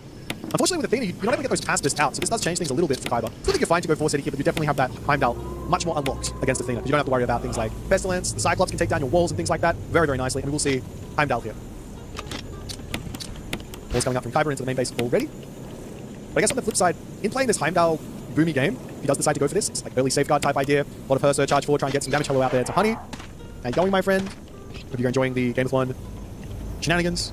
I will be saying hello to many different people throughout the game because we've got a Loki player. Jonas Janasson. No, Janasson. What's going on, man? These guys, we did have a crowdfunder before this tournament kicked off, and these guys supported and bought the Ursa. As in comes Kyber. He drops the spy down onto this position. As I'm fairly certain you normally drop Undermine here. This Dusk Boss is going to go down. Is he not going to drop it? There he goes. Will be a dead military academy. Slows Grass down ever so slightly. So we'll move over here and drop another one. And back another military academy coming through. As the walls are well and truly on the way. Kyber as well now has got 12 favor, so he can get himself safeguarded if he wants to. Over to this side, we do see the attack from Grass. Grass is going to be trying to exert his harassment, multitasking, APM power on to Kyber. Kyber now going to be spamming out Berserk, so he doesn't have the houses in just yet. There's a bit of a misclick there, making it Drekki to try and deal with the Trireme. It's not exactly what he wants there. But I think at half HP it doesn't matter. I think the Drekki will win. I think. It's going to be close. Anyways. Another little cheeky wall up onto this side. Power obsessed. Specific cards. I'm going to go versus. Yeah, this is actually a pretty heavy gold map. Lots and lots of gold mines. This is great for the Loki. You can get this map spawning with as little as 2 gold mines per player. Having 8 gold mines per player, that's going to be feeling really nice. 8, 6, 1, 2, 3, 4, 5, 6, 6 gold mines per player. It's not a crazy amount. Oh, sorry, 3 gold mines. Yeah, 3 gold mines. Not a crazy. It's still decent. So the top side, Trireme up onto here. What is this Ironry doing over here? Oh, they're good, sir. Fishing ships garrisoned up to try and take the Trireme down. As into the main base comes a really, really important raid. A random guy, dude, fellow, what's happening, man? You're about to get involved. So El Ticino will be a villager pick. Eventually another one. Nope. With that Zom, time to get out of there.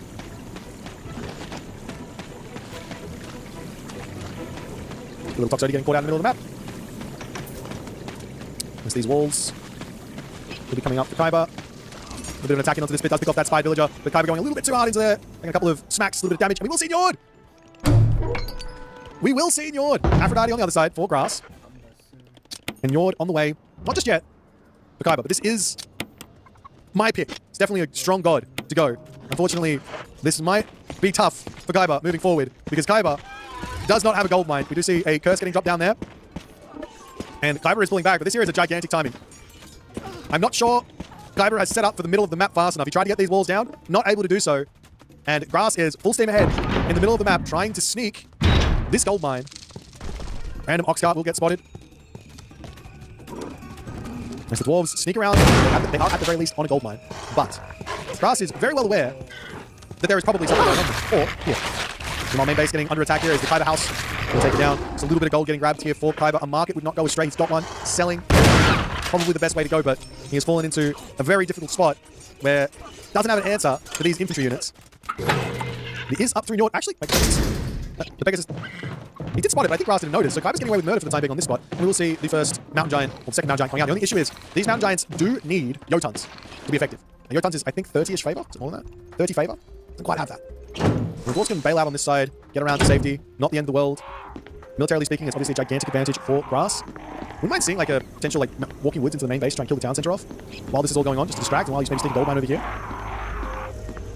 As the ring around the Rosie has been completed up onto this side, bit of an attack as the troll spawn comes in. But Kyber is heading back onto the gold mine to the left as the army is sitting here waiting, watching Enemy Lion get a stun off. The army is split up, but it is coming close. In comes the Walking Woods as the Mountain Giants involved. Definitely need that Jotun take. It's the only real hope he's got. But he's going up for Ring Giver at the moment. A little bit of damage does get done. Gold is coming through. Selling of wood has already happened. Meanwhile, Skylar doing damage over here. Kraken killing off some fishing ships slowly on this left side. Great Hall going down onto this top side. Nearly 175 pop for Grass and a restoration available. This is going to be incredibly difficult to deal with. And Kyber, he has nothing he can do except to charge in and take this fight right here, right now. Restoration gets dropped. 6k military resources stays steady. And the army of Kyber is going to dissipate, most likely. As Grass does manage, I think, a victory, and that is a 3-1 victory here for Grass. We will see him back on the weekend for another round of 8 attempts. Another, his second, third, fourth? His fourth consistent. Well, if he gets to the semifinals, it'll be his fourth consistent semifinals appearance, I think, since the start of the tournament. He's been one of the most consistent semifinalists of this tournament thus far. Kyber put up a really good fight. Caught Grass out in game 2. I think he caught Grass out in game 3 as well, but Grass also caught Kyber back out. Pulled the game back from the brink. Game 4 looked solid. Game 1 looked solid. Well played to Grass. Let's jump over to the bracket and see who Grass is going to go play on the weekend.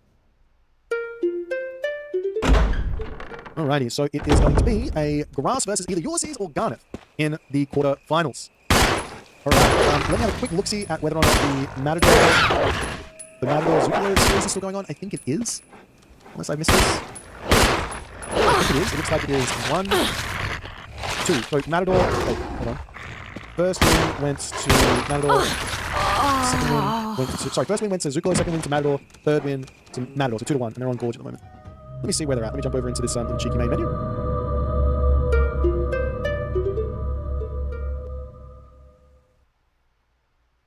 Oh, it's finished? Oh, okay. Was it a 3? Was it a 3-0? Sorry, 3-1? Did I get that right? Did I read the chat right?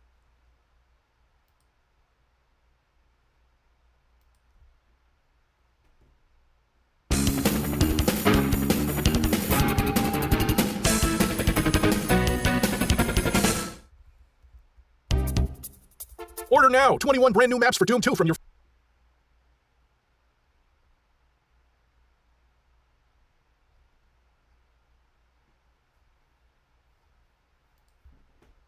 What's up? Today I'm ranking some Doom mods. These are all the Doom mods that I've played. I've got them down here at the very bottom, and I'm going to place them on this tier list. I've got S tier, A tier, B, C, D, and F.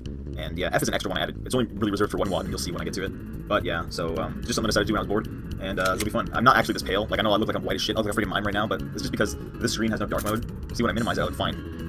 But yeah, anyway, let's jump into this one. Naturally, I've got Doom 1 at the very beginning, because Doom 1 is the first Doom ever made. So I'm going to place that at B tier, because while it is, you know, legendary, it's been surpassed in so many ways. So for the legendary status, I'm going to place it right there in the B tier, which is, that's a good spot. B tier is not bad.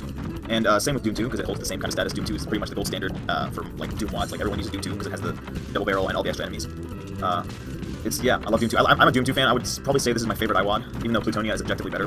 But yeah, Doom 2 and Doom 1 both get B. And you know what, Doom 1, the way it did also, Doom the way it did, the only reason it's not an A tier, because it is great, level design's fantastic, the only reason it's not an A tier for me is just because it doesn't really do anything like that special. It's just more levels that look like Doom 1. For the A tier, I would give it to No End in Sight. This is an amazing game. It starts off very much like Doom, but it really like starts to go in its own direction in episodes 3 and 4. I did a review of this one. It's a very good game. I love this one. It really breathes new, fresh air into Doom 1. And there's Doom 2 the way it did, which I will give an A tier. This was actually my favorite WAD of all time at one point, although it was also like one of the earliest ones I played back when I started playing, like, you know, 2 years ago. Ev Eternity, also an A. I mean, Ev Eternity is so good, what can I say about it that isn't good? It has a shitty final boss, though. I will say that. I do not like the final boss of Ev Eternity. It's kind of a drag. It's really, like, cheap and unfair. But the rest of it's great. Love Ev Eternity, great soundtrack, great maps, and Ancient Aliens. I kind of love these two together because they both kind of got, like, some mainstream attention. Ev Eternity released on the 25th anniversary of Doom, and Ancient Aliens released, like, 5 days after Doom 2016, and they were both very huge, like, huge hits at the time.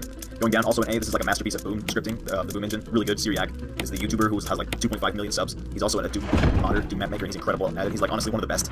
Going down is awesome, highly recommend that. He also did the music for it, which is really cool. I've also got Bloodstain right here. I'm gonna put this in the A tier just because I love Bloodstain. It's one of my favorite WADs. I actually did a review of this one just recently. You can check that out and see why I like it so much. I'll put a link to it. Really good WAD. I love Bloodstain.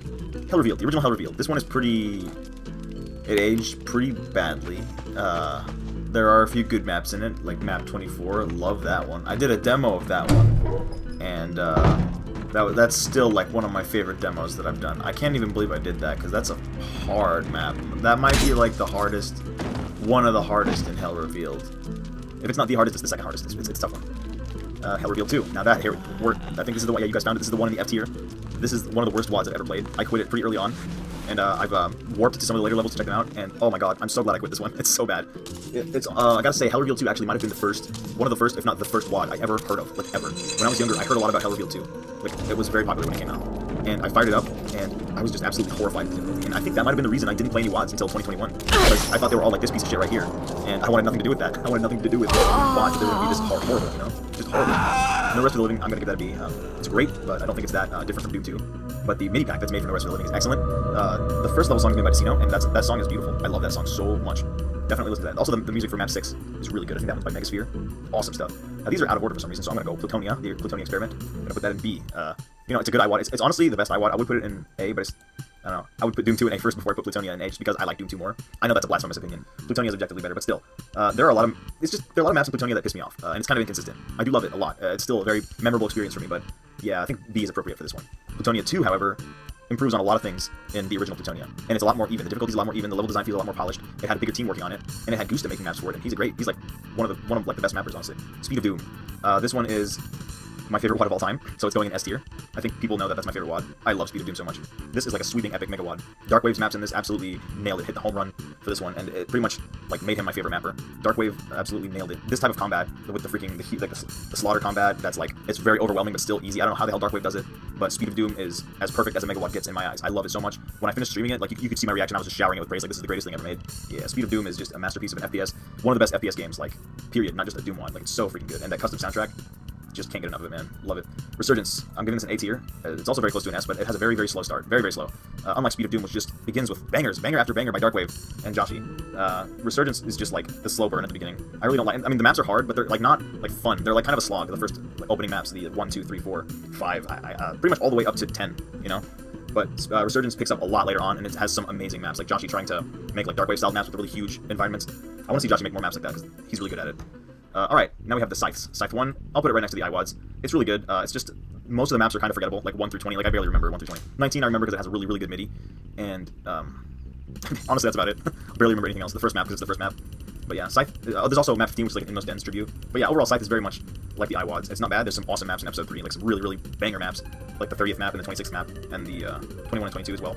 But yeah, overall Scythe is just kind of like, it's much like Doom 1 and 2, but a little harder. Scythe 2, on the other hand, one of my favorites of all time. This was my favorite of all time before I played Speed of Doom. It's so freaking good. Scythe 2 is just Eric Alm's masterpiece. I mean, he really knows exactly, like, like I said, he absolutely had his formula down on lock when he made Scythe 2. And it's absolutely beautiful. Like, I love the phenomenal build-up that it has at the end. It's so good. Sigil. I'm probably gonna give this one a B. It's amazing, but it's... you know what, actually, I gave No End Inside an A. Sigil, I'll give it an A. Sigil's really good. I really like Romero's maps. It's just that some of it can be a little hard to play. It's a little too tight, you know? Romero and Sigil like really likes his tight spaces, and I don't remember his maps being that tight early on. Like I really liked E4 M6 was one of my favorite maps from Ultimate Doom, and yeah, Sigil just makes that look like a grand freaking Darkwave environment. It's kind of crazy, but I do love Sigil. I think it still deserves an A because it's just really fun. Sunder, you're gonna be surprised, but I'm giving this an S tier. Sunder is objectively not perfect. It does have a few things that like there's a lot of pits, a lot of death pits in Sunder. You know, there's a lot of moments where you get a platform or fall into a pit and die. But I think Sunder is just so freaking beautiful, and it's so like it's one of the best slaughter maps. Whenever I think of a slaughter WAD, I think of Sunder. Like that's my gold example, gold standard. I love that WAD. I love pretty much every single map in it. I love it. I love how each map has its own unique theme. There's the green island, you know, then there's the burrow, the underground with the giant mouth, then there's the dreaming garden, which looks like a giant bathroom, and the slaughterhouse. I can go on and on and on. Sunder is just like one of the best Doom WADs ever. I love just the way it looks. The detail is just insane. One of the best looking WADs. It's kind of insane how like each one of those maps is like the kind of thing someone would release on their own. You know what I mean? Like as a standalone map. Like Entropy came out on its own. Deus Volt, you know, but Insane Gazebo and Sunder is making a whole megawatt of those kinds of maps. Sunlust, also, I really can't give it anywhere but an S tier. I mean, this is the prime example of Doom modding. This is pretty much peak Doom modding right here. I don't think you're gonna get any better WADs than Sunder. I think this is like as good as it gets. Like the polish, or Sunder has its Sunlust. I don't think you're gonna get any better WADs than Sunlust. It's as good as it gets, honestly. The amount of polish, the amount of like playtesting and careful map design, like it's kind of like everything is so perfectly placed in this one. They nailed it, like straight up. They nailed it perfectly. Evolution. Now I used to give this one an F, but I'm gonna give it a D just because it's. How do I say this? Evolution is not like the worst thing ever. I played further into Evolution than I did into Hell Reveal. Much further. In Evolution, though, there's one map where you have to shoot these like walls. They're not like shootable switches. They're like walls. You shoot the wall, and then you progress. I wasn't even able to figure that out. So yeah, I couldn't beat this one. It was pretty bad. I really was bitter about it for a long time, and I still haven't come back to it. Revolution, on the other hand, is an S. This is the like the Revolution was sort of a 2017 tribute, like an homage WAD to Evolution, and there's a lot of really nice tributes in it. Like there's a wormhole style map, there's the Egyptian secret map, it's just so good. I love Revolution so much. It just absolutely perfects every little idea that Evolution had, you know. There's those like big trucks like they had in Evolution. It's really cool. Yeah, I just love Revolution so much. So good. There really isn't any map in that I just like. It's just honestly as good as it gets, and the soundtrack is amazing. One of the best soundtracks. There's like all 36 custom songs. It's amazing. Valiant, I'll give that an A. It should get, I mean, honestly it should get an S. It's really good, but I'm giving it an A because it's a little repetitive. Like the first 18 maps, 1, 2, 3, 4, 5, 6, 7, 8, all the way up to 18 look very similar. They're all just like tech based with like jungle growing in all over it. And then it gets like Hell episode and then Moon episode, and Hell episode was pretty weak in my opinion, so I'm not gonna put it on the S, I'm just gonna put it on the A, and I think that's fitting. Deus Volt, I'm gonna put that in C tier. It probably deserves lower. Deus Volt aged like shit. It aged pretty badly, but I'm putting it in C just because I like it. I enjoyed it. I thought it was really fun. It's really got a good sort of adventure map style. The way you start off in a tech base that is just sort of, you know, surrounded by hell, and then you emerge into this huge hell environment. And there's like all kinds of, there's like 30 secrets that you can find. And yeah, I like it. I know a lot of people who despise Deus Volt, but I had a good time with it, and I think C is where it belongs in my opinion. And last but not least, Alien Vendetta. The classic Alien Vendetta. This one was very influential in the community. A tier is very fitting for it, because it's not an S. It has some very, very old slaughter maps that are still very good today, that hold up well. There's like map 25, map 26, map 32, those are very good maps, I love those. And yeah, Alien Vendetta is just a classic for a reason. I love it so much, and I probably visit it sometime soon. Yeah, that's the first WAD that I ever pistol started, like every map. It's really good. I think Speed of Doom and Alien Vendetta are the two maps I would recommend, or the two WADs I would recommend after you finish like Plutonia, you know, and you're ready for a bigger challenge. Go for either Alien Vendetta or Speed of Doom. They're both so freaking good. You will not regret it. Anyway, that's all the WADs, ranks. There's my list right there. Hope you enjoyed the video. This was fun to put together. Just something I thought I'd do because I'm bored. I'll save it here, and you can do it on. You can add to it. You can make it other stuff onto it. Do whatever. So yeah. Anyway, that's gonna do it for today. Thank you for watching.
Hello. I thought it would... That's just how I feel. So, I want to do this tier list based on how I feel.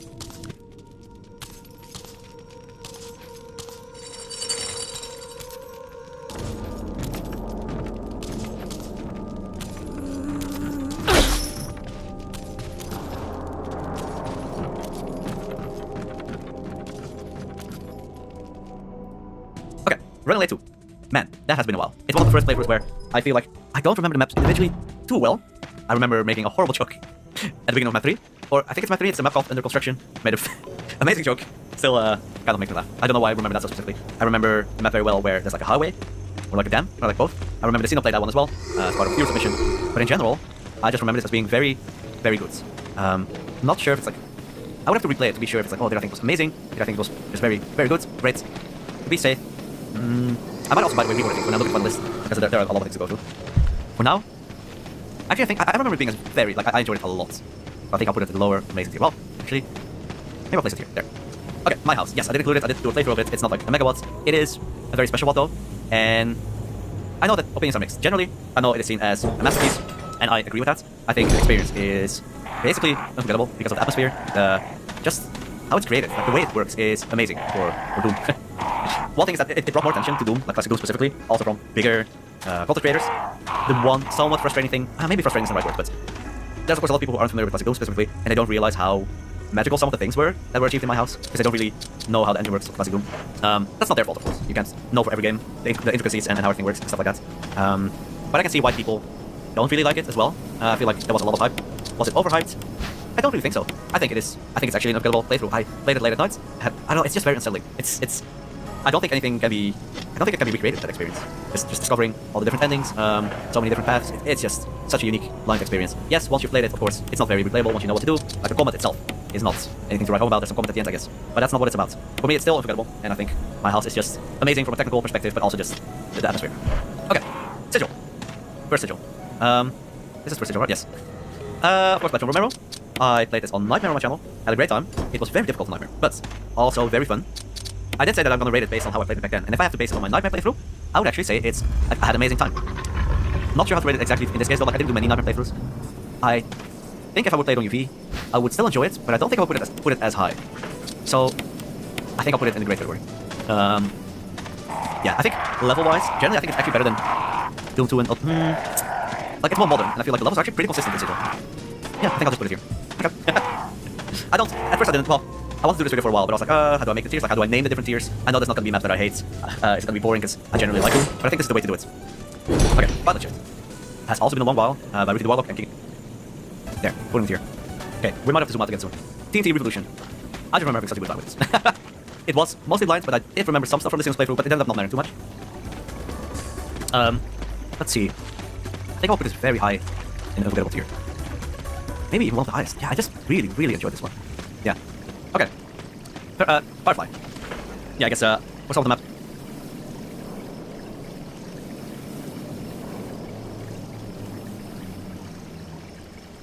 Too well. That's kind of how I feel about it. Okay, then, Lutonia. I rate this a bit more highly. I'm definitely gonna put this in the B tier. Let's put it... B tier, the great tier. Well, same thing. In the great tier. I think it holds up pretty well. Yes, the maps are hard. I'm pretty sure I died quite a few times, but in general, I think it went pretty well for a blind run. And what I really liked is that this was the first one where I mean, it's all WoD, of course, but I could really see how some of the modern WoDs were inspired by this. Just the way the traps were set up. Like, oh, you get locked in, there's an enemy, like a Baron, blocking the entrance path, so you can't just leave and run away. Stuff like that. And that really opened my eyes, like, oh wow, I can see so many of the more modern fights that I already did. I can see that they were clearly inspired by Plutonia. Or maybe, I don't know if they were inspired, but Plutonia kind of started with it. Maybe there are other WoDs that did it earlier, I don't know. Right, let's see if I can kill these dogs.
this game is fucking, dude. This is cool. They did a good job with this game.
thought it was done. It's not done? Huh. Come on, man. This whole time I thought it was... Why is Steam not up?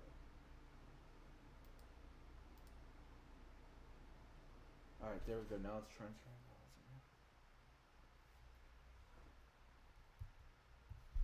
Let's go ahead and pause the stream. Well, actually, no. I might as well play since it's... I don't know why it stopped transferring.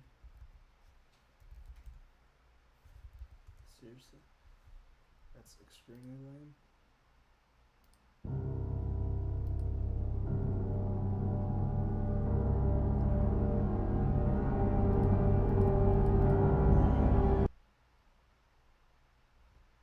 Alright, so how many minutes? Doesn't even say. Okay, 15 minutes. See if I can get any code.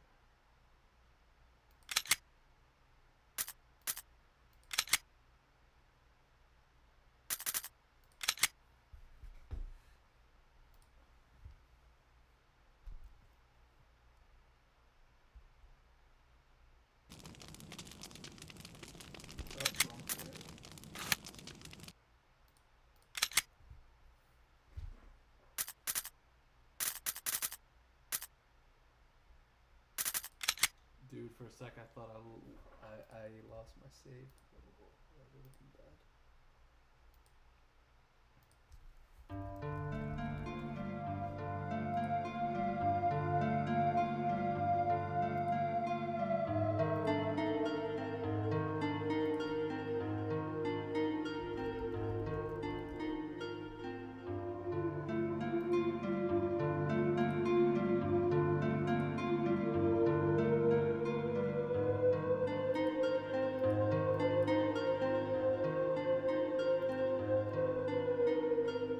The Mista, and Recon, and Eric BR, and Super FM, and Tunison. Why are so many of the Age of Mythology elite players playing Age of Empires 4 lately? Myself included. Now personally I think the two games share a lot of the same DNA, but at the same time there are some very, very clear differences between the two as well. Now before the comment section heats up in AoE 4 versus AoM Battlefield, let me say this first. This isn't about putting one game down and hyping up the other. This video is all about exploring the similarities and differences between them. Because who knows, you might be an AoE 4 player who ends up wanting to give AoM a try, and it could be the other way around as well, right? So both games are fantastic in their own right, and they can absolutely coexist. Honestly, if I had unlimited amount of time, I'd be playing both. However, that being said, I do think one game in its current state stands above the other, and I'll share which one that is at the end of the video. And you guys know me by now. I'm not going to be sugarcoating anything. I'm going to say it how it is. I might lose some fans over it, but it is what it is. So let's get started. Number 1, unit dynamics. Now in Age of Mythology, we generally make what our god specializes in. So if you're playing Poseidon, you're going to make cavalry, etc. In Age of Empires 4, the dynamic is similar. So if you're playing French, you're going to make knights, but it's significantly more dynamic. And it's more dynamic because unit counters are significantly more pronounced. So if you're trying to get a win, you'll try to continuously counter your opponent's units, and they will try to do the same. This also rewards better micro and positioning. You want each unit to fight its intended counter. So if you're trying to engage an opponent and he has archers in the back line, you want to get your horses in the back line, it's going to lead to immense value.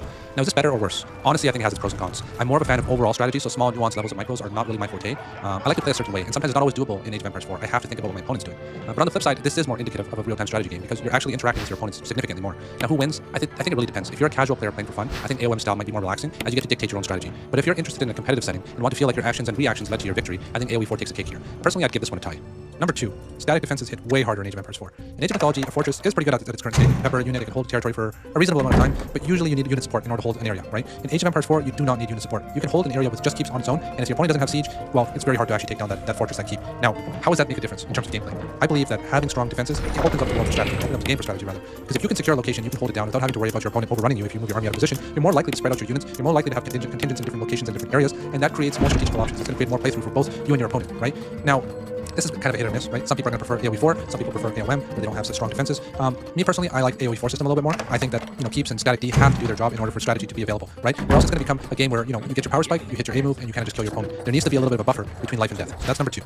Number 3, the ability to counterplay and the capability of counterplay, right? So the capability of counterplay is dependent upon your ability to scout. If you're able to scout your opponent, you're able to react to him and counterplay. But in Age of Mythology, there are some things that you cannot scout. So for example, if your opponent is going up from the heroic age to the mythic age, there's not always an indicator that lets you know, okay, he's almost 90% up to mythic. And if he's up to mythic and he plants down his god power, well, that could be lights out, right? In Age of Empires 4, in the exact same scenario, if your opponent is going from age 3 to age 4, he has to build a building. The building has an indicator that lets you know how far along is he. So the fact that you're able to scout this one aspect of it, allows you to, prepare ahead of time. Okay, he's going to age 4, I need to start getting my keeps in this location, I need to start making this unit, I need to start pushing, or I need to start teching myself. That gives you the ability to counterplay based on the ability to scout. It's not always possible in Age of Mythology, so I would give another edge to Age of Empires 4 in this regard, because I'm a player that likes to be prepared and be ready. Whereas in Age of Mythology, you kind of can surprise your opponent. Now, some people like that. They like to be sneaky. They like to hide their age up, and they just want to just completely catch their opponent off guard and kill them right there and then. And to them, they might enjoy the Age of Mythology style. For me, I'm more on the Age of Empires 4 side. Number 4, asymmetry. Now this is where Age of Mythology takes a significant leap over Age of Empires 4. Every single civilization in the game is vastly different from one another. All the Greeks, whether they be Hades, Zeus, and Poseidon, are vastly different. If I'm playing Poseidon, it feels completely different than if I'm playing Zeus, right? Whereas in Age of Empires 4, rather, if you're playing a variant, like if I'm playing Abbasids and I'm playing Ayyubids, while they are very different, they're not as different as they are in Age of Mythology. Now, it's not only the civilizations that are different. In Age of Mythology, every map feels very, very different too. You have different animals on each map, you have different food sources, it just feels like every game feels completely different from one another. So Age of Mythology is leaps and bounds better than Age of Empires 4 in this regard. Is it really a pro? I think it's a pro. I think it's really, really fun, but it's also a con in the sense that you need a significant amount of game knowledge to actually perform in Age of Mythology, whereas in Age of Empires 4, it's a lot easier because the civilizations are more similar. But I still give a significant edge to Age of Mythology in this regard. Number 5, the online interface/UI. Now, Age of Mythology's interface looks great, but it's lacking a lot of features. For example, you don't get ranked seasons, you don't get customized badges for your level, you don't get different game modes such as free for all and whatnot. It just feels somewhat lonely, right? It feels like, hey, this is a score, so 1867 is my score. It feels a bit arbitrary. I don't know what that is. I wish I had some different icons and logos showcasing what my level is. And the other thing I mentioned about being lonely is the main issue here is that the friends section is not the focal point of this UI. It's hard to find. It's tucked away somewhere in the corner. It's not super easy to get to. Now, AoE 4 is not perfect by any means, right? There's a lot of room for improvement, but it's a giant leap forward from AoE. For example, if I was to look at my rank seasons right here, it tells me what rank I am when the season ends, what rewards I'm going to get for getting this rank. It tells you all the different lists of different rankings and levels. So many more things that you can actually see, more features, right? Another cool thing that I really enjoy is being able to customize my profile. So you can change your logo, your coat of arms, and the emblem that you get in your TC. There's so many different options, right? Retold has this, but not to the same extent. So tons of customizability here. And the most important thing is that the friends section is the focal point of the UI. It's super easy to get to. You click here, here's all my friends, and it's easy to communicate with one another, right? So, you just send a message, and it's just that easy, right? When you don't Retold, have to look for it. It's not the focal point. Another cool thing is you get map vetoes, right? Such as this. So you can, if there's certain maps you don't want to play, you just veto it, and it's done there and then. Another cool thing is the rank modes that I talked about, right? So if you go to quick match here, you have different game modes that you can play, and honestly, it's just a big, big step. Number 6, game plans. Now, Age of Mythology is a very textbook-driven game, right? And I also think this is a similarity with Age of Empires 4. They're both very textbook-related. The only difference is the deviations between where you are and where you want to go. So let's say, for example, you're an Age of Mythology player and you're playing Isis. Usually, Age of Mythology players are going to want to get to your Mythic Age, which is going to give you your strongest god power, and usually you get like a strong technology, like Valley of the Kings, per se. So let's say you're Isis, and you go start the game. Usually things are going pretty smooth, right? Oh, we have one hiccup, right? So you have a hiccup here, you resolve that hiccup, and then you back to your baseline. Oh, another hiccup. Well, this one might be in your favor. So you're into your baseline again, and so on and so forth, right? It's kind of like this. And you can usually get to where you need to go with pretty much like 90% certainty, right? I would say maybe 80%. I haven't been playing a while, so I could be wrong. It could be a little bit different. The reason why there's swings is going to try to interrupt the Malians at every chance that they can get. Whereas in Age of Mythology, it's very...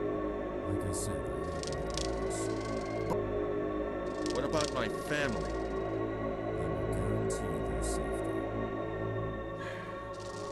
If I play my cards right.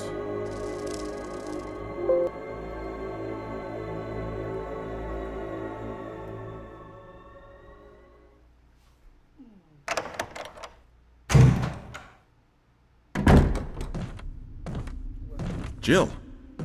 Barry, I heard someone talking. Oh, you heard. I think age is starting to take its toll. Talking to myself is becoming a bad habit. Talking to yourself? You all right? What's gotten into you? I'm getting you worried, aren't I? But don't, I'm alright. I guess this creepy mansion has gotten to my nerves. Anyway, I think I'll go outside, get some fresh air for a change. Don't worry, I'm just going to get some fresh air. If I'm lucky, I'll get to waste some monsters along the way.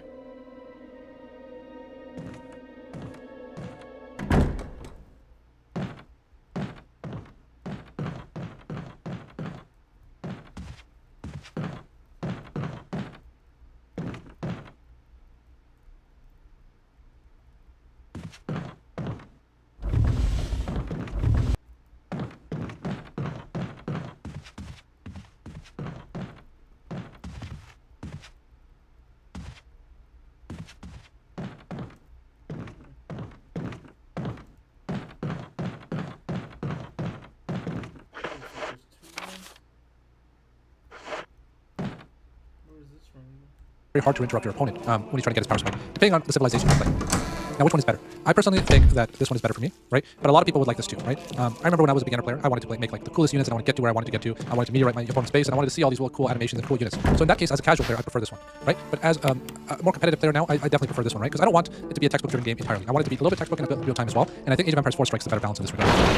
Number 7, the small details. Now, there's a lot of tiny details that you might never pick up or realize until you play like 50, 60 games. But like, let's say that you're an Age of Mythology player. We all know that in Age of Mythology that projectiles are dog food, right? if you're playing Raiding Cavalry and you're up against Toxic State, you can dodge most of the arrows, right, depending on which way you're moving. This is also similar in Age of Empires 2. But in Age of Empires 4, you can't dodge any arrows. So if you run past it with the bunkers, you're going to be hit with 100% certainty, right? So which one is better? Now this is something that's been debated for eons, right? Personally, I think they're both kind of fine. I'm okay with both of them, but I do think that dodging arrows should be reserved for cavalry units. I don't think the infantry should be able to dodge arrows under any circumstance. So that's -1 point I would give for the Age of Mythology side. But at the same time, I do like the fact that some units are capable of dodging arrows, which Age of Empires 4 doesn't have. So yeah, I guess it's personal preference. Another thing is in Age of Mythology, if you are to hit a unit, let's say that you have a herdman and you hit a horseman, the horseman will slow down, right? There's a snare. In Age of Empires 4, there is no snare. So even if you tag the horseman, he's not going to slow down and you can kind of get away. Now, which one is better in this angle? Most of the people that I talk to like the snare. They say the snare is good. You know, it's annoying that the cavalry can just come in and out and run around and stuff like that. I see that argument, but I'm on the other side of the fence. I think that the snare is bad because if you don't have a snare, it's promoting more aggressive gameplay. You can raid and you can be kind of safe in a sense where you're not going to get tagged by anything and you just run away, right? You don't slow down as a result. It's also more simplistic, so some newer players and casuals will be like, oh, why is my unit slowing down? It's so strange, right? So these little tiny details add up. These are two of the bigger ones that I think have impacted me a lot in the switch over from Age of Mythology to Age of Empires 4. Number 8, the campaigns. Now, Age of Mythology has one of the best campaigns that I've ever played. It's just so much fun. It's not like historically accurate or anything like that, but it's just a ton of fun. You're at Kantos and just going through the different ages and you're trying to fulfill the missions and stuff like that, right? I played this like 2 or 3 times when I was younger. I don't remember the exact details right now, but I know that I had a blast playing it. But Age of Empires 4 also has a pretty awesome campaign. And in Age of Empires 4, you get to learn about history and you get to be the commander in those epic battles that have happened in the past and learn from them. And it feels a little bit more educational in that sense. Now, which one is better? I think that's very personal. I still think that the Age of Mythology campaign has a special place in my heart. I still remember it to this very day, and I played it like 15 years ago. So it was a lot of fun when I first played it, and it's very memorable. The Age of Empires 4 ones are a lot of fun too, but they're not as memorable for me as much, right? It's just I played it, I learned about history, and I moved on from it. It doesn't feel special to me. So I give the edge to Age of Mythology in this regard. I think the campaign has been done a lot better. So to conclude, which game do I think is better? Now, I don't want to be harsh here, right? But if I have to pick a winner, I'm going to say Age of Empires 4. And I remember this conversation happening with me and Eric PR and a couple other people in chat room once, and they kept saying that Age of Empires 4 is vastly superior to Age of Mythology, and I denied it all the way through because I played Age of Empires 4 for a very long time before, and I thought it was okay. It wasn't the greatest game of all time back then, but the game has had so much time to simmer, and I think they've refined it to a point where it's actually a lot of fun, right? So when it came out, the game wasn't in its best shape. It took a few years for them to actually make a game that it is today, right? Age of Mythology is still young, it's still new, it's still like a year old or something like that, if even. So they still have time to make it a wonderful, beautiful game. And I think that in time, a couple years from now, if the dev team continues to work as hard as they are right now, there's a very plausible chance that it can actually be better than Age of Empires 4. But in its current state, the way it is right now, I think Age of Empires 4 is a wonderful game, especially the RTS pure team. I like Age of Empires 4. I think the casual players will like Age of Mythology more because you're going to have stuff that like god powers, myth units. You're going to have like really cool different civilizations. You're going to have maps that are completely different from one another, different animals. Like there's so much detail in Age of Mythology that a casual player will actually enjoy that a lot more, I think. So if you're a casual player, I consider you to try Age of Mythology. I think it's going to be an amazing game. If you're a more competitive gamer, if you're not even in that sense, but if you're a competitive gamer and you want to have merit over your victories and you want to have merit over your losses, I think give Age of Empires 4 a try, and I think you'll like it a lot. So that's it for now. Let me know if you guys agree or disagree in the comment section below. And yeah, hopefully see you guys in the next video. Take care. Bye.